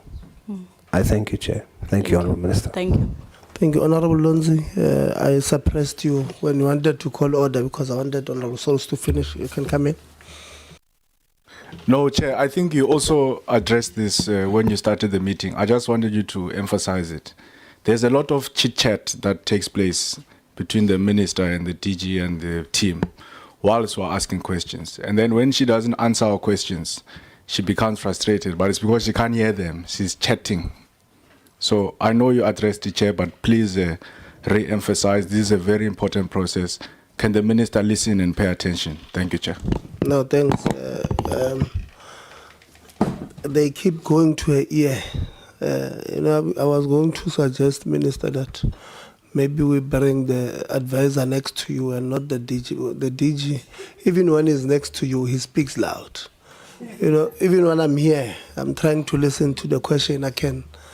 I keep on hearing, and I always say to members, we can talk on WhatsApp. See, on WhatsApp it's very quiet. You just type quickly and say, this is the question. Please, colleagues from the department, I think it sometimes distracts the members when they're asking a question, looking at the minister to see if their question is making sense, and the minister is not concentrating and listening to the question. It also disrupts the members. Honourable Kabo. So let's improve, colleagues. Honourable Kabo. No, thank you very much, Chairperson. Let me firstly start by pleading with your good self that I would request that you should not stop me in the process or be tempted to disrupt me. That is my plea to you as the Chairperson. I'm pleading up front. Today I won't do it. Thanks. Thank you.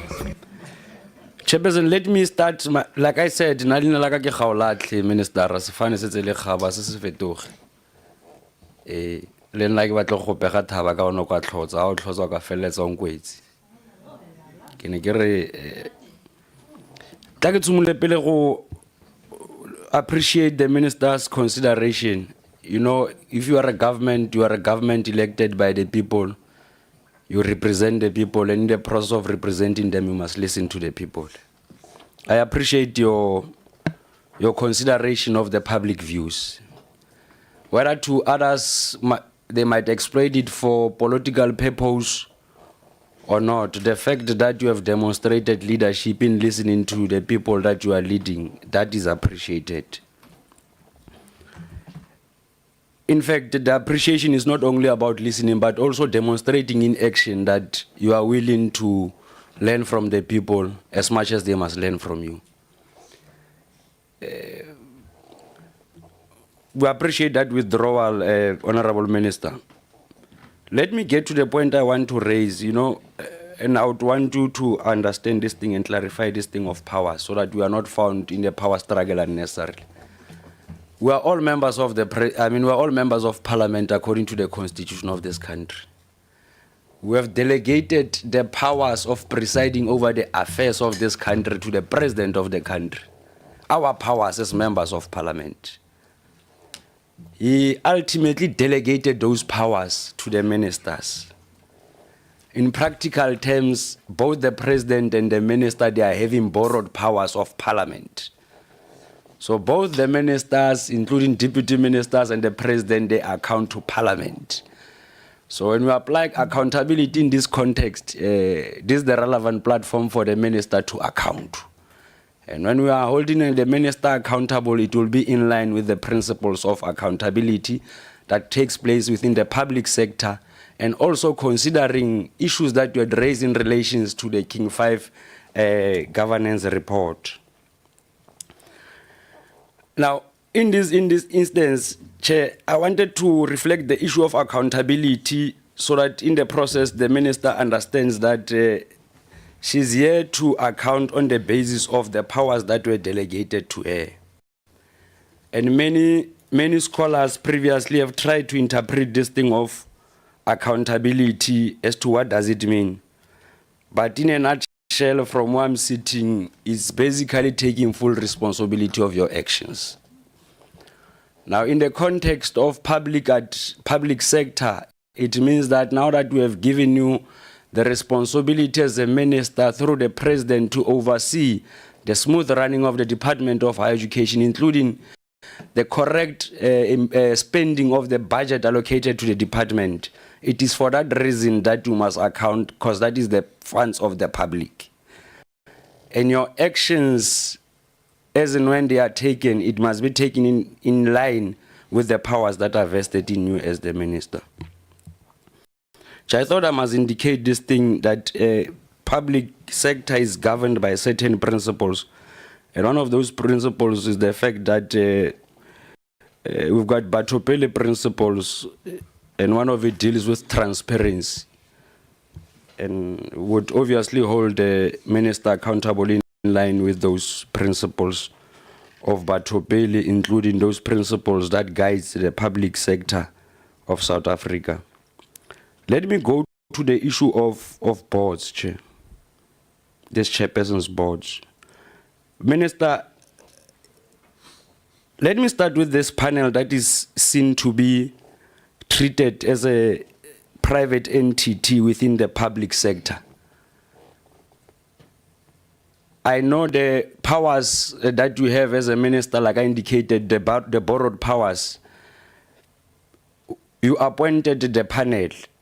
I would want to understand with you which process have you followed to appoint the panel, Honorable Minister?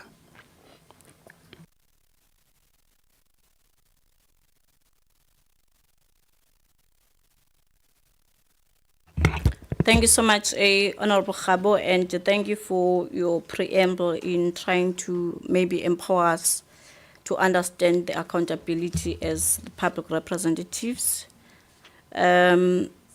The criteria that one has used is to get people who are senior in the sector, professionals who have been around in the sector with a reputation, because what is important is reputation. People who are guided by good governance principles, people who have no public negative publicity, and the people who have vast experience in the post-school education and training. Those are the principles that the minister applied in trying to get this cohort of senior professionals to oversee the process of appointing the chairs. Because with the AAs, it's a submission from sectors. Thanks, Minister. If I raise my hand, I don't want to be disruptive. You must know that I'm saying I'm fine. In terms of the process, were they handpicked, or was there a transparent process of appointing them? It's the discretion of the minister to actually identify those people. There was no interviews, there was no, just a discretion to say, I believe Khabo can actually add value in this process. Then I just write a letter to that follow the due processes to check whether the person is available to serve the nation in voluntary basis. Then that's how the process goes. Thank you. Thanks, Honorable Minister. Again, when I give you indication, so we can safely say that you have handpicked them based on your powers that you have as a minister. Not sure about the word handpicked. I have applied my mind to look for credible individuals that are going to form part of this independent panel that is going to assist us in identifying and appointing people that are going to assist me in applying my vision of turning around the post-school education and training, and also in terms of the MTDP, to apply or to make into action the three key priorities of government. No, thank you very much. Maybe it's the interpretation of whether handpicked or discretion. At the end of the day, the minister has used her powers to appoint these people. Honorable Minister, I want to check with you, were these people subjected to any vetting after appointment as an independent panel? You did not hear the I question. can repeat it, Honorable Minister. No, you see, DG, you did not, the minister can't hear the question. And we've just spoken about this. Please, the question has been raised to the minister. Again, you are chit-chatting. The minister did not hear the question. Please, Honorable Khabo, hold on, Honorable Khakao. On a point of order, Chairperson. To me. On DG. Oh. When we asked DG questions, even specifically to myself, he said Yana, he knows nothing about this whole process. He says he doesn't know anything until he was told who these people who were appointed are. So I fail to understand how at every question that is available in the sitting, the DG is whispering to give advice to the minister on something he knows fuck all about. Yeah, the DG is out of order, but we don't know what he's probably telling the minister that he's hungry because he doesn't know about the process. So, I did say, I did say the DG is distracting the minister. Honorable Khabo. No, thank you very much, Chairperson. I am, hold on, let the House come down. Let the House come down. Honorable Khabo, you are repeating the question. Honorable Minister, after you had used your discretion or handpicked people that you appointed in the independent panel, were the very same panel subjected to a vetting process to verify their independence? Thank you so much. Unfortunately, there was no vetting on their side. But I applied my mind to make sure that I bring on board people that are not questionable, people who are not going to make sure that they produce what is expected by the people of South Africa as well as by the government of the seventh administration. Not a problem, Honorable Minister. So, based on your response, you are confirming that these people who have been identified to form part of the panel that is deemed to be independent, there is nothing that was used to verify their level of independence or dependence. Rather, we had relied on your discretion as the minister and with powers vested in them. I'm not questioning your powers, Minister, I appreciate it. These people were not subjected to any vetting. Vetting meaning that whether we have verified their qualifications, their skills and expertise, whether these people, they've got any criminal record, whether these people, there is a problem of corruption in the country now. Whether these people, they do not have a history of putting their hands in the cookie jar. That's what I want to check with you, Honorable Minister. The screening was done. What you are talking about is screening, but there was no vetting.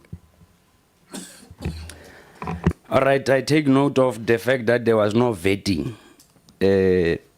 on people who must appoint board chairpersons that must oversee institutions or entities that are worth more than billions. That one I take note. Honorable Minister, the withdrawal of the appointments of board chairperson has both financial and legal implications. Did the board chairs that you were appointed previously, were they presented, the ones that you had withdrawn? I agree they are no longer there. No, you are not a mola to amotu shuling, stopu kisera sebona. I want to check with you, Honorable Minister. Now that I've said that they've got both financial and legal implication, let me speak to the legal aspect. Were these chairs given or given an offer as the usual process to accept being appointed as chairs of SETAs? Chair, they were given offer, but there was a provision on the letter to say they must respond in writing in 2 days, whether they accept or decline. And then between that period, before we could receive their indication, then there was a withdrawal. Okay, it's not a problem. did they submit their acceptance of the offer in writing, all of them? You see, now the DG is no longer here, there's another problem. You'll get your chance, Mhlegas. I'm going to attend to you decisively for that matter. Let's allow us to interact with the minister. Yes, they did submit their emails through the chief director responsible for SETA coordination to confirm those who are available. Thank you very much, Honorable Minister. I want to give you a scenario. When a municipal manager is appointed or a director at the level of a municipality, they give him an offer to be appointed in that particular position. And that offer, to a large extent, sometimes indicates what would be the benefits. Others would even indicate the salary packages. I would want to check in this instance, is there any financial implication? Because obviously, for an example, once you have appointed me, like I said, you are a municipal manager appointed for a period of 5 years. Once I receive the offer and I accept it, it then means that there is a financial obligation that you must meet from your side as the person who has given me an offer. We are not longer entertaining whether you were appointed right or wrong. I know we are just preparing for a tombstone for that matter. That one is dead. We are dealing with this one now. So there are no financial or legal implications. And with the appointments of boards, there is no salary package that is put as part of like public service where there is conditions of employment to say this is a salary package that you are going to get. They only claim by attending a meeting. But as soon as the board would have said, we're going to write to the Minister of Finance for concurrence, like what we did with the NSFAS, so that determination is then made to say the sitting is going to be this amount, and the meetings must be either 4 quarterly, once a quarter, which is 4 meetings per year. But to be honest, there are no financial implications. The appointment doesn't even come out with salary package or anything. Thank you very much for the clarity, Honorable Minister. And let me go back to this panel. You know, this panel has powers to both build in this country and disrupting the plans of this country, given the process. Honorable Minister, I think one thing that you need to accept in this meeting, and there's nothing wrong, part of leadership is taking full responsibility of actions that you had, of your decisions. And whether the process has unfolded accordingly or not, now we are dealing with a process whereby we are reopening, we have reopened for nominations. And when we reopen for nomination, it basically means that, Honorable Minister, there was something wrong. That's why there was a public outcry. And I'm going to again plead with your conscience, Honorable Minister. It takes nothing from you. It has nothing to do with your standing or political credentials. For those who know you, they know you. But we must not allow people or honorable members to create an impression that you are a minister who's insensitive, who's so arrogant, who's full of herself, who will not even accept when the process to a large extent proves that it is not handled properly. I would like to plead with you that at some point you must accept that the process was not handled properly. And that is part of the responsibility of taking leadership. Because if there were things, everything that had went well, it means that we'll still be having those boards. So I will not want to enter into the nitty-gritties as to what has happened.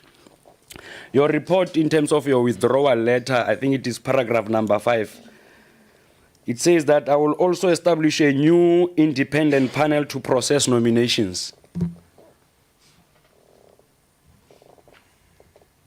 I would want to understand from where you are sitting, are you basically saying that first and foremost, it's a vote of no confidence from yourself to this panel?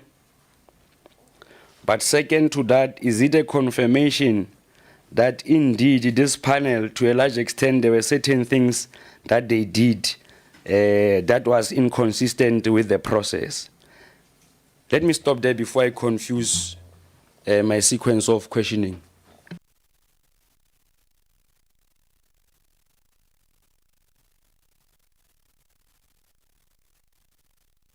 Is it the report? Because I'm trying to look for new from this report. I don't see it. Not Chair, Honorable Minister, it's on the statement that you had released when you were dealing with the withdrawal. The statement of the 16th of May 2025, withdrawal of recently appointed chairpersons of SETA boards with immediate effect. So my question is, are you confirming that indeed the panel that you had appointed previously to deal with the appointments of chairs that later created an unnecessary brouhaha in the country and created a platform for mushrooming politicians to twerk and jump in front of screens just for the purpose of social media likes? Did you get my question? Or you only focused on the latter statement of... I'm looking at that member was jumping. No, I did not. No, I did not say any member. No, Minister. Point of order, Chair. Yeah, Honorable Lonzi. I don't want to derail the House because this question that Honorable Khabu is asking is very important about this secret panel. But I'll just ask you to please caution the Minister. Again, this is a very important process. We're not here for jokes. But let me not derail the House. Yeah, no, thank you. Colleagues, let's concentrate. We do have people who are diabetic and we've not eaten. It's after 2. We don't want, I know my mother is diabetic. I know how bad it can be. So let's try and work towards getting to where we want to be so that we can eat. Food has been here. Honorable Khabo, please ask the question again. Honorable Minister, on the 16th of May 2025, you released your office you released the media statement from your office. And the heading was the withdrawal of recently appointed chairpersons of SETA boards with immediate effect. In the very same statement, I'm saying, in the very same statement, you are indicating, I think it's paragraph number 4, I will also establish a new independent panel to process nominations and recommend candidates. So my question is it an admission that indeed this panel, there was something that they did not do right? That's why ultimately you had withdrawn. And that's why you are even going to appoint a new panel that is independent. Thank you very much. Maybe one can say it's maybe grammatic understanding or grammatic errors. But what the paragraph would meant to say is that the minister is going to constitute an independent panel that is going to process the nominations and recommend candidates. And this process will put emphasis on merits, competences, relevant experiences with balanced representation in terms of race, gender, youth, and persons with disabilities. I think it should be grammatic error, Honorable. No, thank Honorable Minister. You know that grammatic error is costing your credibility in the public space. And whoever that conducted that grammatic error, I would plead with you. Because the interpretation from where I'm sitting is now like you are taking responsibility. Now, that in fact, there's nothing wrong taking responsibility when you say that this panel was very useless, it had created problems for me. Because that is my view. Not that I undermine them. Let me give you a practical example. My closing remarks, Chairperson. There was one of the people that was presented by the panel that is expected to be above reproach. I think was candidate number 12. I can give you time. Re Mapulane. Re Mapulane. Re Mapulane. Re Mapulane la re go ya ka report wa lona mo lo rile le rengwa dilo tse le di tlhokang ke gore motho a bana le masters go pa ke tsare ka khona go ka hela tlhokane ha ke ne ke sheba ka mboketsa tsanka tokomane le re fileng re ile ra lemoga gore go ya ka tokomane ya lona la re Ramapulane ha felletsa grata ya gagwe ya di masters ka mantswe a mangwe ile a dira paranyana hela the master's degree is not completed. That's what your report is saying. Number 12.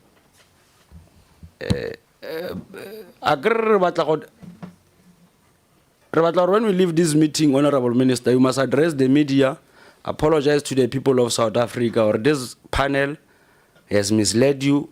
We'll make sure that they take full responsibility and they are going to face the full might of the law with the powers vested in you as the minister. Go to candidate number 12.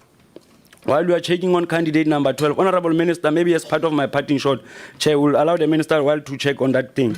As part of my parting shot, Chairperson, I would plead with the Honorable Minister when dealing with the appointment of the new panel that is supposed to be independent. As part of applying the principles of accountability, can we make sure that those people are vetted?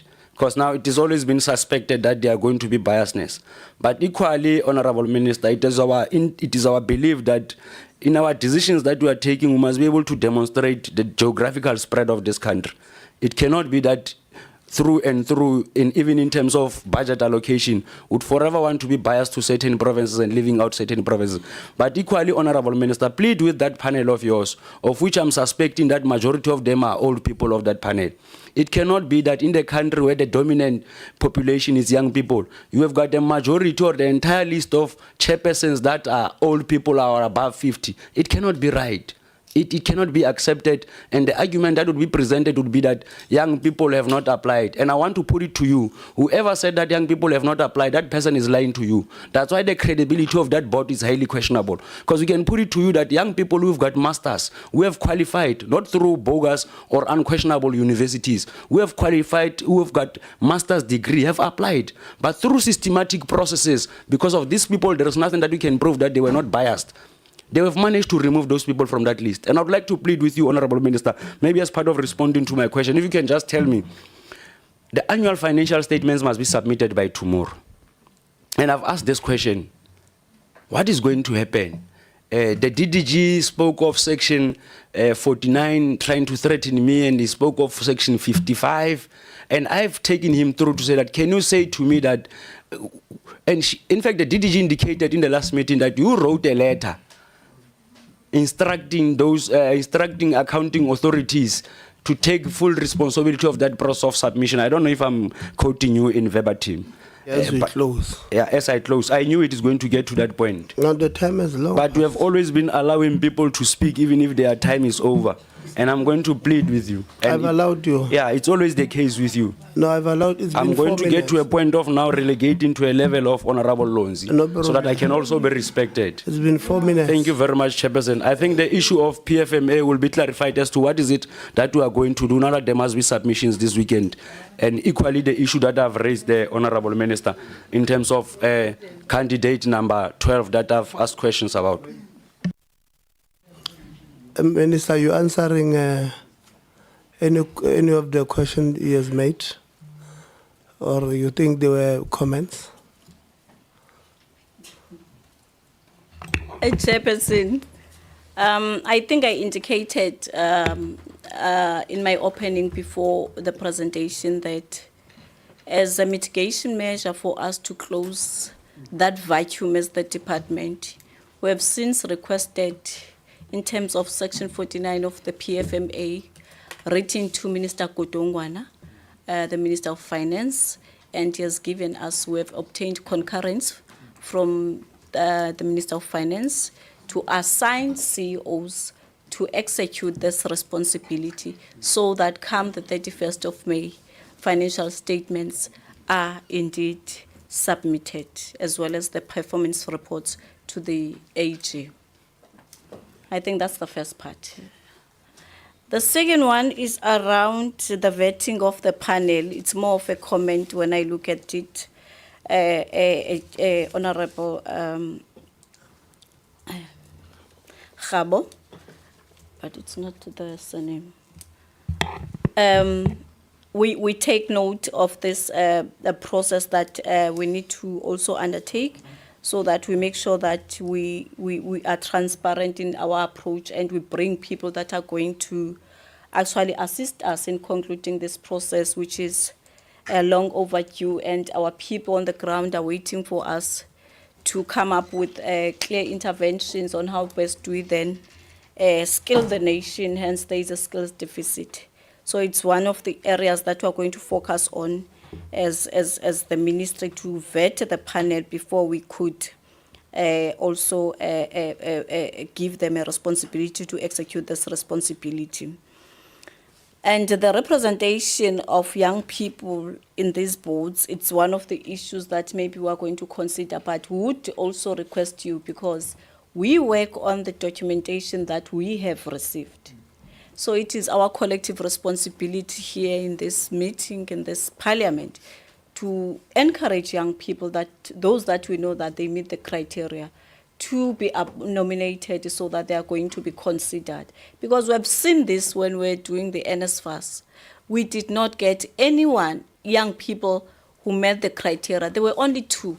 And those 2 who met the criteria, both of them, they were considered and they were appointed to serve the NSFAS board. So I would then appeal to the members of the portfolio committee to spread the word in their constituencies, to ask young people and encourage them, those who meet the criteria, to raise their hands to serve the nation.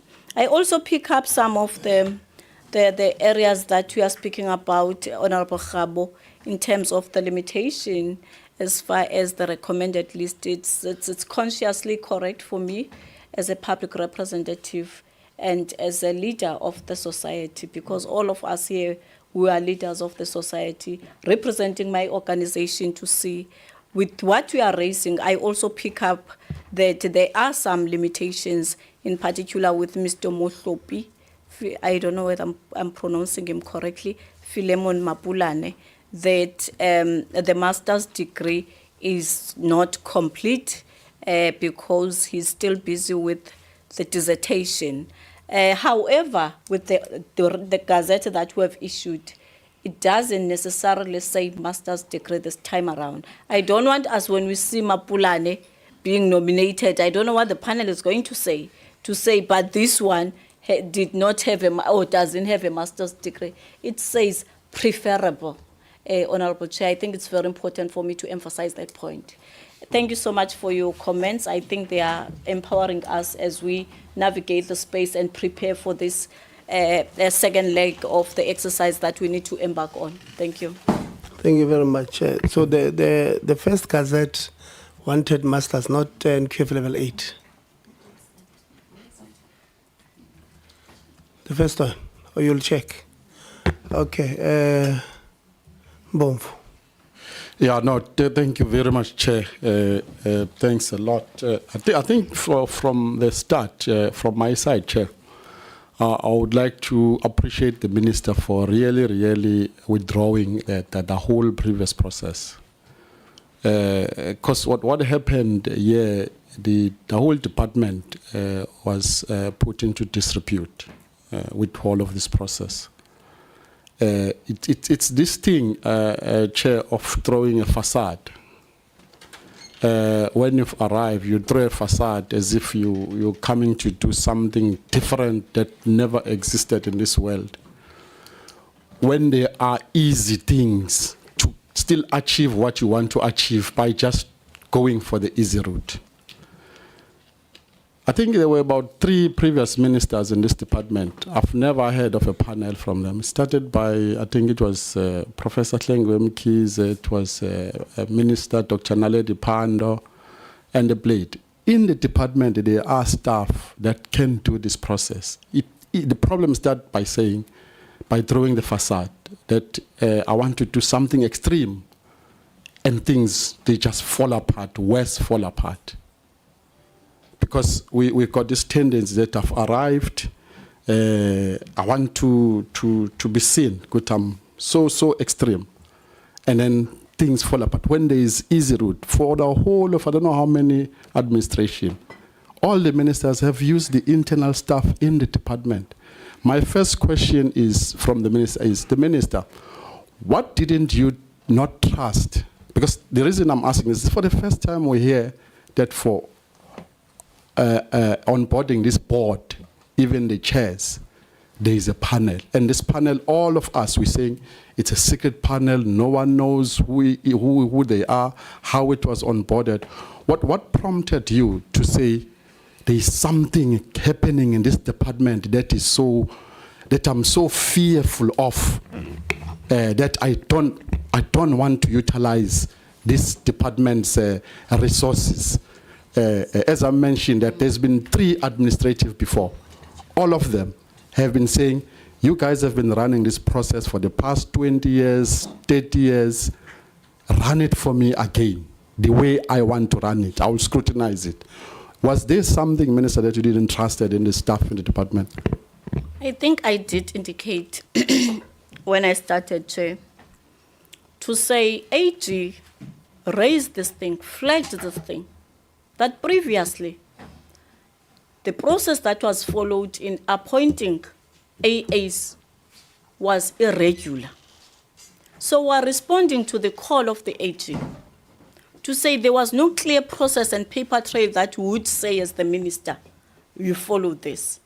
So they advised me that I should come up with a clear process, because with the previous administration and the weaknesses that we're picking up today in our SETAs, it emanates from the process that is not clear on what kind of a system are we putting in a place to actually appoint those AAs. That's why we see the system collapsing. I'm not the one who collapsed the system. I arrived, the system is already collapsed. Our SETAs are not performing. So I'm responding, addressing the finding of the AG. So the minister, instead of correcting what the AG said, the process had loopholes. Instead of correcting the loopholes and follow the process, you just decided to take the system out measure. This outside. Is a corrective measure. Yeah. This is a corrective measure. So that to put in the panel. Yes, this is a corrective measure. Okay. So because this is what we see here, Minister. Firstly, this facade of NQF level 9. Honorable members are pointing out on your list. Some of the people that are there on your panel are on NQF level 6. So again, I'm implying that we're throwing this facade of thinking that we are doing the exorbitant, amazing things, but we come back, we do the wrong things. The person, there's a name, a person who was dismissed at the facet. It's written Elizabeth Tobejane was fired at the facet for corruption, but is found being appointed in the board in another seat again.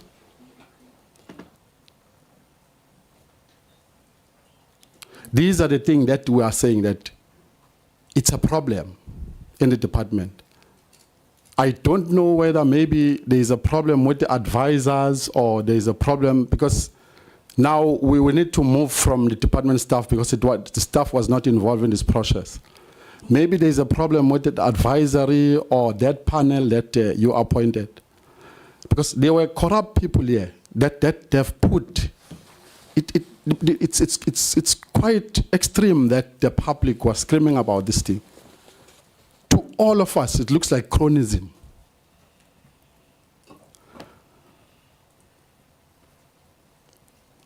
People that were being appointed here were friends, were comrades of high stature, some MMCs, things that have never happened before.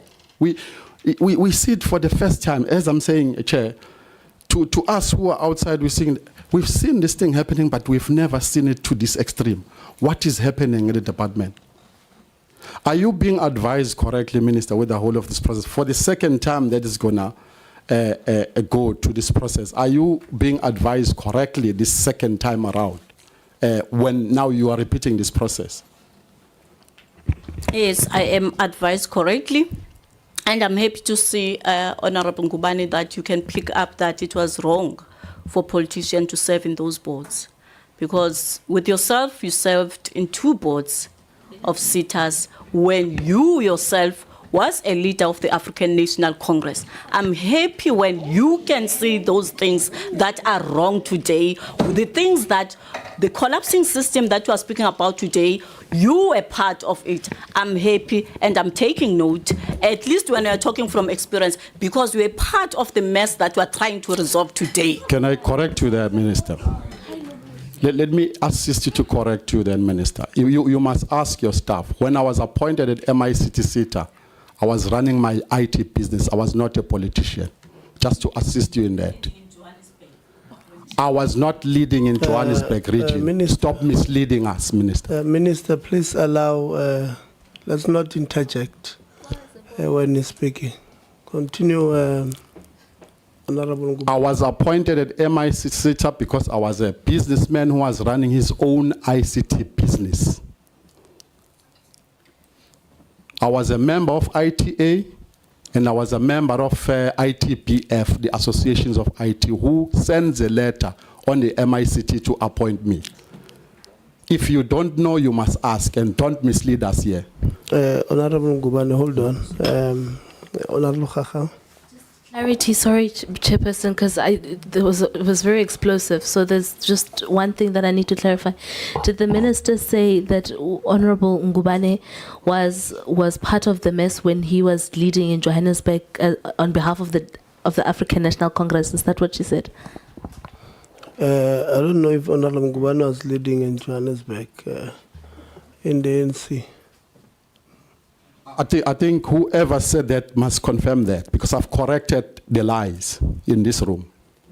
I'm saying again, when I was appointed at MICT SETA, I was a member of ITA, Information Technology Association. I was a member of BITF, Black Information Technology Forum, and I was seconded by them. I was running my business.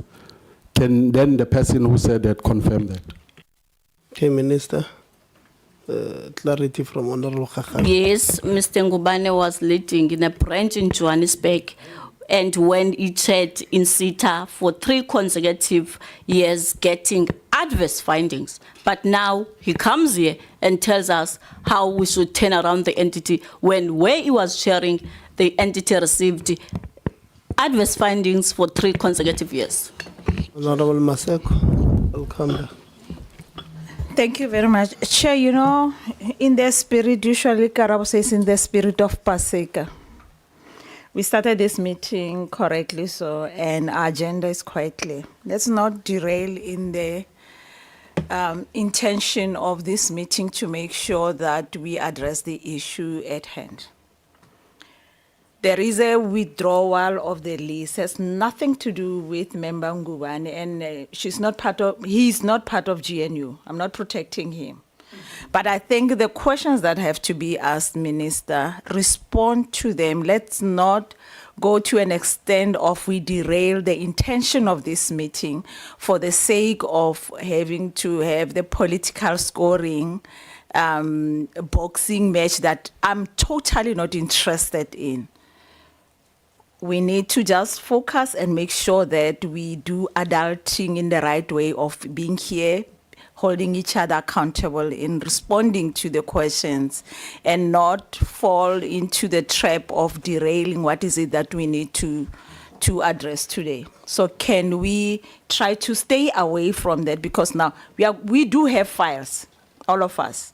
I can sit here and open the file of each and every one because we've been in politics for a very long time. Whether it's a positive or a negative, but the files are there.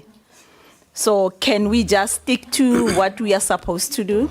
Thank you. Thank you very much. Honorable Msezan. Chair, I'm going to agree with Honorable Mamaseko. In fact, Chair, I would have expected that we would have protected Honorable Ngubane on that attack from the Minister. The Minister is getting questions. She must account to the Portfolio Committee and its members on the affairs of the department and its entities. She's deliberately attacking a member of this committee and you're not protecting him. Honorable Law. No, thanks, Chair. I wanted also to assist that we focus on the order of the agenda and don't derail the meeting so that we respect the decorum of Parliament. Because the people of South Africa are expecting us to give them feedback and go forward as government. So I would wish to also request that we keep calm and then we address issues adequately as we've been dealing with them so that we're able to find a solution. At the end, we are going to come up with solutions, recommendations to assist the process. Thank you. Thanks. You know, I don't know how many times I've pleaded that let's concentrate on the business of the day. Making life very difficult, colleagues. Minister, let's not attack members on what they would have been doing previously. The question that are related to what we're doing to fix now is extremely important so that we don't find ourselves on that path again. Let's not move away from the subject of the day. Please, I really beg you, Honorable Ngubane. Yeah, thank you, Chair. I think it's the issue of trying to run away from the question that try to paint other people with other brush and run away from the question. So, Chair, we have a list here. There are members in that list that doesn't have NQF level 7 even or 8 as required, but they were on that list. We've got lists that of people who are corrupt that are on that list, who were dismissed in some SETAs for corruption, but they are on that list. And chronism and the whole thing. So the next question now, with this new appointment of the panel, Minister, are you going to appoint a new secret panel again, or are you going to use the same panel that advised you to do this work?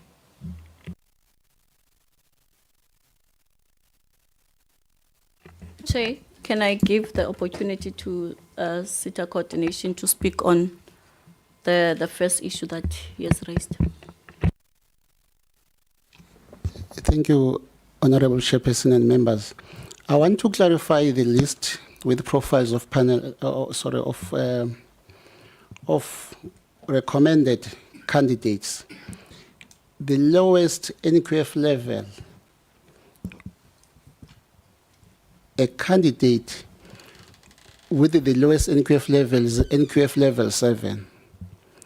All candidates recommended are above NQF level 7. I needed to clarify that. And secondly, I must clarify that in terms of the Skills Development Act, it is not prescriptive in terms of the qualifications required. But to ensure that we are looking for the qualified people, also hoping to identify people with capability, Minister stated that preference should be given to candidates with NQF level 8. Thank you. Yeah, but so the Gazette said NQF level 8, the previous one, not NQF level 9, which was masters. No, again. It says 8, NQF level 8, not 9. Yeah, thank you very much. So, and now you are now answering.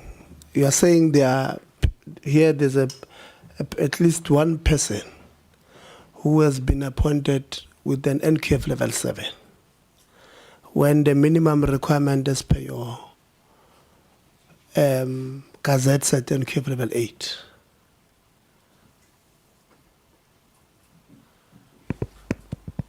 Yes, Chairperson, in compliance with the Act. No. So you put out the Gazette. Because if you're saying compliance with the Act does not describe any educational background. So it means you are saying even if we release the Gazette that you are going to, I've paused your time, I just want to clarify this matter quickly. If we are going to release another Gazette, you said this time we'll say preferably NQF level, whatever. myself with NQF level 4 can still apply and still be legible, because that is what the Act will then say. Is that what you are saying?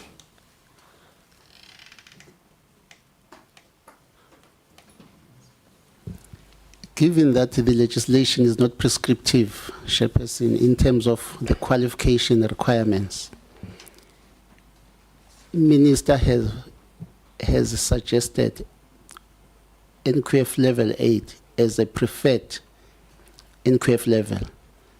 That simply means even someone below that, but considering the capability, experience,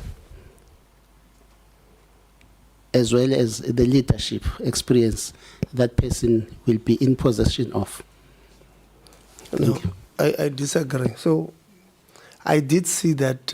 Please read the first, I think it's the first 2 or 3 paragraphs, where it speaks about, because it's very clear on the educational background. It does not say preferably on NQF level 8. It said minimum requirement.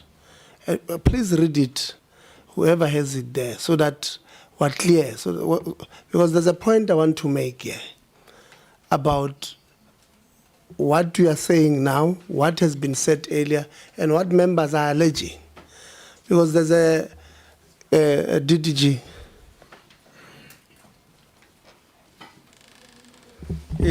Thanks very much, Honorable Chair. That's correct. It says. No, go closer to the mic. Don't go back. One to record. It says, Chairperson, this is the one with the deadline of 13 June 2025. We don't want that one. That's the current one. We don't want that one. Or the one that Leave is that withdrawn one. now. We want the one of November 2024. Okay.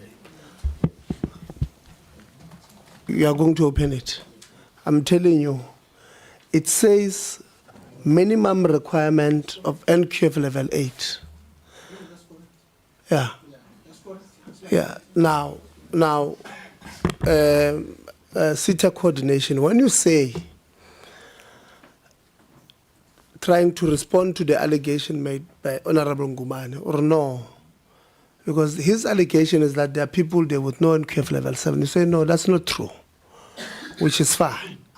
But then you go on and say the person with the minimum NQF level there has got NQF level 7, right? Which then means, from where we're seated, that that person did not comply with the gazette that the minister would have released, right? And if we then agree there, then it begs the question again, Minister, what is our understanding of beyond reproach? Because we have now seen, this is, I've been noting them, there's one of somebody was fired at Facet. There's one minister that you say was cleared, or the criminal case cleared. Now there's one who did not meet the minimum requirement on educational background. So when we say the process to DG was beyond reproach, was solid, that the process was clean, what are we talking about when, at least now we've identified 3 issues? This beyond reproach means what? Because it means it's not there. It means there were gaps in the system, which we must acknowledge. In order for us to fix them, we must acknowledge, okay, there were gaps here. I have my own questions, which I'm going to pose. But we must at least accept that there are gaps here. Because if we don't accept it, we're going to repeat them. And we're going to have the same problems. And we'll be doing that thing that Einstein says when he talks about insanity. Doing same thing over and over again and expecting different results. So we must accept, colleagues, where it's leadership to accept. So on this one, I agree. Yes, at the time we thought we were fine, but in retrospect, in hindsight, we accept that the criticism that says this thing was not perfect. To fix this thing, this is how we're going to do it moving forward. Because you can't say it beyond reproach, honestly, when we have this a few things that we're identifying. Honorable Ngubane, please continue. Yeah, Chair, in continuing, as I said in the beginning, Chair, that while you're speaking on that, it's not happening for the first time in the department as well. They did it on appointment on the board of NSA as well. They go ballistic, they say minimum requirements, NQF level 8, and then they appoint people who are on NQF level 6, NQF level 7. So it's typical. It's this facade that I'm talking about, that now we want to do better things than the previous one, and we do the worst things, which is putting the department into disrepute, and it's making us look like fool in this portfolio committee as well. We don't know what we're doing.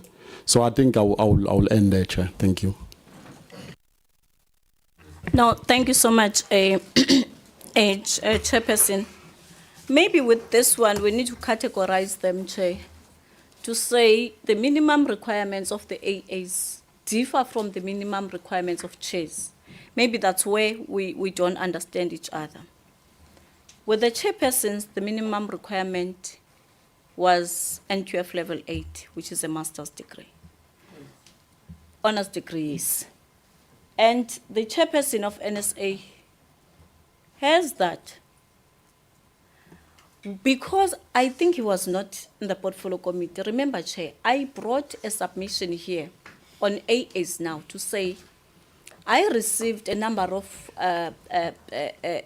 requests from the labor in particular to say we're struggling to get the people who meet these requirements. It was labor, it was community, but the employers and business, I think we did not have any challenges. They said they would want me to exempt them. I brought that submission here in Parliament to say we are exempting them. And the report was adopted in this meeting. That's why you would see that sometimes, as much as there was a requirement, but there are those who do not even meet those minimum requirements. We brought it to the attention of the portfolio committee. That's why you are saying with the NSA, AAs only, not with the chairs. There was no compromise with the chairs. Chair, I think I must indicate that to say labor, in particular labor, had to engage us and say, these are the limitations that we are facing. That's why we are not responding to calls for nominations. So we had to exempt. And the Parliament, the portfolio committee, the report was presented to say this is the intervention of the minister to say, let's try to loosen up some of the requirements. That's why we are saying others, they do not meet the criteria that we think they must meet. It's true. It's because of that exemption that we had to apply to those members of the NSAAA. Maybe even with the boards, other SETAs, we are still going to find that because it was a blanket approach to all of them because they couldn't find people met the criteria that the minister had stipulated. So looking at those issues that Honorable Ngubane has picked up on the system and those that we have also mentioned, Chair, as we navigate and improve our systems, we are going to take them into consideration and rectify ourselves and make sure that with the second leg of our interventions, we don't see those gaps that you have identified. But I want to put it on records that with the AAs, they are exempted to the minimum requirements so that when we see them, we don't ask again, why this one, I know him, he has NQF level this, and the advert was saying NQF level this. This one is only applied to the chairpersons. Chair, thank you. Thank you very much. Honorable Desiree, let me give you, you said only a few questions. I'll give you Honorable Low after. Thanks, Chair. Chair, a lot has been said and back and through, so I'm not going to repeat the stuff that I had noted. But what I would like to point out through you to the Minister, DG and team is, before I put my question, is 2 or 3 things. The first thing is, and I myself and Honourable Khabu has in the past said maybe we should call the previous minister in front of this committee as well. We are in this situation in the 7th Parliament because of a mess. I can have stronger words to describe the situation of higher education, including the appointment of people on accounting authorities, boards, whatever positions we have to appoint via the Minister's office or the department. And we are not the same team, and we are not going to allow, Chairperson, I know you will agree, that our legacy of the 7th Parliament and this committee is to be the same as the legacy we inherited. We are not going to allow that. Individual parties will take legal action if need be. The committee will do whatever they have to within the powers allocated to us. And Minister, I'm glad you speak about listening to society. I'm going to speak on it later.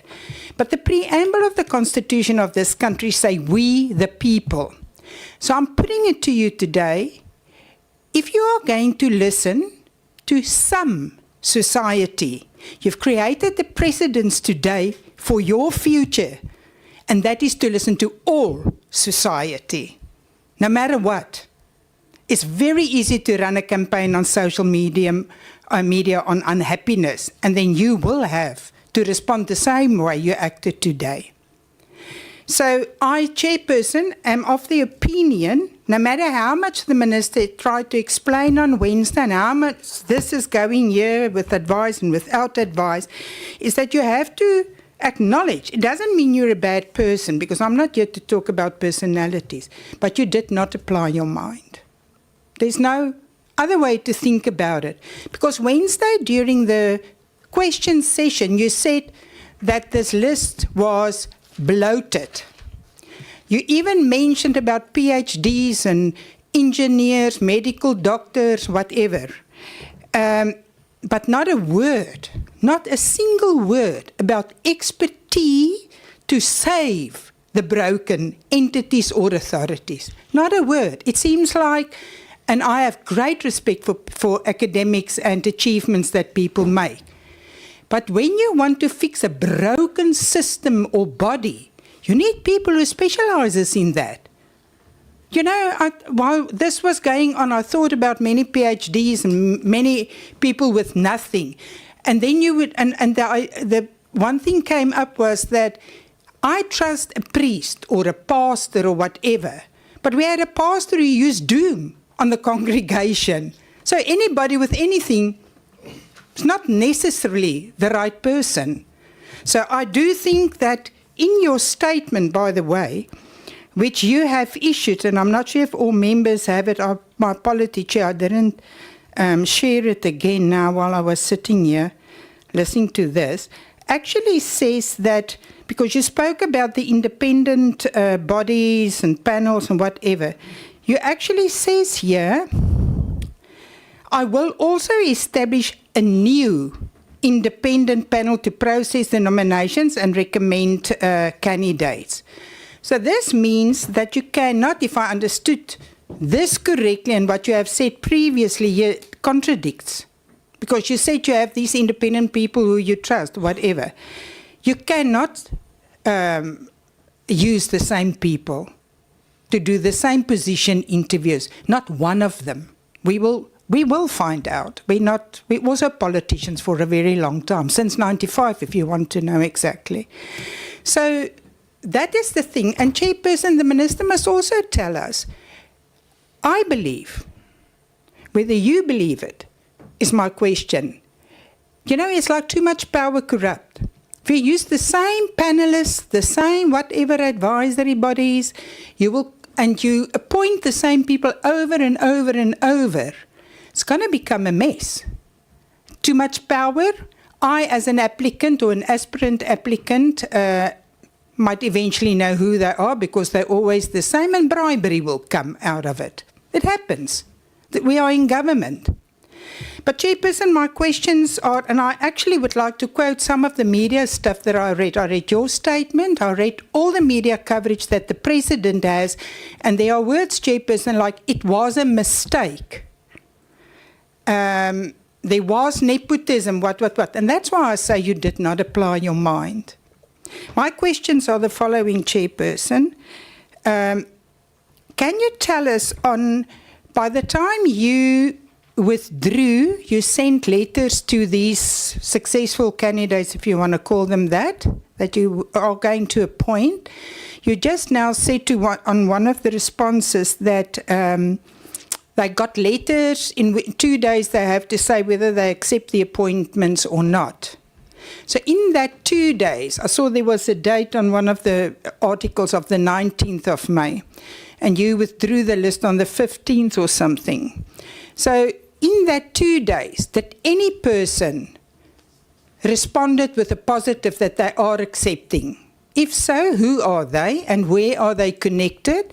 My other question, Chairperson, is there was accusations of political bloated or connections and involved in connections with board members or chairs, whatever the case may be. And are any of these applicants in any way working for government and its departments or entities? Thank you, Chair. Thank you, Desiree. Minister.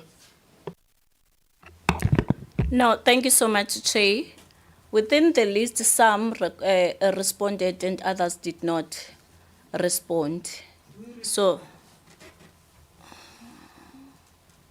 we can finish the portfolio committee with the list of those who actually replied to say they are accepting the offer. Yes. There was another question. The first one. Oh, the new one that you are asking, you are saying the statement says, I will also establish a new honorable member. I take your advice. And any, Chairperson, any government-related business or employment? Business. Of an applicant. So from those who had initially been appointed, the chairperson, do you have any of them working for business? Is that what you're asking? Or working for government? Yeah, any of the applicants and anybody on any of these panels. Or on the panels? Panels and application. Okay. So on the ones that you had appointed? There's a panel. No, there's the chairpersons. Oh.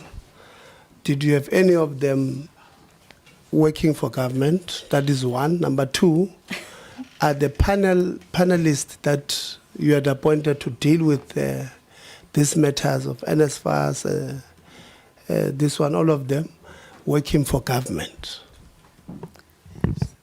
Yes, with the advisor falls under working for government because it's paid by public funds. It's Mr. Konde. Yeah, he was the former DG of the department that I can think of. And then with the panel, I need to scrutinize but most of them, they are more into the private sector, serving as board members, and others are academics. And I think one of them is an advisor. Yeah. Okay, you'll give that. No, I will ask for consent. I cannot just say committee and say I'm going to give. No, Because no. what if I don't get a consent? No problem. Chair. No, I'm saying to you, you will give us a list of those. There was a Karabo list that said this one is a CFO or whatever at this municipality and all of that. So give us a list of all those that were appointed who are working for government, and not only the advisor to the minister. That's the point I was getting at. So go give us that list, scrutinize it, and give us even where, at which level of government do they work for. Then the second one, we've agreed about you going to look for consent. Honorable Law. Modula stulo ke go leboge ke tse tšhono ke re kgang gapetswe ke kgang tse di matsetseleko le tse di masisi gareng ga gore ba Afrika Borwa ba gamaregile ba ipotsa dipotso gore ra go tswa re rileng ya ka re le maloko a parlamente le ba rongwa ba department go botlhokwa thata minister gore o tsetsie ditetlebo le dingwe tsa ditshwaelo tsa ba maloko a rona parlamente gobane go tshimola ka pele fela ha re tla go leba sentle matsapa mantsi thata re itemogela mo paneleng ya rona ile gore re santse re sa itse. I'm going to go back to the panel issue and I'm going to speak here and I'm going to be very calm and as conscious as I am. You have shown leadership by agreeing to the process of the chairs as per the outcome of society. You've shown us that you are willing to listen also and work with stakeholders. And I want to take you back to the people who could have crafted your statement, which I was quite concerned when I wrote the statement. I read the statement as a result that says that the stakeholders, which I felt that maybe portfolio committee was not part of the stakeholders. And today at least you could see that the stakeholders of portfolio committee's members are trying to bring about a solution that will respond to South Africans' outcries. I'm saying all of this because, Minister, the most significant problem that we are faced with as a country is that did you, before that you sit to agree on appointing board chairpersons, have you previously looked onto a criteria to check all those previous chairpersons? Do they have any findings of non-compliance or irregularities in the past where they were involved in governance or financial management? I'm posing this because I feel the panel did not do much in identifying or going deeper into identifying all of this. And I'm posing this question because what could have given effect onto all of this thing? It could have been when you could have started to understand the findings and provide the context on the current concerns that highlight the need for a stringent government where we are accountable and we are transparent. In the previous chairpersons, before you appointed these ones to the panel, have you sit down to review on the previous ones onto the non-compliance or any findings of irregularities so that you can therefore draw your confidence from the fact that how you're going to drive the new appointments? I want to check from there so that I can come back and unpack why that panel must go and why the public must know the panel. Thanks. No, thank you so much, Chairperson. Remember, the Portfolio Committee gave us a responsibility to assess the performance of all our SETAs in the country. Oh, the chair is not here. Now I'm checking and I can't see anywhere. I must speak to you, yes.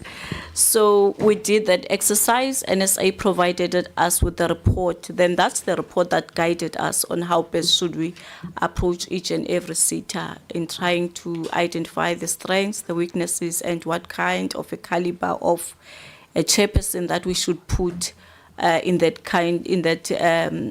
sectoral SETA to turn around the SETA. So it was based, our determination was based on the performance report that was presented before us by NSA. CO, I think he was working together with the board by that time. That was the day before Asanda. Okay, mine was to check previously, was there any investigation or audits that revealed unethical behavior or financial mismanagement among the past chairpersons? I want to establish something. No, yes, the previous chairpersons before you appointed, I want to know, before you go to appoint new chairpersons, I agree the department sits, it make determinations, it review, and you sit with the panel or you sit with whoever and say, this is what we've picked up in the previous financial year, and these are the problems in the SETAs. I'm asking this because these SETAs are not performing. They're not doing anything. So I want to know from the beginning of appointing the chairs, what was the criteria to identify the previous problem and to give effect to the current problem directive in terms of this? Thanks. Please allow me, Chair, to give to the CEO Kuzwayo to take us through that. Honorable Chair or Acting Chair, Minister. Yes, there was yes, there was an assessment that was done, but I must also indicate that in the list of that is being discussed, there were only just 2 members, and there was no findings that were made against the members and individually as the chairpersons. Okay, I'm basing all of this question because if you would have went through a thorough and a review process that is quite content and that is quite extreme, you would understand that the panel had a duty firstly to identify the gaps. Hence, I'm going to plead with the minister consciously with you, Minister. I'm pleading that with this process, because we've already accepted, go and consult the panel, but give South Africans the benefit of the doubt that you will give the names of the panel and then you will give their background so that we look as to how you could have went to get to the panel, because the problem was not going to be the chairs or to be done by the chairs. The problem was the cohort of the panel as to are they conscious enough and how they could have advised you in terms of their process of the board. So I want to plead with you, consent of not consent, give the people of South Africa the panel that could have brought to this process, because already in the committee we have identified 3 to 4 problems in the process to appoint the new chairs of the boards. So it's important that you go and relook onto the panel and give it to the South Africans and strengthen it and give it a clear terms of reference, because our question will be, did the AGSA give you an advice to have the panel, or where did you derive the panel? Don't get what to get to that point. So what the panel, I want to consciously plead with you again as a South African, as a minister of South Africa, please go and give South Africans the panel and go and review on the panel and give them a clear directive as to what should happen, because we might come back and have the similar problem as to not be able to account to that. My other question I want to ask, it's on the panel, Minister. My concern was to say, if we haven't vetted the panel, I want to ask a question. What criteria were they using to evaluate applications, and how are they ensuring that the process is free and is for all, while you have not vetted them? What would have constituted their consciousness as to determine who gets shortlisted, who does not get shortlisted, while we do not know what they possess, what they have? Thank you so much, Chair. I think this question is coming, I don't know for how many times now. It has been coming and coming and coming and coming. I indicated that the criteria that was used by the panel was to stick to the legislative imperative, because the criteria in terms of the nomination is explicit in the Skills Development Act, Section 11.4, which provides the minister in appointing the members of the AA to say they must consider issues of gender, demographics, representation, disadvantaged persons or communities that have been prejudiced by past racial and gender discrimination in relation to access to skills development programs, a blend of knowledge, skills, and experience required for the effective function of the SETA in question, and is drawn from the ranks of senior officials in the organization.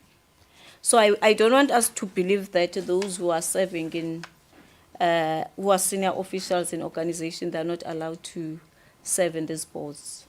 The act is clear to say they must also form part of the board. So those were the issues, and then taking into cognizance the strengths and weaknesses as well as the performance of the SETAs, then see what kind of a leader that is going to drive the transformation of our SETA system.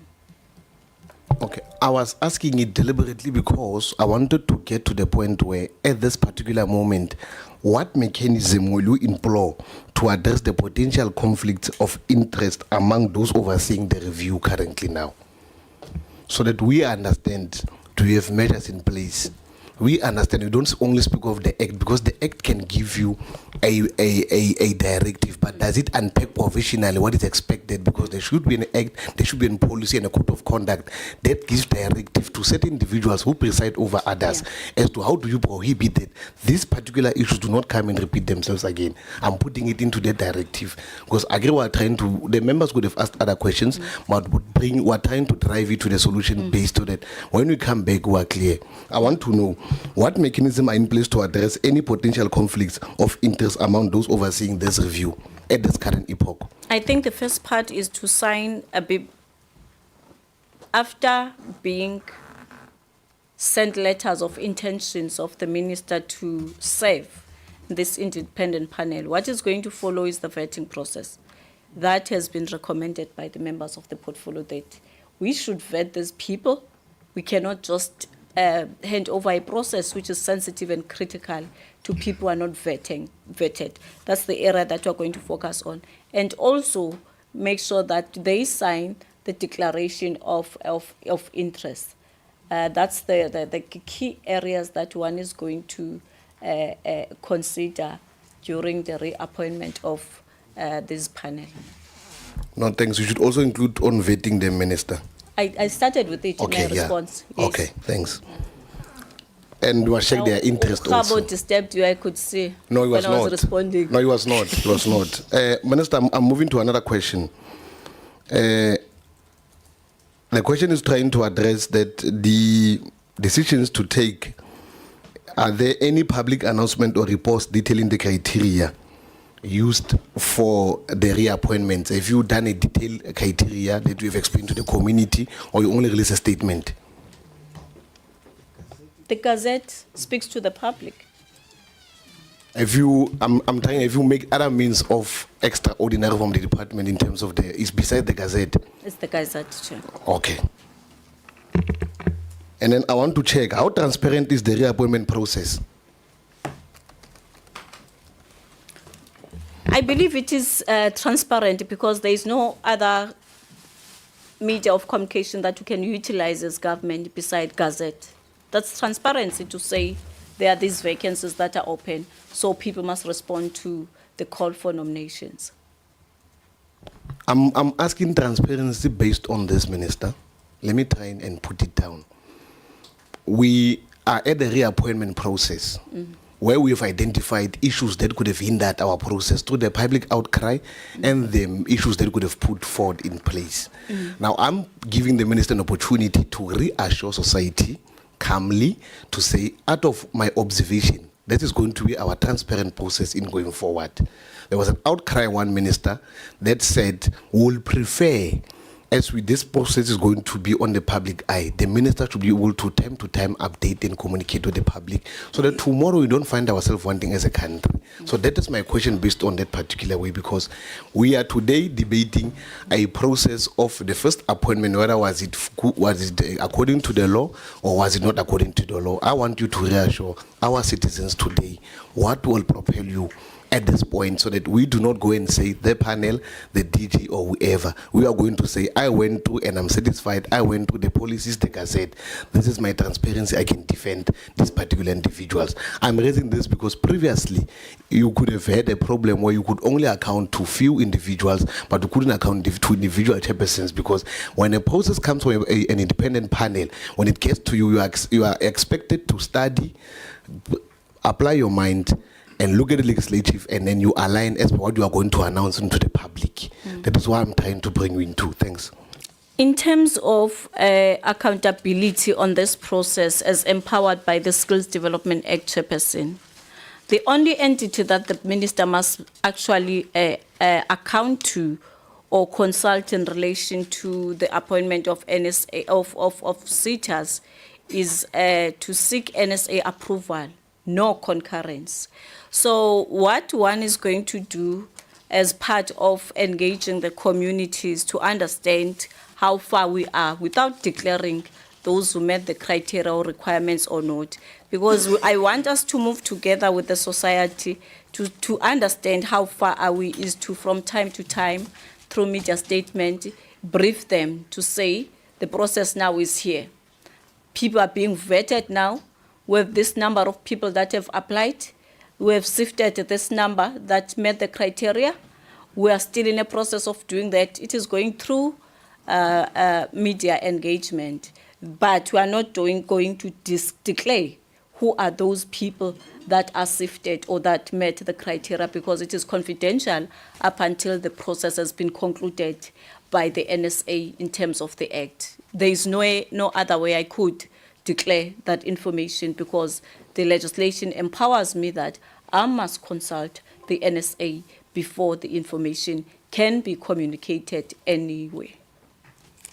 Oh, thanks. Last time we had a SETA board chair who attended the meeting, and he was. I wanted to check the cost implications and what is going to happen for him to recoup or pay back the money, because he was removed as a chair immediately after the withdrawal of the minister.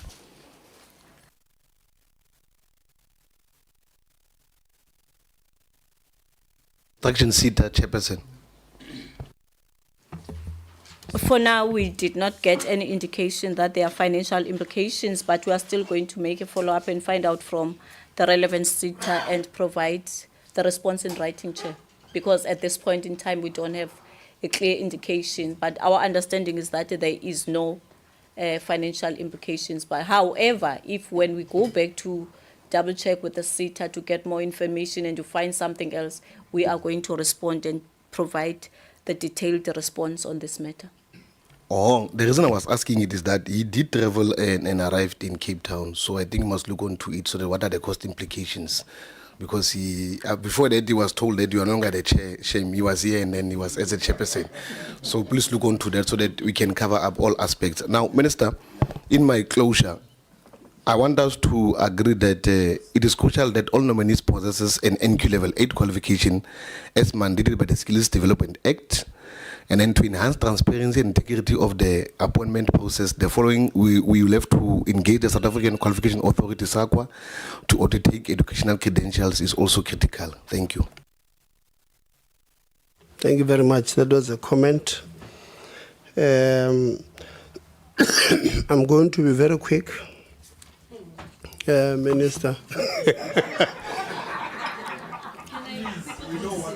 Okay. Okay. Okay.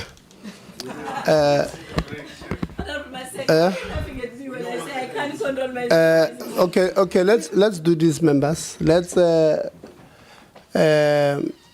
me allow you to get food, and then we'll do this part at least. Whilst I'm asking questions, you'll be eating. So let's quickly do that part. Thanks. That let's do it in 5 minutes, colleagues. Nah?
Yeah, I mean, now it's myself and you, just the questions.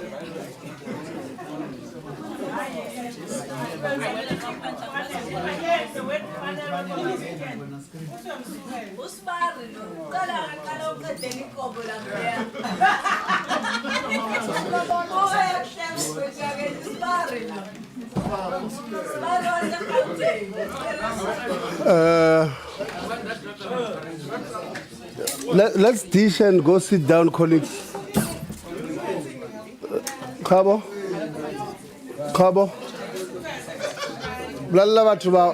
Emma, let's not eat there. Let's go sit down. Please.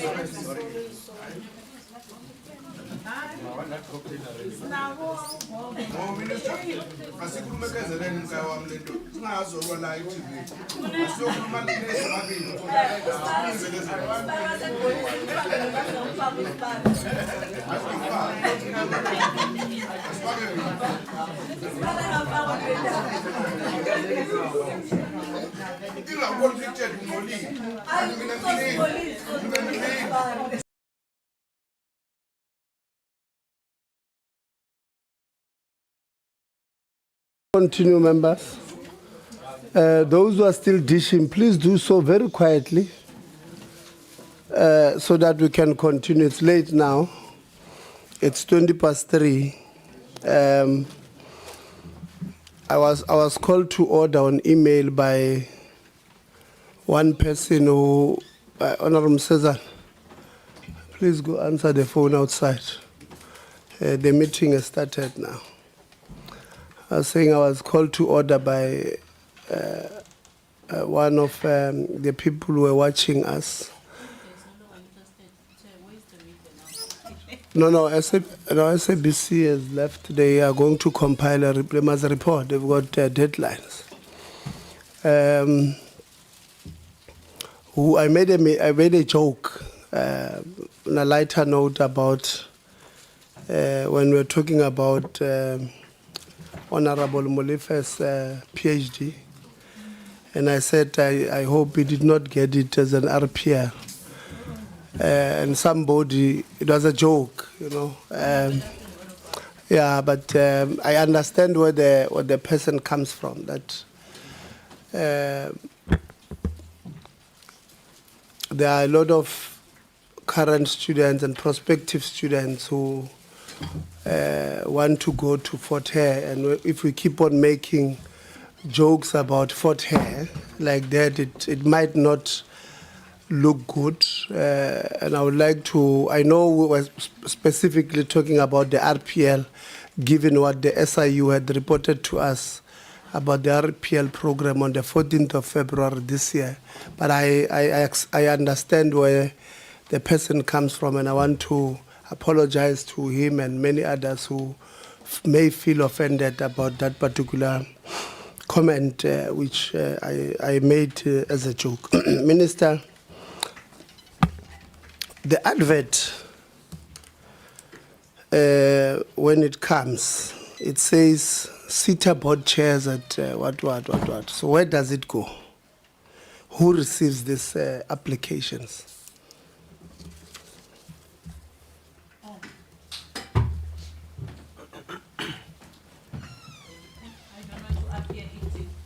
Yeah. Yeah, no, let's take, you'll eat after the meeting. No, thank you so much, Chair. I think because Mabungubane indicated that in terms of administration, he's the one who consolidates all the reports from and hand over to the office of the minister. There is an email as appears in that gazette, setachairs@et.gov.za. So he's the one who is managing and monitoring the nominations as they come. That's why he indicated that he's responsible administratively. Yeah. Thank you very much. So when I apply, Tate Mabuza Ngubane is the one who's going to receive in the department my application. And then what is the process from there, Nguban? Do we take it to the minister straight? Do we process it internally in the department? What is the process? Thank you very much, Chairperson. There's some administrative processing that entails capturing, because it's just the documents come as emails, so they needed to be captured. That is the processing part of it. Thank you. And then after that, where does it go? It goes to the minister. Yes, correct. Okay. And then, so when it comes from the SETA coordination, Minister, it comes to you. It's a raw data. It has not been filtered with those who qualify, those who do not qualify, those who have not submitted, who have submitted IDs that are scanned and are too dark, because it's just raw data. It comes like that, just on the record, Minister. Thank you so much, Chair. It comes as soft copies as well as hard copies. But as raw data? Yes, yes. Okay. So when it gets to the minister, what then happens? You've received 500 and something applications for 21 SETA board chairs. What then happens after that? What is the process that you take in order for us to get to the second, third, fourth stage so that we can appoint? I think I did indicate, Chair, that hence the Act empowers the minister to oversee the process. It is the prerogative of the minister on how the process must follow. I have developed my own systems because AG complained that there is no proper system and no paper trail when they want to understand how the process unfolded. So after that, everything is handed over to me to work closely with the independent panel. That's where it ends. Then once the independent panel has concluded the processes, then we compile the report. I also utilize SETA coordination to assist in terms of populating the report to meet the standards of NSA. Then the report goes to NSA. Yeah. As per the Act. Let me just clarify. We are not against what the Act says on Section 11(1)(a) that gives the minister the prerogative to appoint. We just want to understand.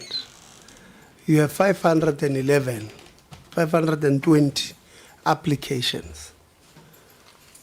In the ministry, I don't know how your staff, what is the composition of your staff. So how do you then process the 500 and whatever number to shortlist? Chair, I indicated that I take the raw data as it is and hand over it to the panel. Okay. Yeah, it was not that clear. I'm glad it's clear now. So it comes and goes to this panel. Okay. And I know, Minister, you said you are not going to share the panel with us at this point. You are going to check.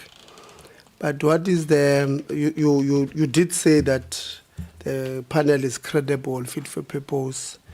We'll take your word for it. The 4 or 5 member panel that we are talking about, who are volunteering their services to you, what is their administrative competence? Because this would look like it has a lot of administrative work. They must sort out, check first whether this candidate, Tebogo, has submitted all documents,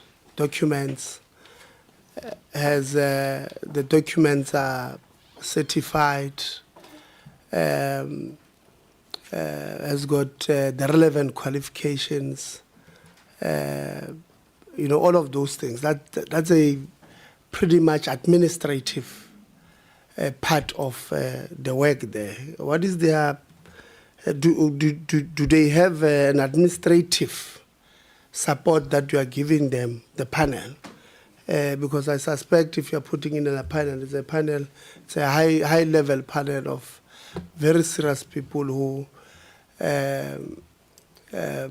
possesses very high credentials. Do we have? How do they deal with it? Are you giving them administrative support? How are we dealing with it? I do provide them with administrative support, but I feel, Chair, we're being too technical now, getting in the space of the minister as empowered by the Skills Development Act. Honestly, I must register that. Because now it's like you're going to say me, how many people were in those interviews if you were interviewing somebody? Even when we tape a cabinet memo, those issues are not being asked. I must register my concern that I'm not comfortable with that matter, because it's like you are interfering with the act, the section that empowers the minister to execute her responsibilities. No, we're not interfering, Minister. We're asking these questions because I've already mentioned 3 points which disapproves your earlier assertion that the process was beyond reproach. So this is the point we want to drive to you for you to understand. We're not interfering with your duties as a minister in the Act.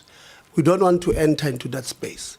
But we want to register how we believe you are getting this point, because at the beginning of the meeting, you're very clear that this thing is beyond reproach. In fact, members were even joking about it at the beginning, about beyond reproach. The Honorable Lonzi said legal must explain what is beyond reproach. So we want to show you, so that when you do it again, when you do this process, because it's going to be done, when you do it again, these gaps that would have identified with you, because your team would not have identified it. If they had identified it, you would have came here and said,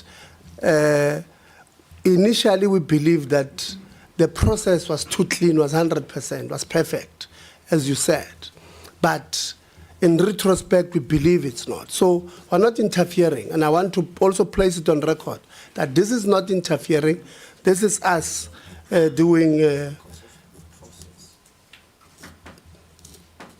You want to call order, DG?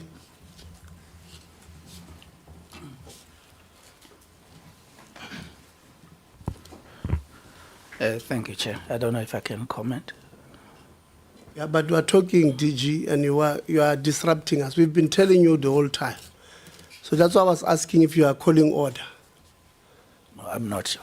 Yeah, but please, DG, some of us, when we're you are disrupting our chain of thoughts. We did say that, please speak on WhatsApp there, Yeah. So I thought Minister must just clarify that particular part. What makes in your own view, Minister, what makes a person credible? When you say this one, Tebogo Chair, is credible or is not credible, what makes him credible in your own view? Minister? What makes a person credible, Chair, is exactly how it is defined when you Google. By encyclopedia, you'll see what it means. It's exactly that. You are not going to answer us.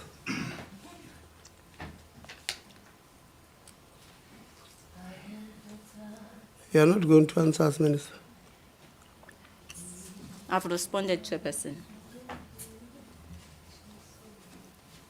Okay, so I'll take it, the Minister, you are not going to answer us on the credibility, because the reason I was asking this question, Kakao, who's singing there, please?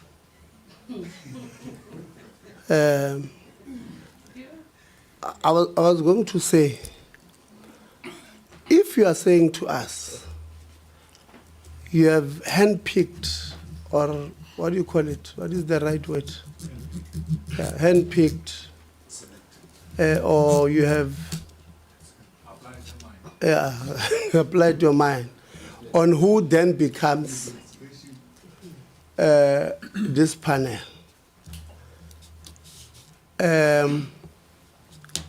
It's okay, that's your prerogative. But these people may be credible to you because of what you know about them. But they may not be credible to somebody else. There are 1,000 people here who may believe that I'm not credible. There may be 1 million people who believe I'm credible. And they are using their own discretion on credible. And we then take these people, and I want to assume they are credible. I want to give them that respect. They are credible. We then, without vetting, because I think there was a concession earlier that the panel was not vetted. Or they were screened but not vetted, something to that effect. And give these people to deal with a sensitive matter here that may also have, if they've not signed non-disclosures, and the reason why I'm even jumping that part of asking if they went through this process is because, Minister, you have decided to say we are now encroaching on your job when we are asking, you're saying you are too technical on encroaching on your job. But we have exposed these 500 and something people who have applied to people who have not been vetted, who have not signed. We'll assume they've not signed non-disclosures of information. They did. Yeah, but again, now we don't know, because when we ask you, you say we're being too technical and we're encroaching on the job of the minister. Because reality is then, we then have a problem, about this, with this particular people. We are going to ask you to reconsider, or maybe ask them, do you mind if I think you said to some member that you are going to look at, I think it was member Desiree van der Walt, that you are going to ask, you are going to reconsider appointing another panel, not the one that was there. Did I get it right? Okay. So maybe it might not then be relevant for you to give us the name of that panel, because it will no longer be the one that deals with these issues. We must accept that members were correct. The process was never beyond reproach, because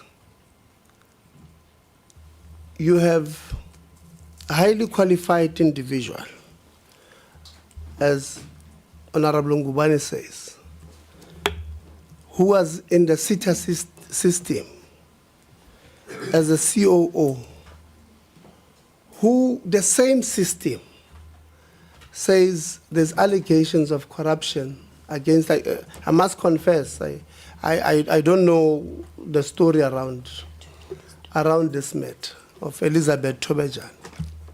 I don't know the story around it. But the same system that is we are supposed to believe is beyond reproach does not pick up this person that we are taking there as a board chair was in the system and left the system under a cloud. We can agree that it was beyond reproach. It's not possible. We can't.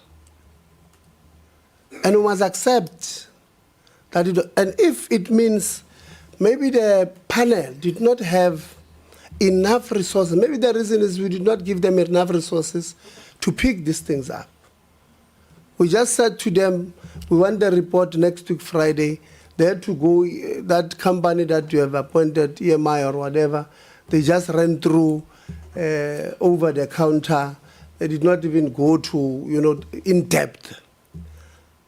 But you have NSA. NSA should know, last year, and that day, Kuzwayo, we said to you, in the past 10 years, go and do a report for us for the past 10 years. I want to remind you, and I told you the significance of this thing. It's just that when we speak, I don't know, sometimes I question my English. Maybe when I speak, what I think I'm saying is not being heard on the other side. Because every time when we ask you, department, do this, you go and do something else. Every time. This is what we said, Minister, to avoid this thing. Go and do a 10-year review in all the SETAs, both management and boards. We said so to you. We said in the boards, you go and say, 2014 till 2019, this person was a chairperson of construction, the under administration. Let me think of something. Bank SETA, a chairperson of a bank SETA. And these other people were in the, what do you call that management of the board? What do you call them? EXCO. They were in the EXCO of this SETA. There is this Msazana who was an ARC chair at this bank SETA, audit and risk. In the past, in that 5 years, this SETA performed badly on audit. No problem. 2020 to 2025, these people were just moved around the SETAs. This Msazana guy, who was an ARC chair of bank SETA and performed badly for 5 years, now Vumbugas as an ARC chair of Chieta. Chieta in 2014 till 2014 till 2019 was performing well. But since Msazana arrived with this bad reputation from 2014, 2019, the Chieta now performs badly on audit. We said, go and do that thing. Why did we ask you to do that? We even said in management, you must go and check who was charged, left before their cases could conclude. Where did they go? You remember that day? We said, and why did we say you must do those things? It's because of this, what we are seeing here. Now we're shocked that a person, I don't even know the period the lady was in the SETAs. It might very well be that he was in this period that we are talking about. At least you know he was suspended, but your system did not catch him that there was this thing. Right? You don't do that report for us. In fact, like I said, I've not seen the full list of the NSA, but in the pictures that I saw on the D-head, I saw a person there, a person I have serious interest on. Serious interest on, who was a chair of services SETA, and that board overcommitted the SETA by over 4 billion when they were leaving, the final days of them leaving. That SETA is struggling to balance their books because of those overcommitments. As we speak, 2020 to 2025, what did they go? Given, what is that, the Mayor SETA. She was chair of Mayor SETA. Where is she now? I saw on the pictures, NSA. I saw her on the pictures there. I hope it's a look-alike. I'm happy you are shaking your head. Because if I'm happy you are shaking your head. But I saw, because we had said, go and do these things. Because we don't want to, somebody messes up here, he goes there, you know, because you don't put mechanisms, and tomorrow they will blame the minister. The minister was appointed. But the minister was not there when this person was getting all this, and you don't even give her those reports of 2014 till 2019. You see? So that is why we're saying you must do it, NSA. When we do it,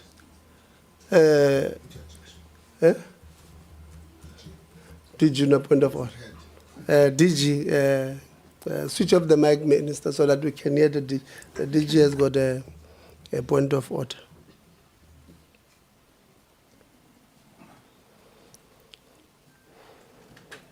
Chair, it's not a point of order, it's a point of clarity. You are talking about a report that was done, completed. All of the things you are saying you said needed to be done, were done. So I don't understand whether your line of question is about the quality of that report or inadequacies that you have derived from going through it. But we do not wish that we go on record as people who did not take advice of this portfolio committee, because the report is there, it can be produced now. Yeah, DG, that the format that we've asked you to do it is not there. You can open it now and choose any seat of your choice, and then tell me who went through a disciplinary hearing between 2014 till 2020. You can choose. You have it there. You can open it. I'm telling you. You have given us that report that does not speak to this thing that want. The report that you have, they want to help you. You have done some work. I'm telling you. That's why I said, I did not say you did not do any job. I said you did, but the manner at which you've compiled that report that does not assist us, and I want us to leave it at that.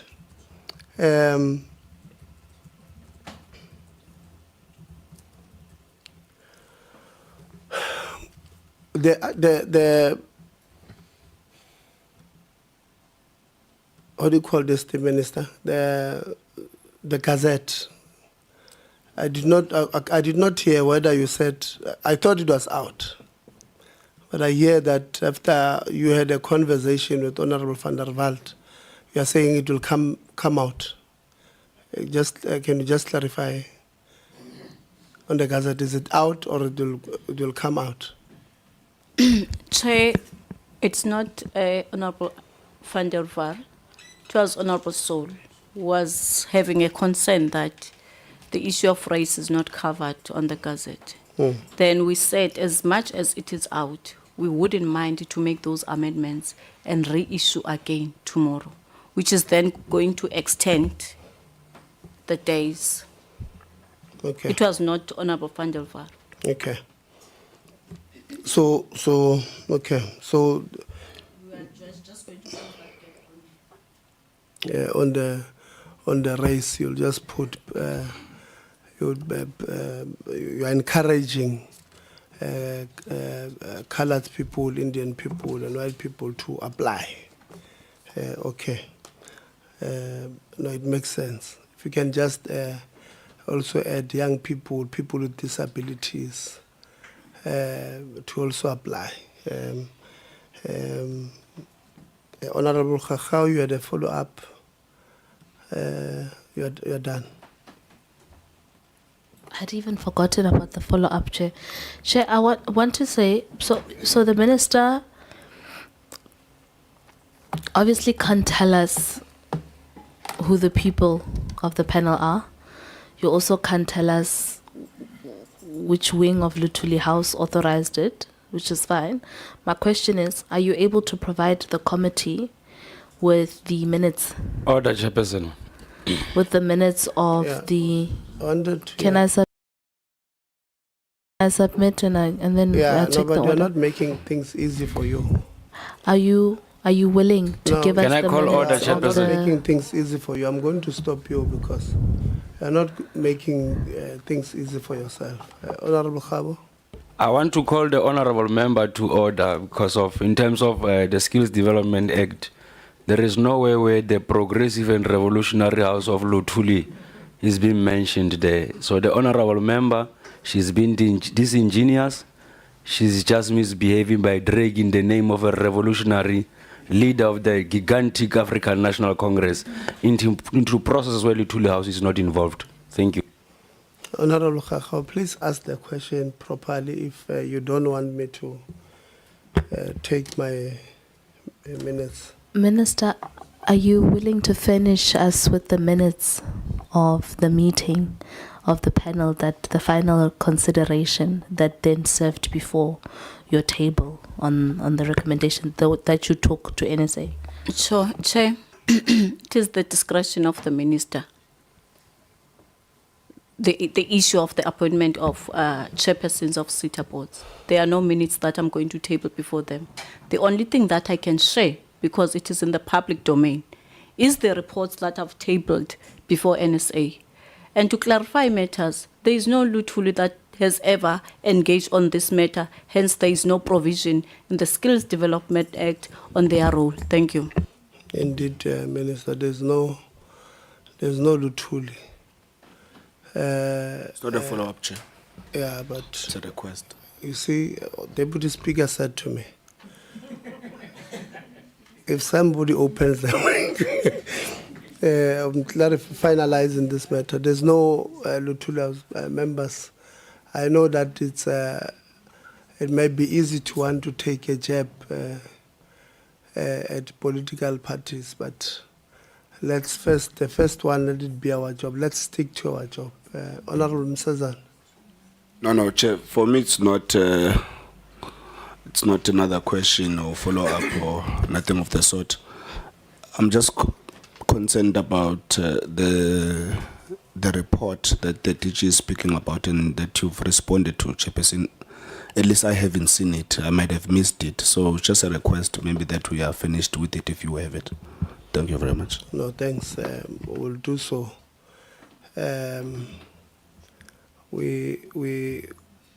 Honorable Masako. Can I just a clarity, Chair? I forgot to ask the NSA, because this is not the first time that you have to deal with the list that comes to you. The issue of a 1 day of looking at the board and the induction, is it the first time that is happening that way, or there have been a scenario that it has happened that way before? And what is the norm to you that you can share with us when coming to the forwarded list of the candidates that you have to look into?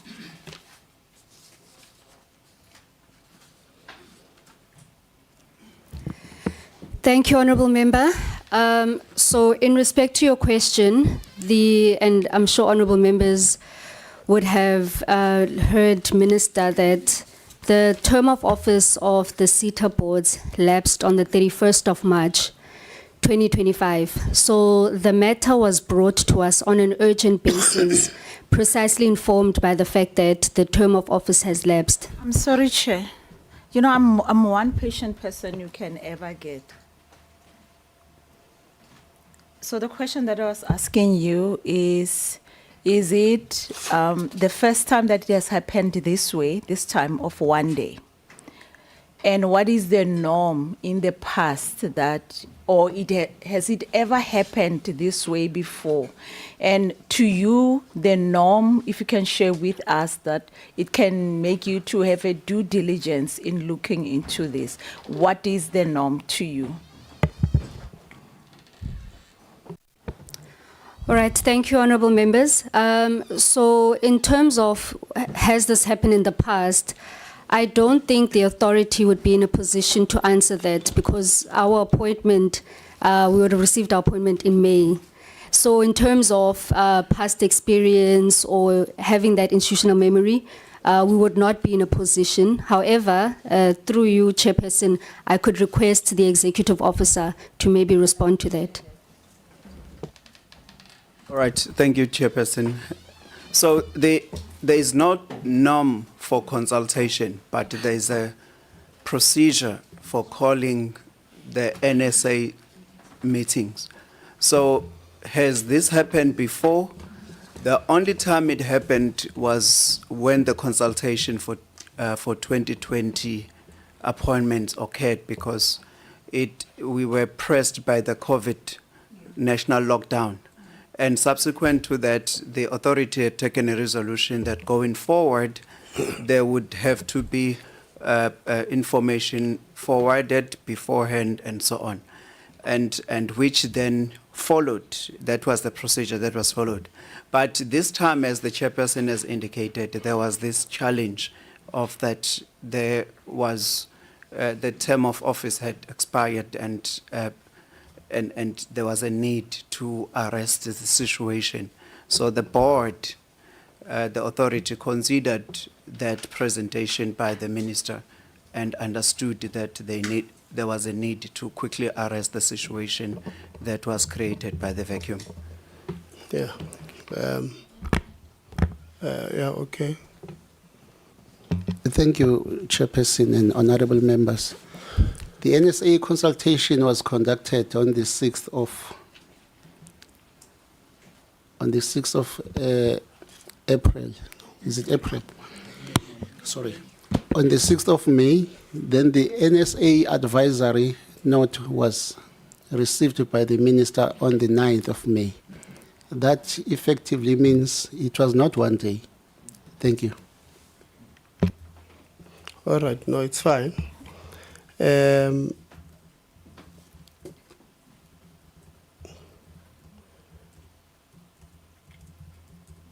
So, Minister, you confirm that there will be no legal challenges on the withdrawal. Are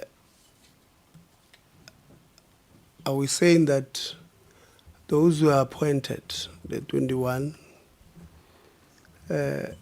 after the maybe legal will assist us, after the appointments of this round, they've got no legal recourse to challenge them not being reappointed? If maybe they can, if you can help us there.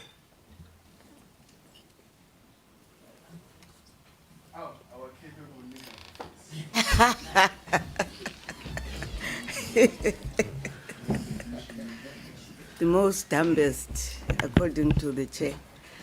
Good afternoon, Sorry, Chair. what did you say? I'm saying, Chair, everybody has a right to approach courts. And if they feel that they have a legal right to challenge minister's decision, they are free to do that.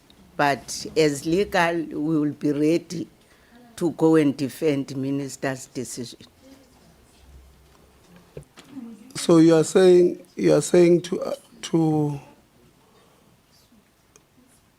there's a possibility that they can approach the court, and you are also saying that they've got no chance of winning.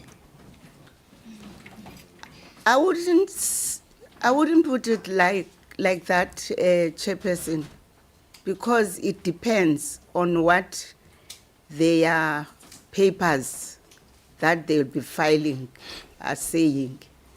We will defend what is put before court. We will not speculate. We'll rely on what they are saying. If their approach is that there is a legitimate expectation that minister has created for them, thinking that they will be appointed, there is a legal authority on how to deal with legitimate expectations. So we will definitely be ready to do that research and assist the Minister.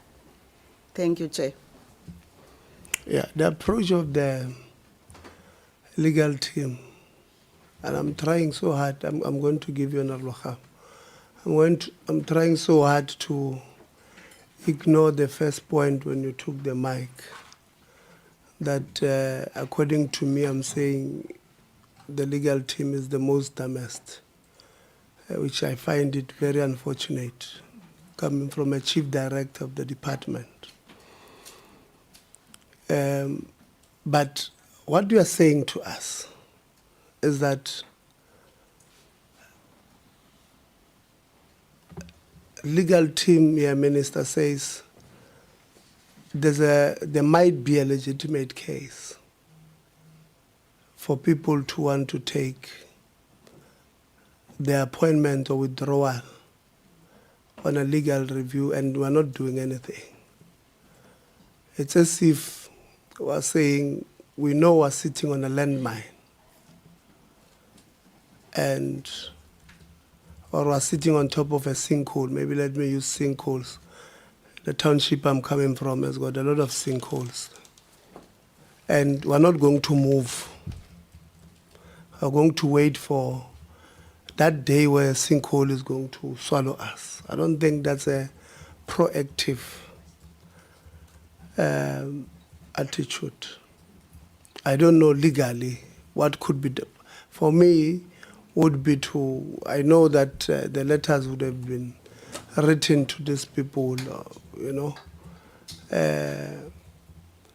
something, but I don't think just standing and waiting for them not to be appointed the next time and then them taking us to court and we say maybe there was a legitimate, they can cry legitimate expectation that this is what would have this thing created, but I don't know, I'm not comfortable with that. Honorable Khabo?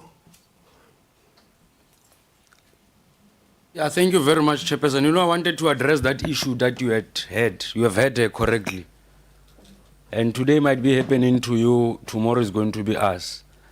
And if this is the attitude that they are used to giving to the minister, it's a Christmas they will never see from us. You can't have a chief director saying that, whispering that you, in your own view, the legal team is the dumbest. We must never accept that thing, and I'll request you to request her to withdraw and apologize. And it's unfortunate. I'm not the minister. It's unfortunate. No, thank you very much. Now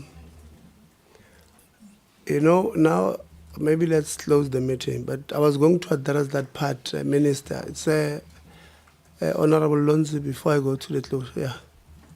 I apologize, Chair. I think maybe you didn't see my hand. I had just one quick follow-up from Karabo, because clearly the minister is refusing to give us... It's Honorable Khakao.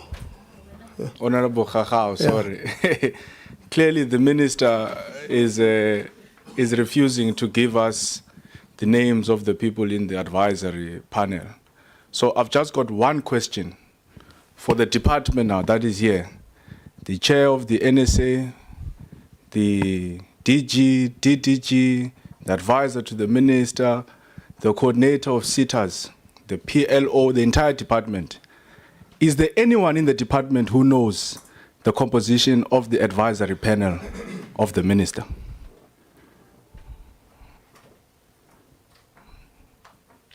None of you know it.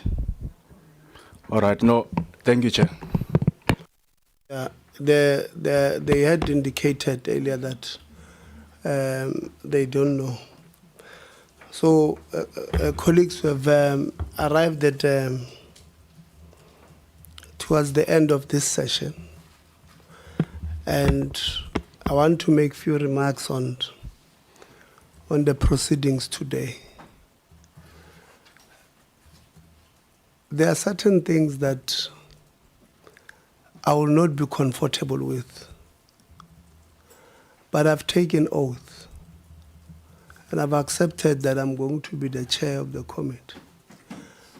And as the chair of the committee, sometimes we'll not agree as members. But I've got a responsibility to continue having our meetings, the decorum of our meetings to be fine. So I want to appeal with you, colleagues, Minister.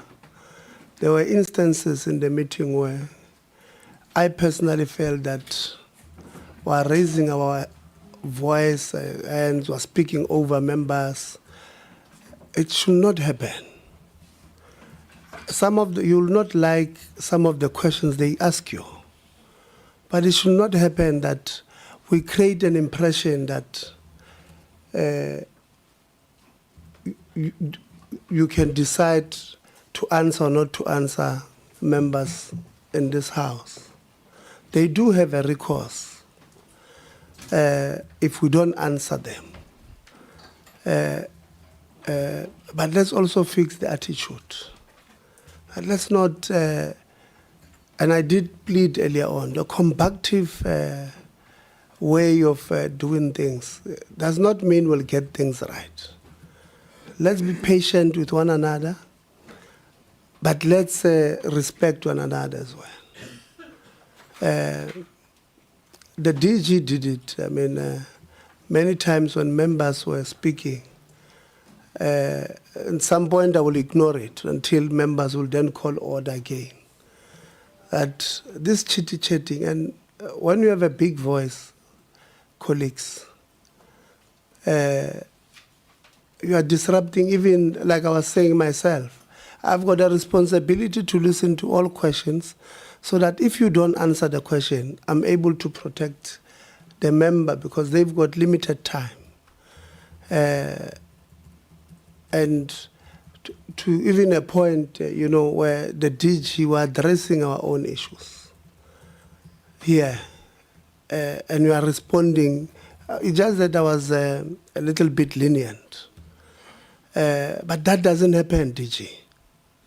Let's not take advantage that we're smiling, but we're at work. We're respecting your spaces where you work. We also expect that there will be the same respect accorded to us where we work, because tomorrow you'll complain that we're monsters when we run the meeting as hard as we can according to the rules. We don't want to do that. Even the comment from Advocate Kuta there, I was just saying, let me allow it. But this is not the first time, Minister. We have raised our discomfort with how the department handles legal matters of the department. It's an observation we've made. If you don't like that criticism, it's okay. But you can't then want to tell us we can't criticize you. If we criticize you, we say we are the dumbest. It can't be. Let's respect the decorum of our meetings. We've got a responsibility. We've got, I don't know how many young people are out there without jobs as we speak. I don't know how many people are out there who, they don't know whether the accommodation providers are going to, Tanya, please, if accommodation providers are going to, host them this weekend or not. So we've got a lot of people, we've got a lot of work that we must do. Okay, Honorable Khamo. Chairperson, we are voted by more than 1 million people. Yeah. We can't be undermined by an individual by virtue of coming from the legal fraternity. That is also subject to the legal framework that is guiding this country. She must withdraw what she has said in this platform. she must withdraw. And that's not for you. It's for us as members. It's for this committee. It's for the people of this country who have given us their vote. Whether it's 9% or 40%, but we are a product of a democratic process. Thank you very much. Advocate Kuta.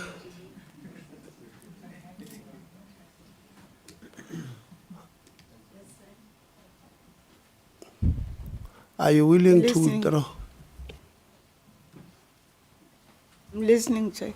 I'm asking, are you willing to withdraw? Withdraw what part? No, it's okay.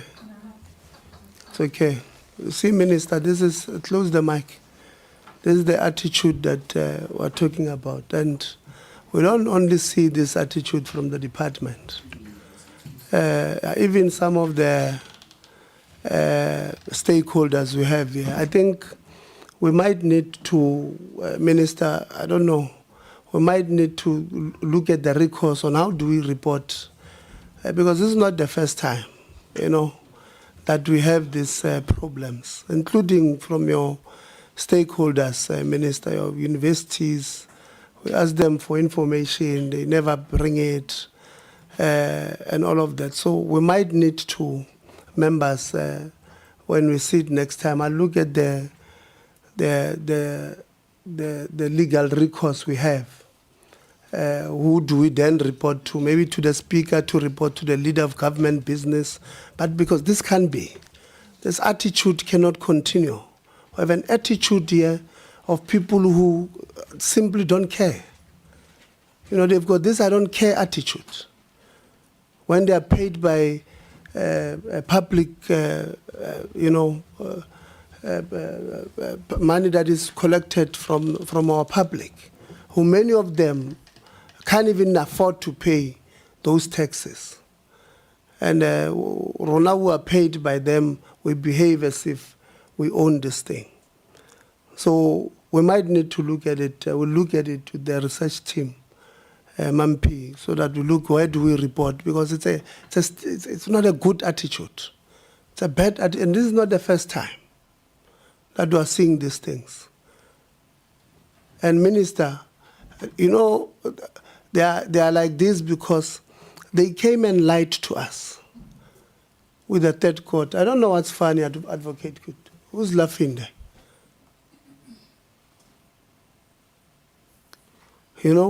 They came and lied to us when they were reporting the third quarter of the department on an APP. And we called them out that we are lying. The attitude comes from there. But, by the way, we could have used section 17, subsection 2 there, that you come to Parliament in a prepared report and you lie to us. You are in China, I think, Minister, on an official, or Japan. I can't remember, but around there. They came and lied, and we caught them out. Then they come and say, no, it was a typo. Where have you seen a typo like that? So we will not let this one lie. We'll write to get the correct, what must we do when we have officials of the department behaving in this fashion? It can be. We're not going to agree to it. We've got a serious job here to do. Many of our people are in the streets. We've got SETAs who do programs every day, but we can't see beneficiaries. We can't see them in our constituencies. We're struggling. We've got TVETs who can't give our kids certificates. We train them for the streets.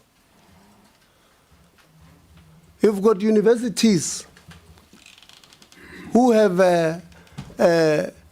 who are refusing to confer students with their degrees. So this is not a joke. We're not bored to be here. It's a Friday today. And I said members should have been home, because tomorrow some of them have got funerals and all of that to attend to. Honorable Desiree must go to Zanin. So Luna, you think we're joking. So this part of it, will close it that way. Minister, thank you for the presentation. We're hoping that those that we have asked that you are going to give us, you'll bring back to us, and then you'll also look at your people and check if you can give us anything. There was a part, members, that I presented earlier on about University of Limpopo. I said they've still not responded to us, and I was saying to you, even though they had lied to us that they have responded to the summons, we did prove that they did not. But I did say to the leadership of Parliament, let's not open cases for now. Let's give them another chance. So I'm lobbying you, members. I'm going to give each one of you 2 minutes to speak on this matter, whether you agree or not. I hope you agree that we reserve them the summons, because they are very clear. We want you to provide us with 1, 2, 3, for which you have agreed to give us in the meeting. So I'm going to start with you, Mama. So I'll go line this time. So just 2 minutes on the matter. Okay. So Thank that we you. can resolve on it. Yeah, thank you. Thank you very much, Chair. Chair, I totally agree with you. Let's try to see if they can send that information. And I'm lashing on Kamoawa Christmas. Already Minister Karu engaged Zelebona. Maybe there must be a progress in trying to mitigate between us getting the information and the university. So I'm going to totally be dependent on the progress that maybe Minister did in trying to also source out that information that we need from them, so that we can make sure that we don't end up going to open the cases. So let's give them time and try to see if they can send that information. And I also, Minister is here, and if you're the DG out, also try to communicate with whoever who is your contact that can listen to say they need to give us that information, and let this go and have that information so that we can interact nicely moving forward. Thank you, Chair. Thank you, Chairperson. I think let's trust the Minister to lead us on this and resolve. Thank you. Susan? No, thanks, Chairperson. I think there's a lot that has been said by colleagues, especially yourself, Chairperson, in and around the fact that we are also empowered to hold these departments and entities to account, and we are empowered by Parliament and the people that voted us to Parliament. So I don't want to maybe emphasize on that point, but on the subject matter, Chairperson, I would also agree that we reserve them and see then after that how it goes. Look, Chair, we can try to give them another opportunity, but the arrogance is right on the roof. So it's clearly they have higher powers, I think. So we can give them that other chance, but to me it indicates that they think they are gods of these universities. I think that's what it's clear to me, but we can give them another chance. Okay, Honorable Souls. Agreed, Chair. But our meekness must not be misinterpreted as weakness.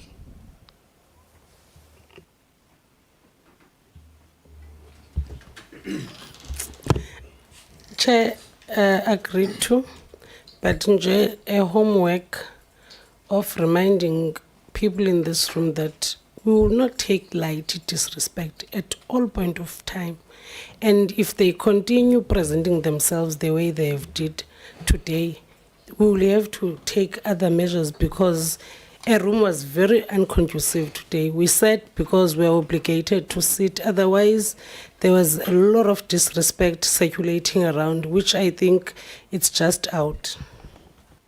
Thank you, Sidukana. No, thanks very much. I think given the fact that the minister has requested for extension, I want to give the minister that we wait for the minister to process and then we'll take it from there. Let's not resummon them and then give the department the benefit of the doubt, because I think we are integrating while amalgamating our relations and then we're working together. So I think we must wait for the minister, allow the minister to process the report, and then we'll take it from there as per the report we're going to get from the minister. Thank you. Khabo? Chairperson, as per the instruction of the whip, you follow suit. That is the first thing. The second thing, Chairperson, it's a party line. We are not apologetic about it. The chief director of legal service or legal team, now I'm not taking it light. She undermined us in front of the public. She continues to undermine us in front of her employers. Myself, I'm not going to take it light, and in this meeting we must resolve. It's not up to you. We are giving you a mandate as a collective, as members of this portfolio, that attend to this matter and give us a report back on how you have attended to this matter. This lip service arrangement is not going to work on us, because this is the stinking behavior that creates an impression that we are unable to hold the department accountable. If the thinking is that we are in their pockets, not some of us. Thank you. Desiree? Well, I'm a bit tougher, maybe because I come from the private sector many moons ago. I think through the Minister's Office Chair, if that report comes, I think the varsity, UL must know, Unilim, that they get funding from us. You know, and I don't want to say it, but if you carry on like this, we'll just withhold the funding until you do come. So we cannot sit here till Christmas next year and be held ransom. And also we're jeopardizing the quality of education at Unilim. Let me be very honest about that too, because there's a heck of a playoff going on, and I think we must really be a lot more tougher and not just write letters and give them D-dates. In fact, Parliament closes the end of July, and I think they must appear before then. Thank you, Chair. What are you saying? So, I'll support another opportunity, but I think there must be much tougher communication. We're not here to beg people. We are here to summons you, and you act, and you get funding from us. So if you don't want to listen, then jeopardize. But the students will be on us if we withhold, and we don't want that. But they're not going to hold us to ransom. They shouldn't. Thank you. Honorable Lonze? No, thank you very much, Chair. I think Honorable Law presented a very superior argument on the matter. Let's allow the minister the time and the space to deal with the matter and give the minister the benefit of the doubt. So, Chairperson, I feel abused here. Can I be you are allowed protected. to finish my point? We are protected, sorry. I think let's allow the minister, Chair, because it will also show that when we are aggressive in holding them accountable, it's not personal. When the ministry does well, we must be able to commend them so that we can be able to hold the same standard when they don't do well. So so far we're very happy with the intervention of the ministry in the UL matter. Minister, continue doing what you're doing, and then we'll come back and resolve it. Thank you, Chair. No, it's fine. Members, I think we have two views on the table. The first view is that we give them another opportunity to serve them, as an opportunity for them to respond. The other one is that, which is, well, the first one is, which is what the work of Parliament is, asking responses from these entities. The second view is that members are saying, let's suspend this work of Parliament and give the minister an opportunity to come. And she has committed to bring the report to to us by the 30th of July. So there's those two views. So I want us to conclude on these two views so that when we close here, we know what clear, so that we don't speak many things. So there's option A and option B. Hold on. There's two views. You must be democratic. You don't have to refuse. It's two separate matters. Okay, hold on. I know, but it's an option on the table. I know you're saying it's two separate matters, but there's two views on the table. Your view, which you supported, was we reserve them as part of an oversight work of Parliament. There's a view that has been presented, which Honorable Lonzi claims to be superior logic, for reasons known to him, that we wait for the process of the minister. So I'm saying we're putting it on the table, that option A, or the first option, will be we reserve them. Option 2 will be we wait for the minister to do it. So, Mama Seko. Thank you, Chair. So the first option is the legal option that we did send the summons. Yes. So that is the one that we are going to, we have to agree to say we are going to extend the time. Yes. But from my side, I was saying that much as it's like that, we are sort of lobbying minister to make sure that it talks to the university to give us that report.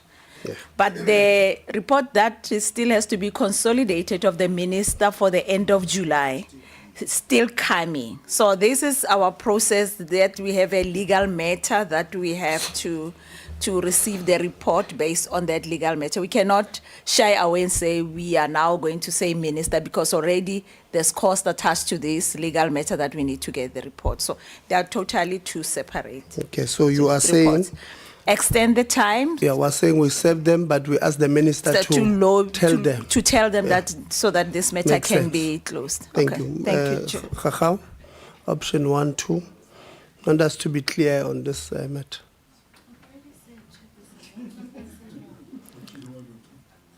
So option 1 is the one that Masako was saying, or option 2, the one that we give the minister. We already went on around and we said this thing. Now I must repeat it again. I think what Mema Seko said, that one. Okay. Chair, sorry, on a point of order, I think what Honourable Matseko is proposing, it's a simultaneous thing, so that should be actually what we agree to, because with the minister's report for end of whenever it's coming, time frame, is not being halted while this is going on. It's parallel. So I think that's very understandable. So that is a party line of... I've just overtaken all of you. Honourable Cesar? No, Chair. The report that is coming from the minister on the 30th of July is a report based on her assessment and the DG's assessment and their sources. Our process, however, to resummon them, because we are outstanding responses from them, must continue. So we must resummon them as the portfolio committee. Mbovu. I agree, Chair. Let's continue taking them to account and let's wait for the report as well. All must go together. Hello? Sorry, Souls? Number 1, Chair, thanks. Number 1. Yanga? It's B, Chair. Sorry, option 2. Yeah, B. Oh. Chair, I'm still going to stick to the point of option 2, because if you look onto the merits and the content is still the same, it will give guidance. So I'm still going to say option BB. Khawo? Langa tsena mo gorogorong wa moriti wa loso ga ba re ke kola moja ke aya ke dumalana le B. Honourable Lonzi, I know it's obvious, but... Madam Chair, I'm being abused. I want you to put it on record. No, Chair, look, my view, Chair, again, is that where we see that the minister is doing well, we must be able to commend her, so that we may be principled to fight with her when she's not doing well. In the context of the UL matter, I saw she was also there unveiled 2,000 or 4,000 4,500 student accommodation. And we have always encouraged that institutions must build in-house accommodation to avoid the corruption of private accommodation. So, one not personal, Minister, where you do well, we commend you. So we'll move with B. Thank you, Chairperson. Well, thank you very much. I'm going to exclude the vote of Honorable Khakao. And on the votes, we have 5 members who are saying it must, we must reserve them. And 4 members who are saying we must wait for the minister. Yeah, so we will prepare the reserving. Sorry? No. No, the chair has never voted on.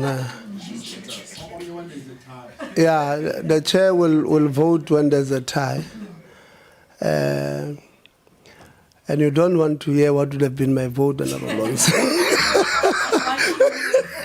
Option 1. So we will serve them, and then let's plead with them to answer questions. Those questions, it's what they agreed to in the meeting. So those who are close with them, please beg them. Talk to them, tell them, hey man, respond. You know, and they must not lie. No, I'm protecting you, Honorable Lonzi. Honorable Maseko, Honorable it's going to be on the record and it's incorrect. No, order. I don't know those people. So thank you very much, members. We're supposed to finish at 1. It's 4:30. I've missed my 2 interviews this afternoon.